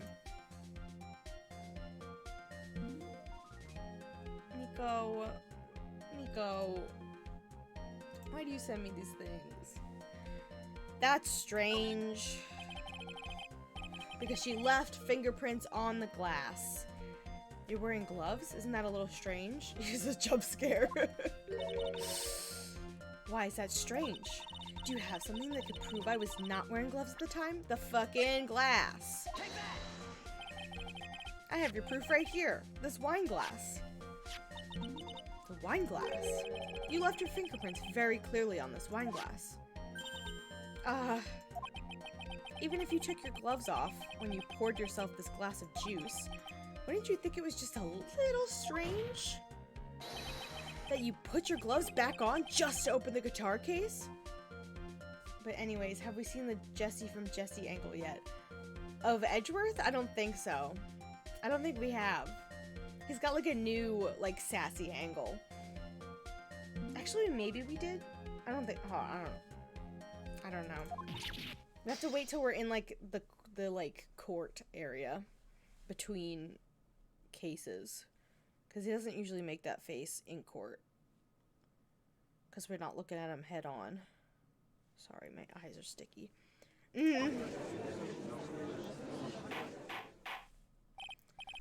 Order, order! Looks like you hit the nail on the head this time. What do you mean? I believe that guitar case plays a very important role here.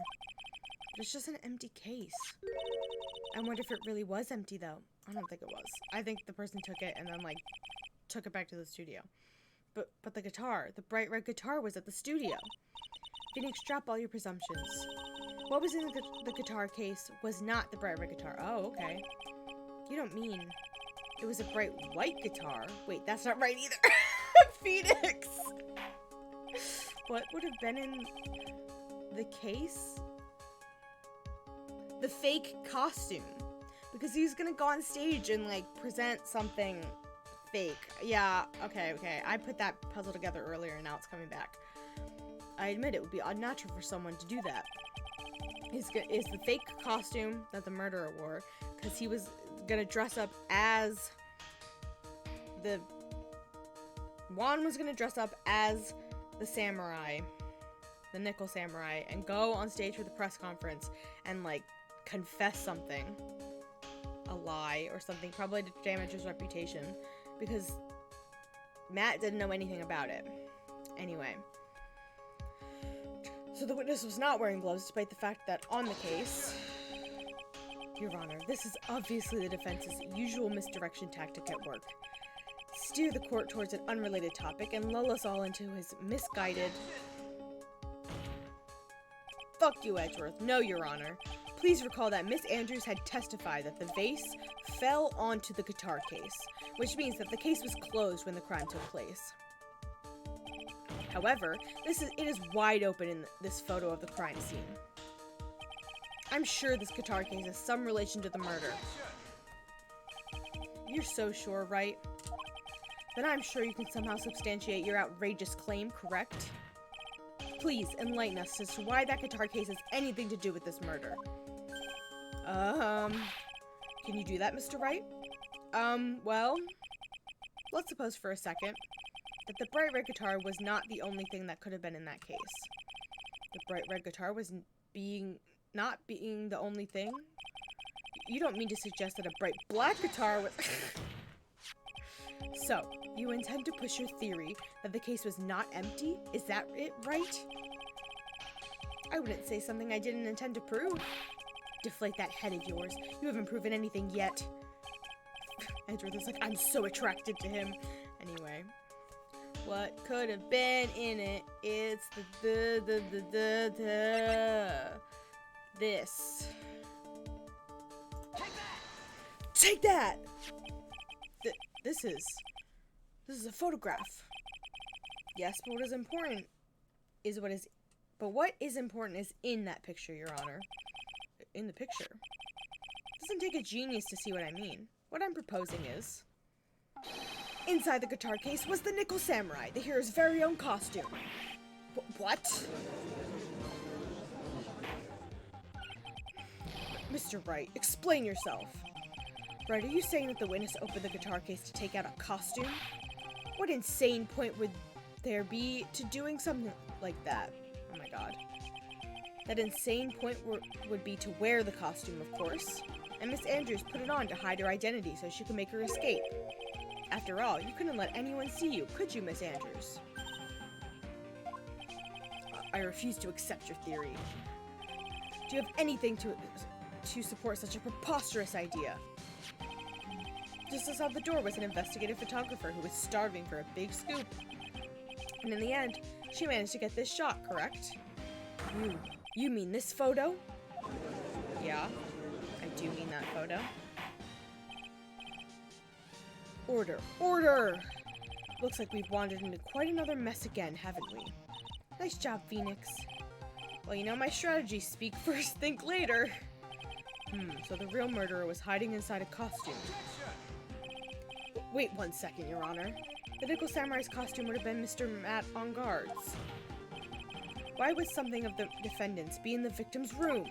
And inside the guitar case of all places? True. That's a little baffling. Mr. Wright, the court would like to hear your thoughts. What was this Nickel Samurai costume doing inside the guitar case? It wasn't stolen. He was wearing his, so it had to be a spare costume. Mr. Ongard did not take his costume off during the break period. In that case, the costume we're talking about was a spare one. What? Then, are you saying that on the night of the murder, there were 2 Nickel Samurai costumes at the Gatewater Hotel? Yes, that is what I'm saying. And how do you explain the costume that was inside the guitar case? It would mean the victim himself had brought the spare to the ceremony on purpose. He absolutely did. But why? The victim, Mr. Korida, was the Jammin' Ninja. Why would he secretly bring the Nickel Samurai spare costume with him?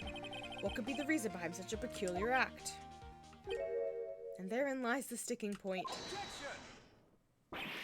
What are you mumbling to yourself about now? Have you just been rambling all this time without any sense of inner monologue? Huh? No, I just... Mr. Wright, please explain yourself. Why do you think the victim had the Nickel Samurai spare costume? Phoenix, are you sure you can explain this one? Yes. Think carefully before you answer, and then answer with gusto. I believe in you. Alright, this is what I think. The reason the victim brought the Nickel Samurai spare costume to the hotel was... the press conference. Ba-da-ba-dum. What is this? On the night of the murder, after the stage show, the Nickel Samurai was going to hold a special press conference. A press conference? Yes, the Nickel Samurai was supposed to confess something at this conference. I heard about this as well. For once, you're not making something up, right? But what struck me as strange was that Mr. Ongard himself said he had no idea he was supposed to be holding a press conference that night. But how can that be? The way I see it, that can only mean one thing. The conference was set up. by none other than the victim, Mr. Juan Corrida himself. The victim? Yes. The spare nickel samurai costume was prepared for that very conference. Mr. Corrida was going to hold the press conference as the nickel samurai.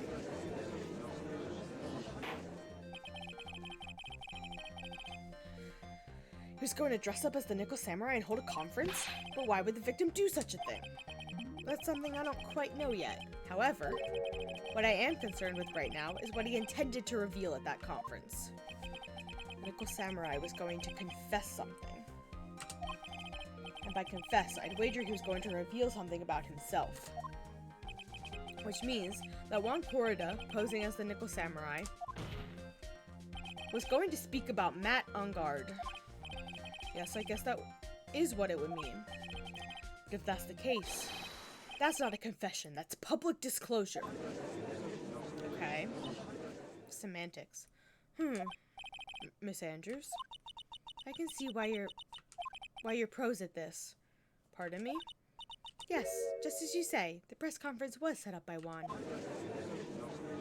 I like the neon blue pants, or teal pants. Miss Andrews, please offer an explanation for this. I was the one he asked to help set it up. And the person who prepared the second costume for him? That was also me. You? Juan had bet everything on the Jammin' Ninja this year. And if he lost the Grand Prix, he was going to make sure Matt was going down with him. That's what he thought anyway. He was going to ruin him, huh?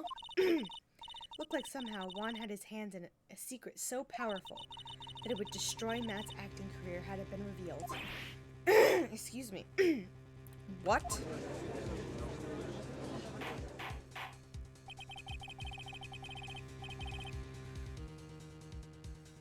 Do you know what this secret of Mr. Ungard's is, Miss Andrews? That's something only Juan knew. I don't know what it is. Ah, I see. I've probably been coming off quite suspicious to everyone, but that's to be expected. I've been trying to protect Matt after all. Protect Mr. Ungard? And yet again another strange bit of truth comes to light, it seems. Miss Andrews, if you could please tell us the truth about your behavior. Yes, Your Honor, I understand.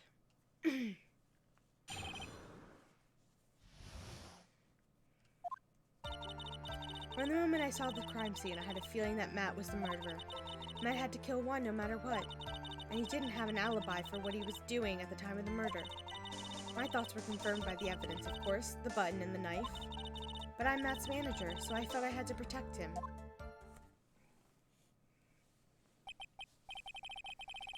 This does account for everything.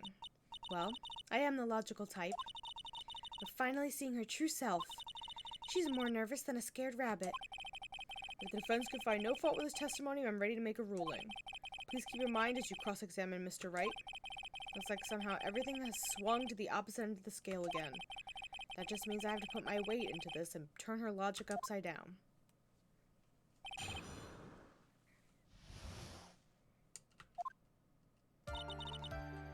I had a feeling Matt was the murderer. Matt had to kill Juan no matter what. So would you say this need came from the press conference? Yes, do you know why Juan chose that event and that hotel for the conference? Because that was when he could cause the most damage to the public's beloved Matt Ungard. And you knew it was planned, didn't you, Miss Andrews? Yes, because I was the one who set up the conference and prepared the costume. But I'm sure Mr. Ungard didn't know anything about the press conference. Oh, really? Can you show me any proof that he didn't know about the press conference? Anyway, the important thing here is that this information was not in your testimony. Yes, I agree, Miss Andrews. Please correct your testimony, if you please. Grasping at straws now, are we, Mr. Wright? I know what his motives was, but I don't have any way to prove I'm right. He didn't have an alibi for what he was doing. He was napping. The evidence, of course, the button and the knife. You can hardly call the knife decisive evidence. The fingerprints on the knife could very well be a clever camouflage. Then, what about the button? The button. It's clear from the crime scene that the victim and his murderer fought, and during the fight, the killer ripped the button from the gem in Ninja's costume. Talking about this button, correct? That button was found in the pleats of Matt's Hakama. Isn't that correct? Hakama. I keep saying it wrong every time. That's Hakama. I would think that makes it very decisive evidence. Ugh. Looks like you were outfoxed again, Mr. Wright. Anyway, the knife doesn't prove a thing. Please fix your testimony. I can't stand the sight of a man who can't gracefully accept his defeat. Thank goodness Mia can still look at me. With an icy stare, yes. Miss Andrews, for Mr. Wright's sake, please add this to the information to your testimony.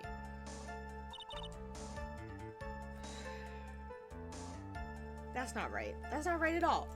Because the blood... he didn't get stabbed till after he was dead. Where's that autopsy report? There it is. He was strangled and then stabbed. So if it came up during the fight, there wouldn't be blood on it. This is, yeah. This is the victim's autopsy report. It clearly states that the cause of death was strangulation by a scarf. Strangulation? The knife stab to the victim was done after the victim had already died. And does that mean... Let's examine the evidence. This button has the victim's blood on it, which would mean that it was ripped off the costume. When? After the knife was stabbed into the victim. Exactly, which means...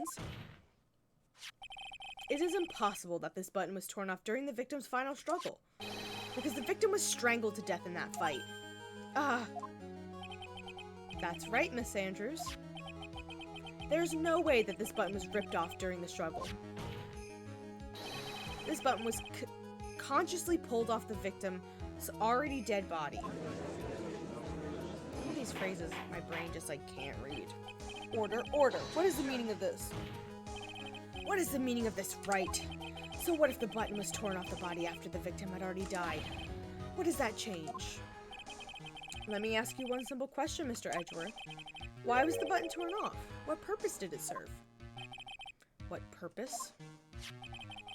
We now know the button was not torn off during the fight, so the murderer took the time and effort to purposely rip this from the victim's body. That would mean that the murderer had something in mind, wouldn't it? Mr. Wright, does this mean you know what the murderer wanted to do with the button?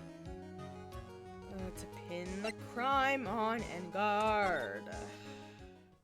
On guard. There's only one logical reason for someone for doing something like that. Holy fuck. It was to pin the crime on Mr. On Guard. There's no way anyone would put a bloody button in their own pants. That's right, Mr. On Guard was set up by the real killer, of course. And the real murderer is... Well, Mr. Wright, who in the world is the real killer then? Finally. I can't believe I managed to bring this trial all the way up to this point. Phoenix, you can't let your guard down yet. Not until the very end. The real killer, the person who planned to frame Mr. On Guard, is... I mean, it's her, right?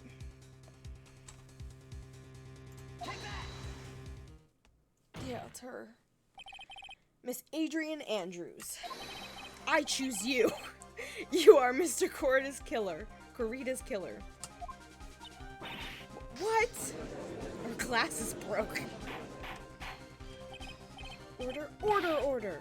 Mr. Wright, this is a very grave matter. Do you have any evidence to support your charge? That supports your charge? Any evidence? All of the evidence points to Miss Andrews. Oh, how preposterous. You can't stick any of that on me. I can't, can I? Would you care to test me? Then what about this knife? The knife was used to stab the victim after he had already been strangled to death. It was used to throw suspicion on Mr. On Guard, naturally. A knife covered in the defendant's fingerprints could only be taken from his room. And the only one who had dinner with him and knew which knife to take was you. She just got a bunch of glasses in her pocket. But then, what about the button that was found in Matt's Hakama? This button was removed from the victim's body after he had already died. The only people who could have done so were the person who found his body or the killer. However, if Mr. On Guard was the real killer, there's no way he would have put such incriminating evidence in his own Hakama. I stopped myself that time. Hakama? No, I was about to do it right. Hakama. Not Hakama. Oh my god. Hakama. I'll never get it right. The only person who could have put this button into Mr. Ongar's Hakama is the person who went to wake him from his nap, which is you, yet again, Miss Andrews. I see. What about the empty guitar case? That is also another piece of evidence that incriminates Miss Andrews. That costume was used to hide the real killer's identity as they fled the crime scene. Now, who could have known that there was just such a costume inside the guitar case? It could only have been the person who prepared the costume for the victim. And that person is you, Miss Adrian Andrews. No, But Miss Andrews' fingerprints were nowhere to be found on the guitar case. It was you who proved she was not wearing gloves at the time. That's right. That's because she did not intend on leaving any prints. If anyone had found out that she touched the case, they would have asked her why. So to avoid leaving any prints, she used a towel or something else to open it. But the glass of tomato juice is a different story. Miss Andrews purposefully left her fingerprints on the glass to show that, yes, indeed, she was the classic dazed discoverer of a dead body. And to top it all off, there is this photo. Hell fucking yeah, Maya. Oh, your apartment's gonna smell so good with it baking. A photo of the killer as they exited the scene of the crime. No reasonable person on Earth can believe this nickel samurai is Mr. On Guard. He would be much too short for his own costume if it was him. Speaking of how tall people are, Miss Andrews, you're also kind of short in stature, are you not? Oh, that's true, I forgot. I'm sorry, Maya. I always forget that, like, you don't have a strong sense of smell. Anyway. But please stop. Well, how about it, Miss Andrews? I've got her this time. Miss Andrews?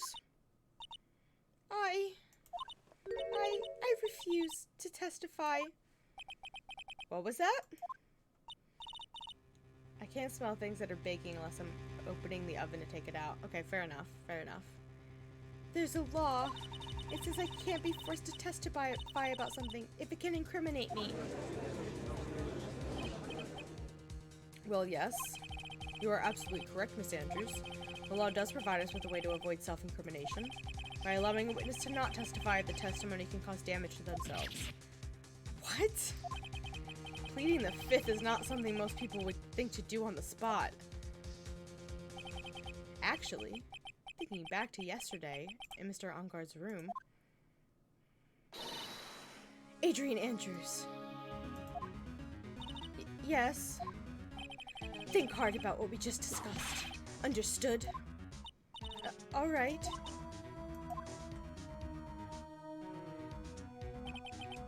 That's it. That's when Francisca planted this idea into her head. She must have told Miss Andrews to not testify if things looked bad. You did a good job proving everything up to this point, Phoenix. There's still one thing you haven't done. Something I haven't done?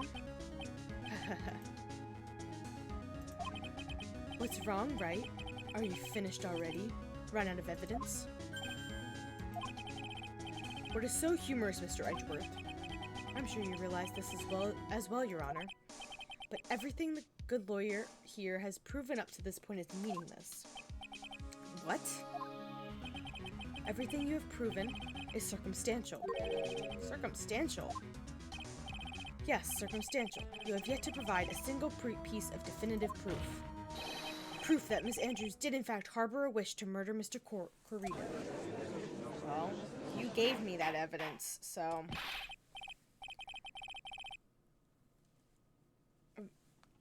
Did you want to kill Mr. Corrida? I believe this may lead to me incriminating myself, so I will abstain from answering. But Miss Andrews, if you do that, it would be the same as admitting your guilt, don't you think? Maybe so or maybe not. There's nothing to prove it either way. Besides, you don't even know what crime I would be guilty of due to my silence. No, she's taking that defiant attitude again. Mia, what should we do? Somehow we've landed in the worst possible situation.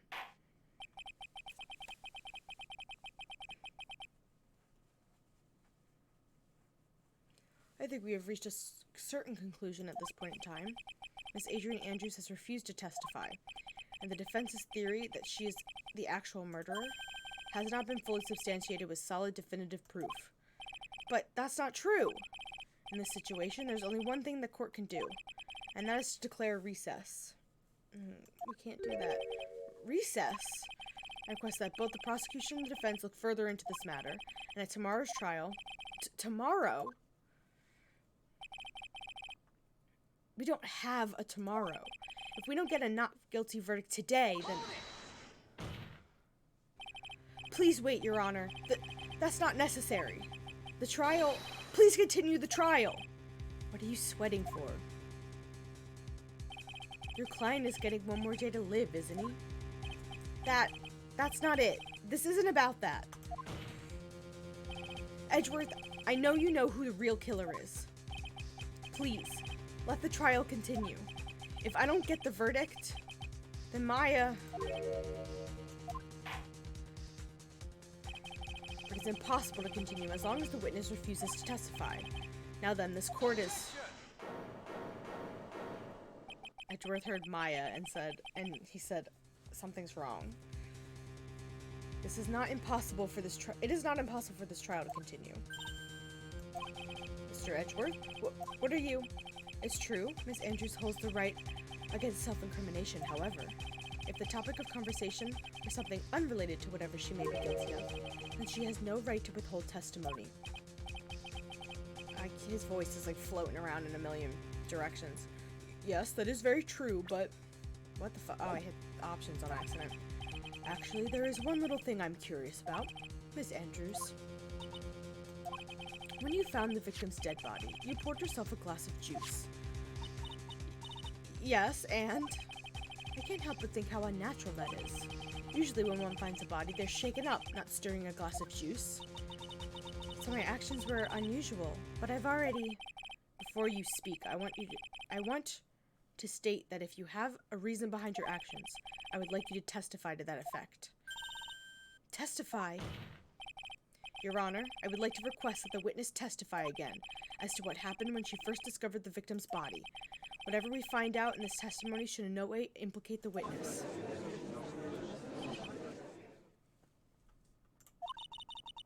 I don't know what it is about Edgeworth today, but I can't get a good read off of him.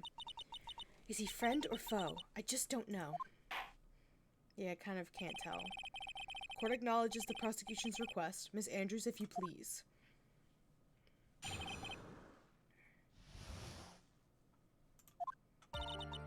That glass of juice, I didn't really pour it for myself. I was surprised when I walked into the room and saw that in that messy state. And Juan, he was sitting slumped over and tired looking in the corner. When I saw him sitting like that, the thought that he was dead didn't cross my mind. To be honest, I thought he had just fainted or something, so I went to pour him some juice. Then I realized that he was dead. That's when I knocked the flower vase over. That's suspicious. Also, thank you everybody who retweeted the stream. I really appreciate it. So you poured that glass of juice for the victim. Why didn't you say so in your earlier testimony? I didn't think I needed to include something so trivial. Phoenix, please be careful here. If you can't find anything wrong with this testimony, then there's nothing left. I know. Edgeworth, what the heck is going on in that brain of yours?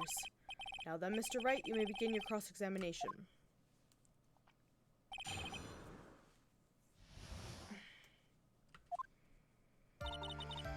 Didn't really pour for myself. I was surprised. I saw it in a messy state.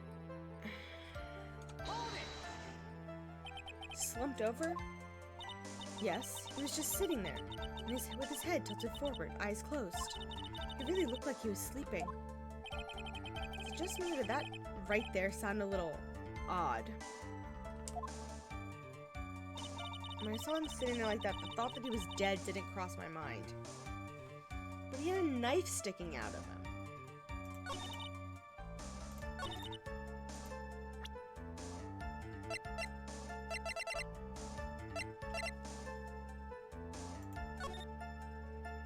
He's got a knife sticking out of his chest. Like, he's got a knife sticking out of his chest. That's freaking... So you honestly didn't think he was dead when you found him? No, not at all.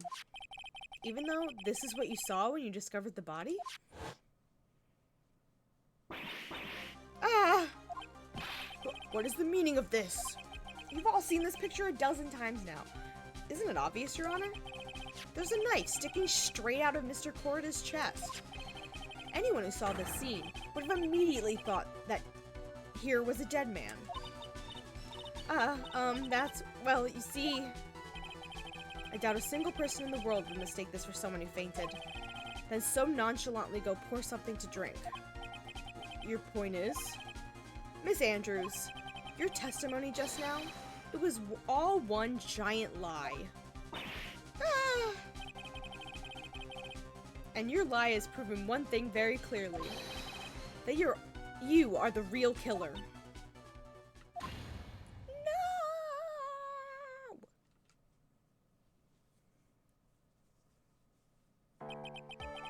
Looks like the defense has somehow brought the ugly truth to light.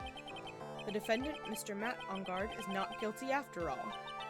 But that's impossible. You're wrong. Miss Andrews, try to have some composure. It wasn't me. It wasn't me, I tell you. It was Matt, I swear it. He's the one who killed Juan. But you were the one who refused to testify. And your reason for not doing so was that you might end up incriminating yourself. That's because... Miss Andrews, I'll give you one last chance. What exactly are you hiding that may incriminate you? I refuse to testify.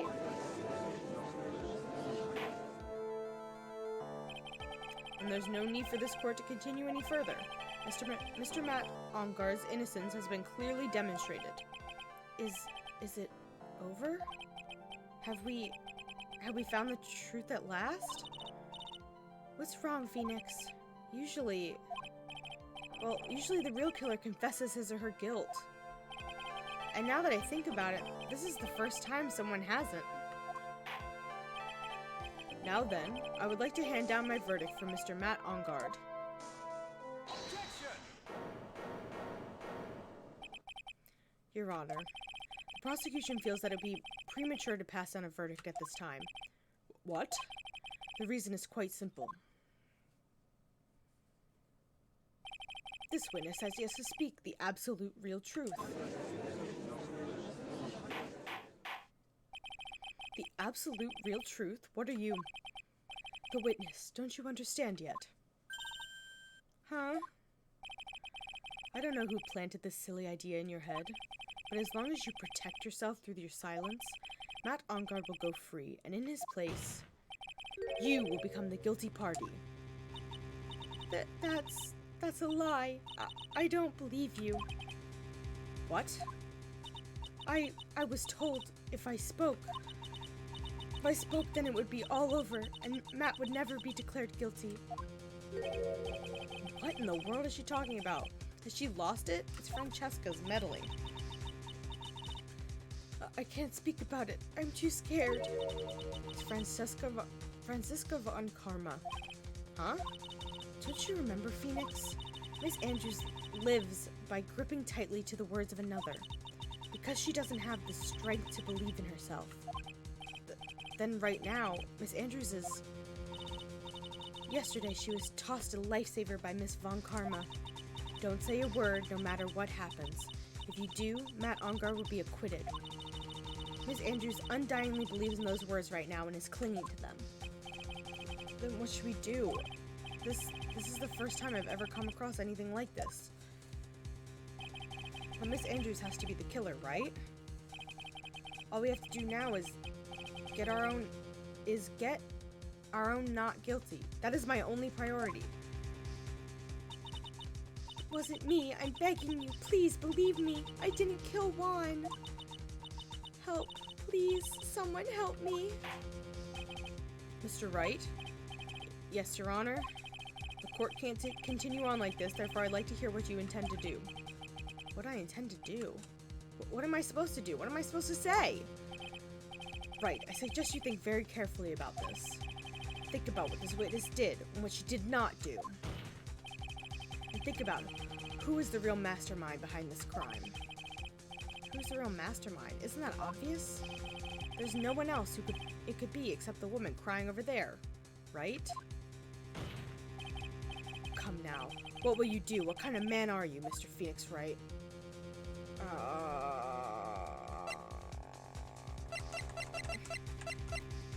I want to do that, but I feel like it wants me to do this. I have to win by a complete acquittal today. There's no way around that. But I can't bring myself to do it like this. Not when she's making a face like that. Miss Andrews, I would like to know what you are really hiding. Mr. Wright, are you sure you want to know are you sure you know what you're doing? Sure, Mr. Ongar would get an acquittal, but in his place, you would be found guilty. Is this how you really want this trial to end? Be quiet. How dare you? You're trying to trick me. That's enough. I commend you for trying, Mr. Edgeworth. However, it's clear that the defense's theory is the truth. You're wrong. I'm doing the wrong voice for her. What a shame. I had hoped things wouldn't come to this. However, what is it, Mr. Edgeworth? Miss Andrews, since you absolutely refuse to testify, it falls on my shoulders to disclose this to the court. Stop! Mr. Edgeworth? This witness, how should I put this? She has an illness. What? What? And because of this illness, she has tried to commit suicide in the past. Stop! Please stop! No matter how much you want to hide it, it's no use. I have the evidence right here. Edward, this is kind of cool. Not kind of, this is very cool. That's the second part of the suicide report. The attempted suicide report. What will you do now, witness? You know what I'm about to do, don't you? I will now reveal to the court the true nature of the pitiful woman known as Adrian Andrews. The secret of her dependent nature. Having other people know about it scares her more than anything else in the world. Please stop! I beg you! If people find out, I'll... If you're going to say would choose death, that is no concern of me. Holy fuck, Edgeworth. Edgeworth? How can you be so cold? However, before you die, I will pull the truth from your still breathing lips, no matter what I have to do. So, will you tell the court yourself or shall I? Either is fine with me. I'll talk, but please, help me. Ow. Oh, we're almost there. This is almost the end. Nothing matters anymore. My crime. When I first saw him, I really thought he had fainted, honest. When I realized he was dead, that's when I formulated my plan. Once I made sure there was no one in the hallway, I made a dash back to Matt's room. And then, I stabbed Juan's dead body with a knife and ripped off the button. Just when I finished and was returning to Matt's room, I had a bit of an inconvenience. And that's why I ended up using the Nickel Samurai costume. Inconvenience? I don't know. Stabbed the body with the knife? But why would you do that? Isn't it obvious to pin the blame on a certain person? A certain cowardly man? What do you mean by all this? Might take this court a little while to understand, but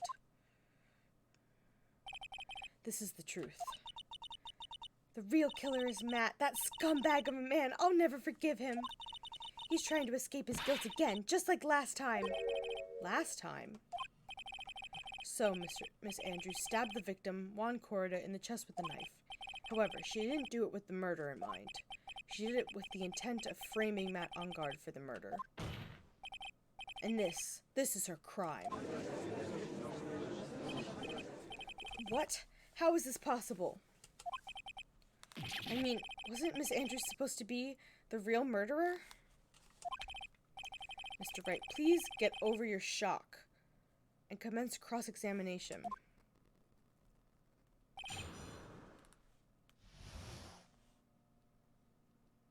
Sorry, 1 second. Responding to a text message.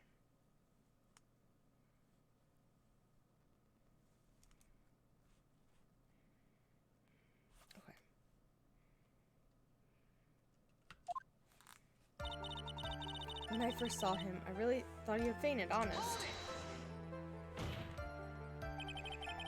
But you could tell from the state of the room he's in that there must have been a fight. Yes, I also think that, yes. Somehow, he's the reason she committed suicide. Are you telling the truth when you say you did not know he was dead? He had a scarf tied around his neck. But that scarf is part of the Jammin' Ninja's costume, so I didn't think anything about it was strange. His head was also tilted down a bit, so I couldn't see his face that well. That's why I thought I'd wake him up and went to pour the juice. When I realized he was dead, that's when I formulated my plan. What is this plan you had? I knew right away the murderer was Matt. I knew because, one, he was going to expose Matt's weakest weak point in the world. So Matt did this to stop Juan and silence him for good. That's when I thought I should forge some evidence and pin this crime on Matt. So the forged pieces of evidence were the knife and the button. The first thing that came to mind was to plant the knife. Once I made sure there was no one in the hallway, I made a dash back to Matt's room. That was so you could get the knife, correct? The knife Matt used at dinner had his fingerprints all over it, so I thought if I used that, then the police would certainly turn their eye towards him. Matt was napping with his costume on at the time. I slipped in, took the knife, and returned to the scene of the crime. And then I stabbed Juan's dead body with the knife and ripped the button off. So you were the one to stab the victim with that knife. It gives me goosebumps to think about it now. What a horrible thing I did. But at the time, I couldn't control my own body. It moved on its own. Then, when I stabbed Juan's dead body, I realized something. If I used the button somehow, I could make Matt look even more suspect. So you thought to rip one of the buttons off, then plant it on Mr. Ungard's hakama. Yes, that's what I had planned to do. But things never go that smoothly, do they? Just when I finished, I had a bit of an inconvenience. An inconvenience?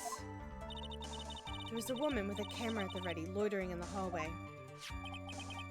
I'm willing to bet my spikes it was Lotta. My spikes. There was also a woman with a ray gun at the ready, pacing back and forth. That's Miss Old Bag for you. I had already been caught and made it into a big scoop for a certain weekly tabloid once, so I couldn't very well go out looking like myself and get caught again. And that's why I ended up using the Nickel Samurai costume. I don't want to concede, but his testimony rings with the truth. I'm sorry, Phoenix. No, please don't apologize to me. We're both taken by surprise. Still, I'm sorry.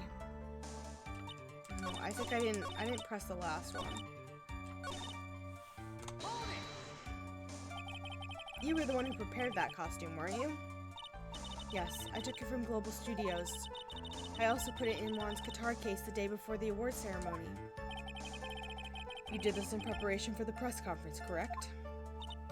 Yes, Juan wanted to wear that costume and hold a press conference in it. He was going to disclose Matt's big secret there. And what is this secret? That I don't know. Anyway, I thought that if I were to leave Juan's room and... You do know it. In the Nickel Samurai costume, then people would think that Matt was the real murderer. I was very careful not to leave any fingerprints when I opened the guitar case. I absolutely did not want anyone to know about the costume. I think we've heard enough. So, after that, you went back to Mr. Unguard's room and planted the button. Into Matt's hakama, yes. After that, I folded up the costume I was wearing and put it into a bag. Then I snuck out of the hotel and got rid of it. My word. What does all this mean?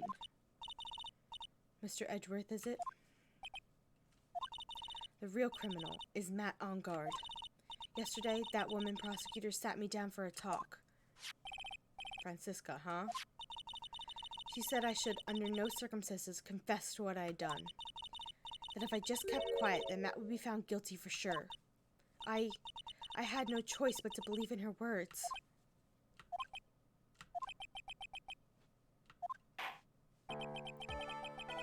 What this witness has done is clearly unlawful. However, as long as her testimony stands, we can be certain she is not the real killer. Wait, Your Honor. The defense still... Right. It's pointless. At this point in time, it is not possible to indict Miss Andrews on anything. Yes, exactly. There isn't a single piece of evidence that points to her as the murderer. The cross-examination of the witness is over, and so is today's trial. You couldn't establish that witness was the culprit. Please let it go, Mr. Wright. But... Mr. Edgeworth, please place Miss Andrews under arrest for further questioning. Understood, yes, Your Honor. The prosecution will arrange for her detention immediately. That is all. Court is adjourned for today.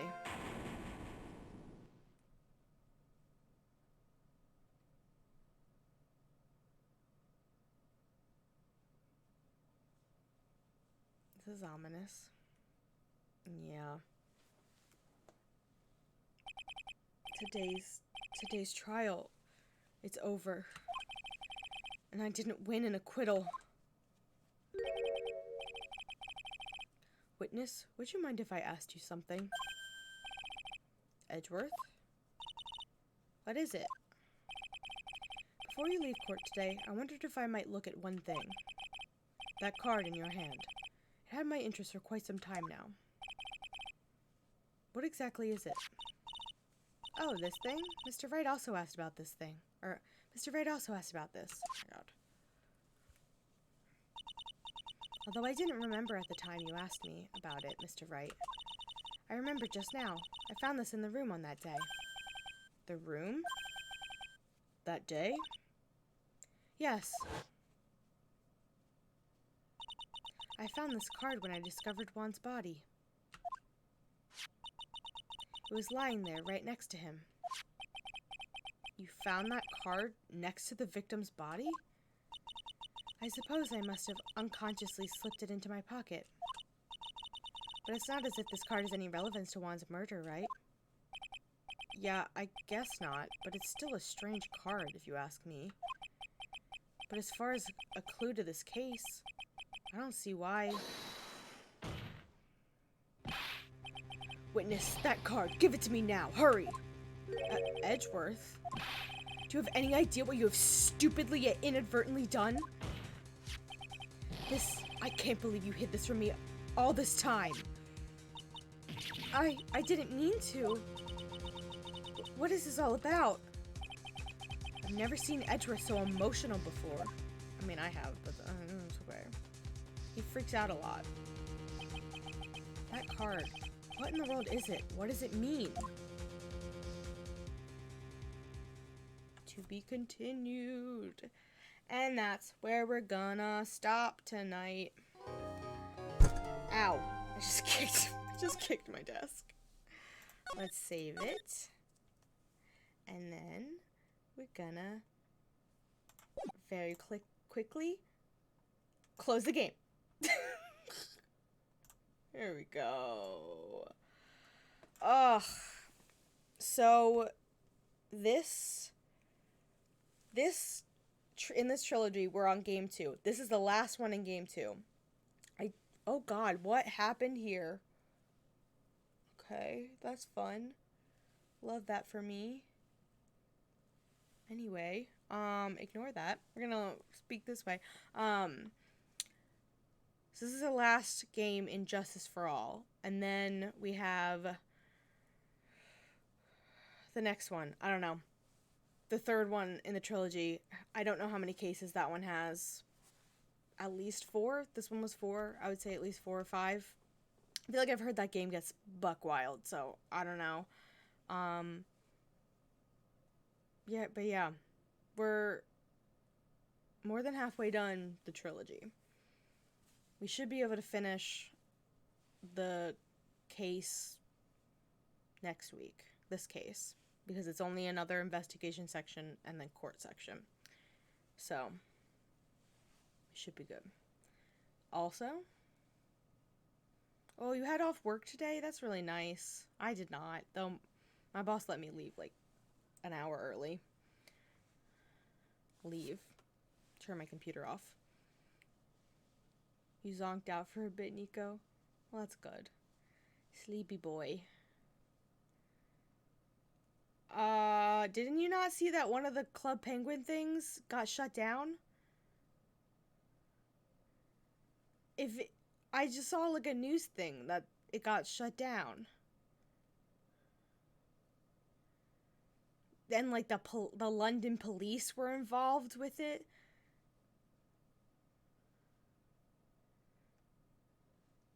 Hold on, let me find this.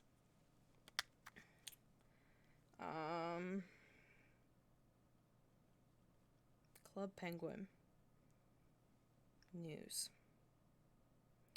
Club Penguin rewritten, shut down by Disney. Website seized by London police. That happened 2 days ago.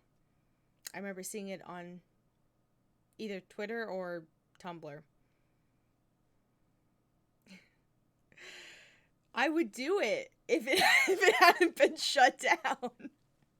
If you come up with another thing, then I'll happily make that the Club Point thing. But the police done fucked it. I think the reason that this got shut down was because they were putting like ads on their website, and Disney was like, absolutely not. Yeah, is this the one that takes you to like, this website has been shut down by the oh yeah, there it is. Hold on.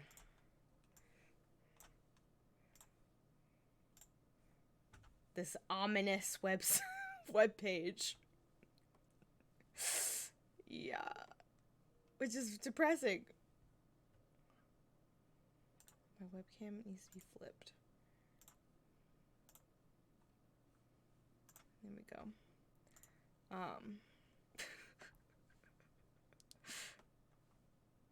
I mean, this only happened 2 days ago.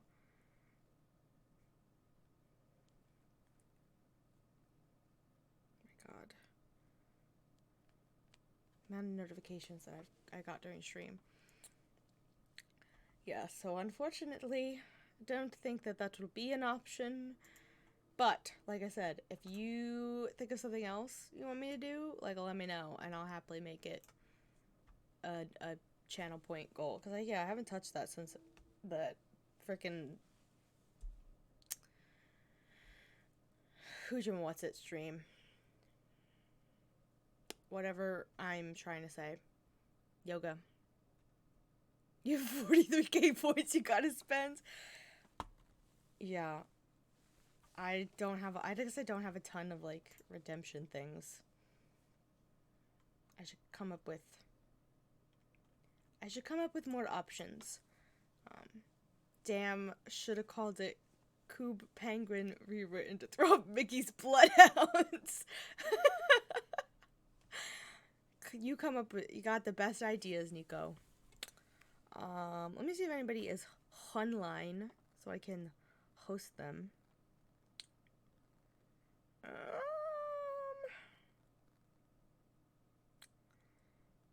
How about anybody playing Phoenix Wright Ace Attorney Justice for All? And on the same case. 26 viewers. Wow. That's the tutorial level. That's not in English. There's me! That's... Everybody is either not in English or is at the beginning. We'll go host this random person who's just starting the game, because why not? But anywho, thank you all for hanging out for my actually reasonable, by comparison, length stream tonight. 2 whole hours shorter than my stream last week.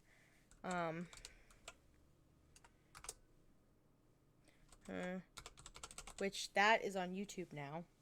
That long ass fucking stream that I can't trim down because it's too long for the YouTube editor. Excuse me. Happy Easter and happy Passover. If anybody celebrates either. I hope that you all have a lovely, lovely weekend. I love hanging out with you guys. Fell asleep early last week. I streamed for way too long last week. Last week's stream was me fucking speed running for the last like 2 hours, and it still took 2 hours. Like, it was a lot. So I don't blame anybody for just not being around for the end of that. So anyway, happy Easter, happy Passover. Eat good food. Everybody go watch Our Flag Means Death. As Nico and I might do again tomorrow for God only knows. And yeah, I hope you all have a lovely rest of your night. All right, goodbye.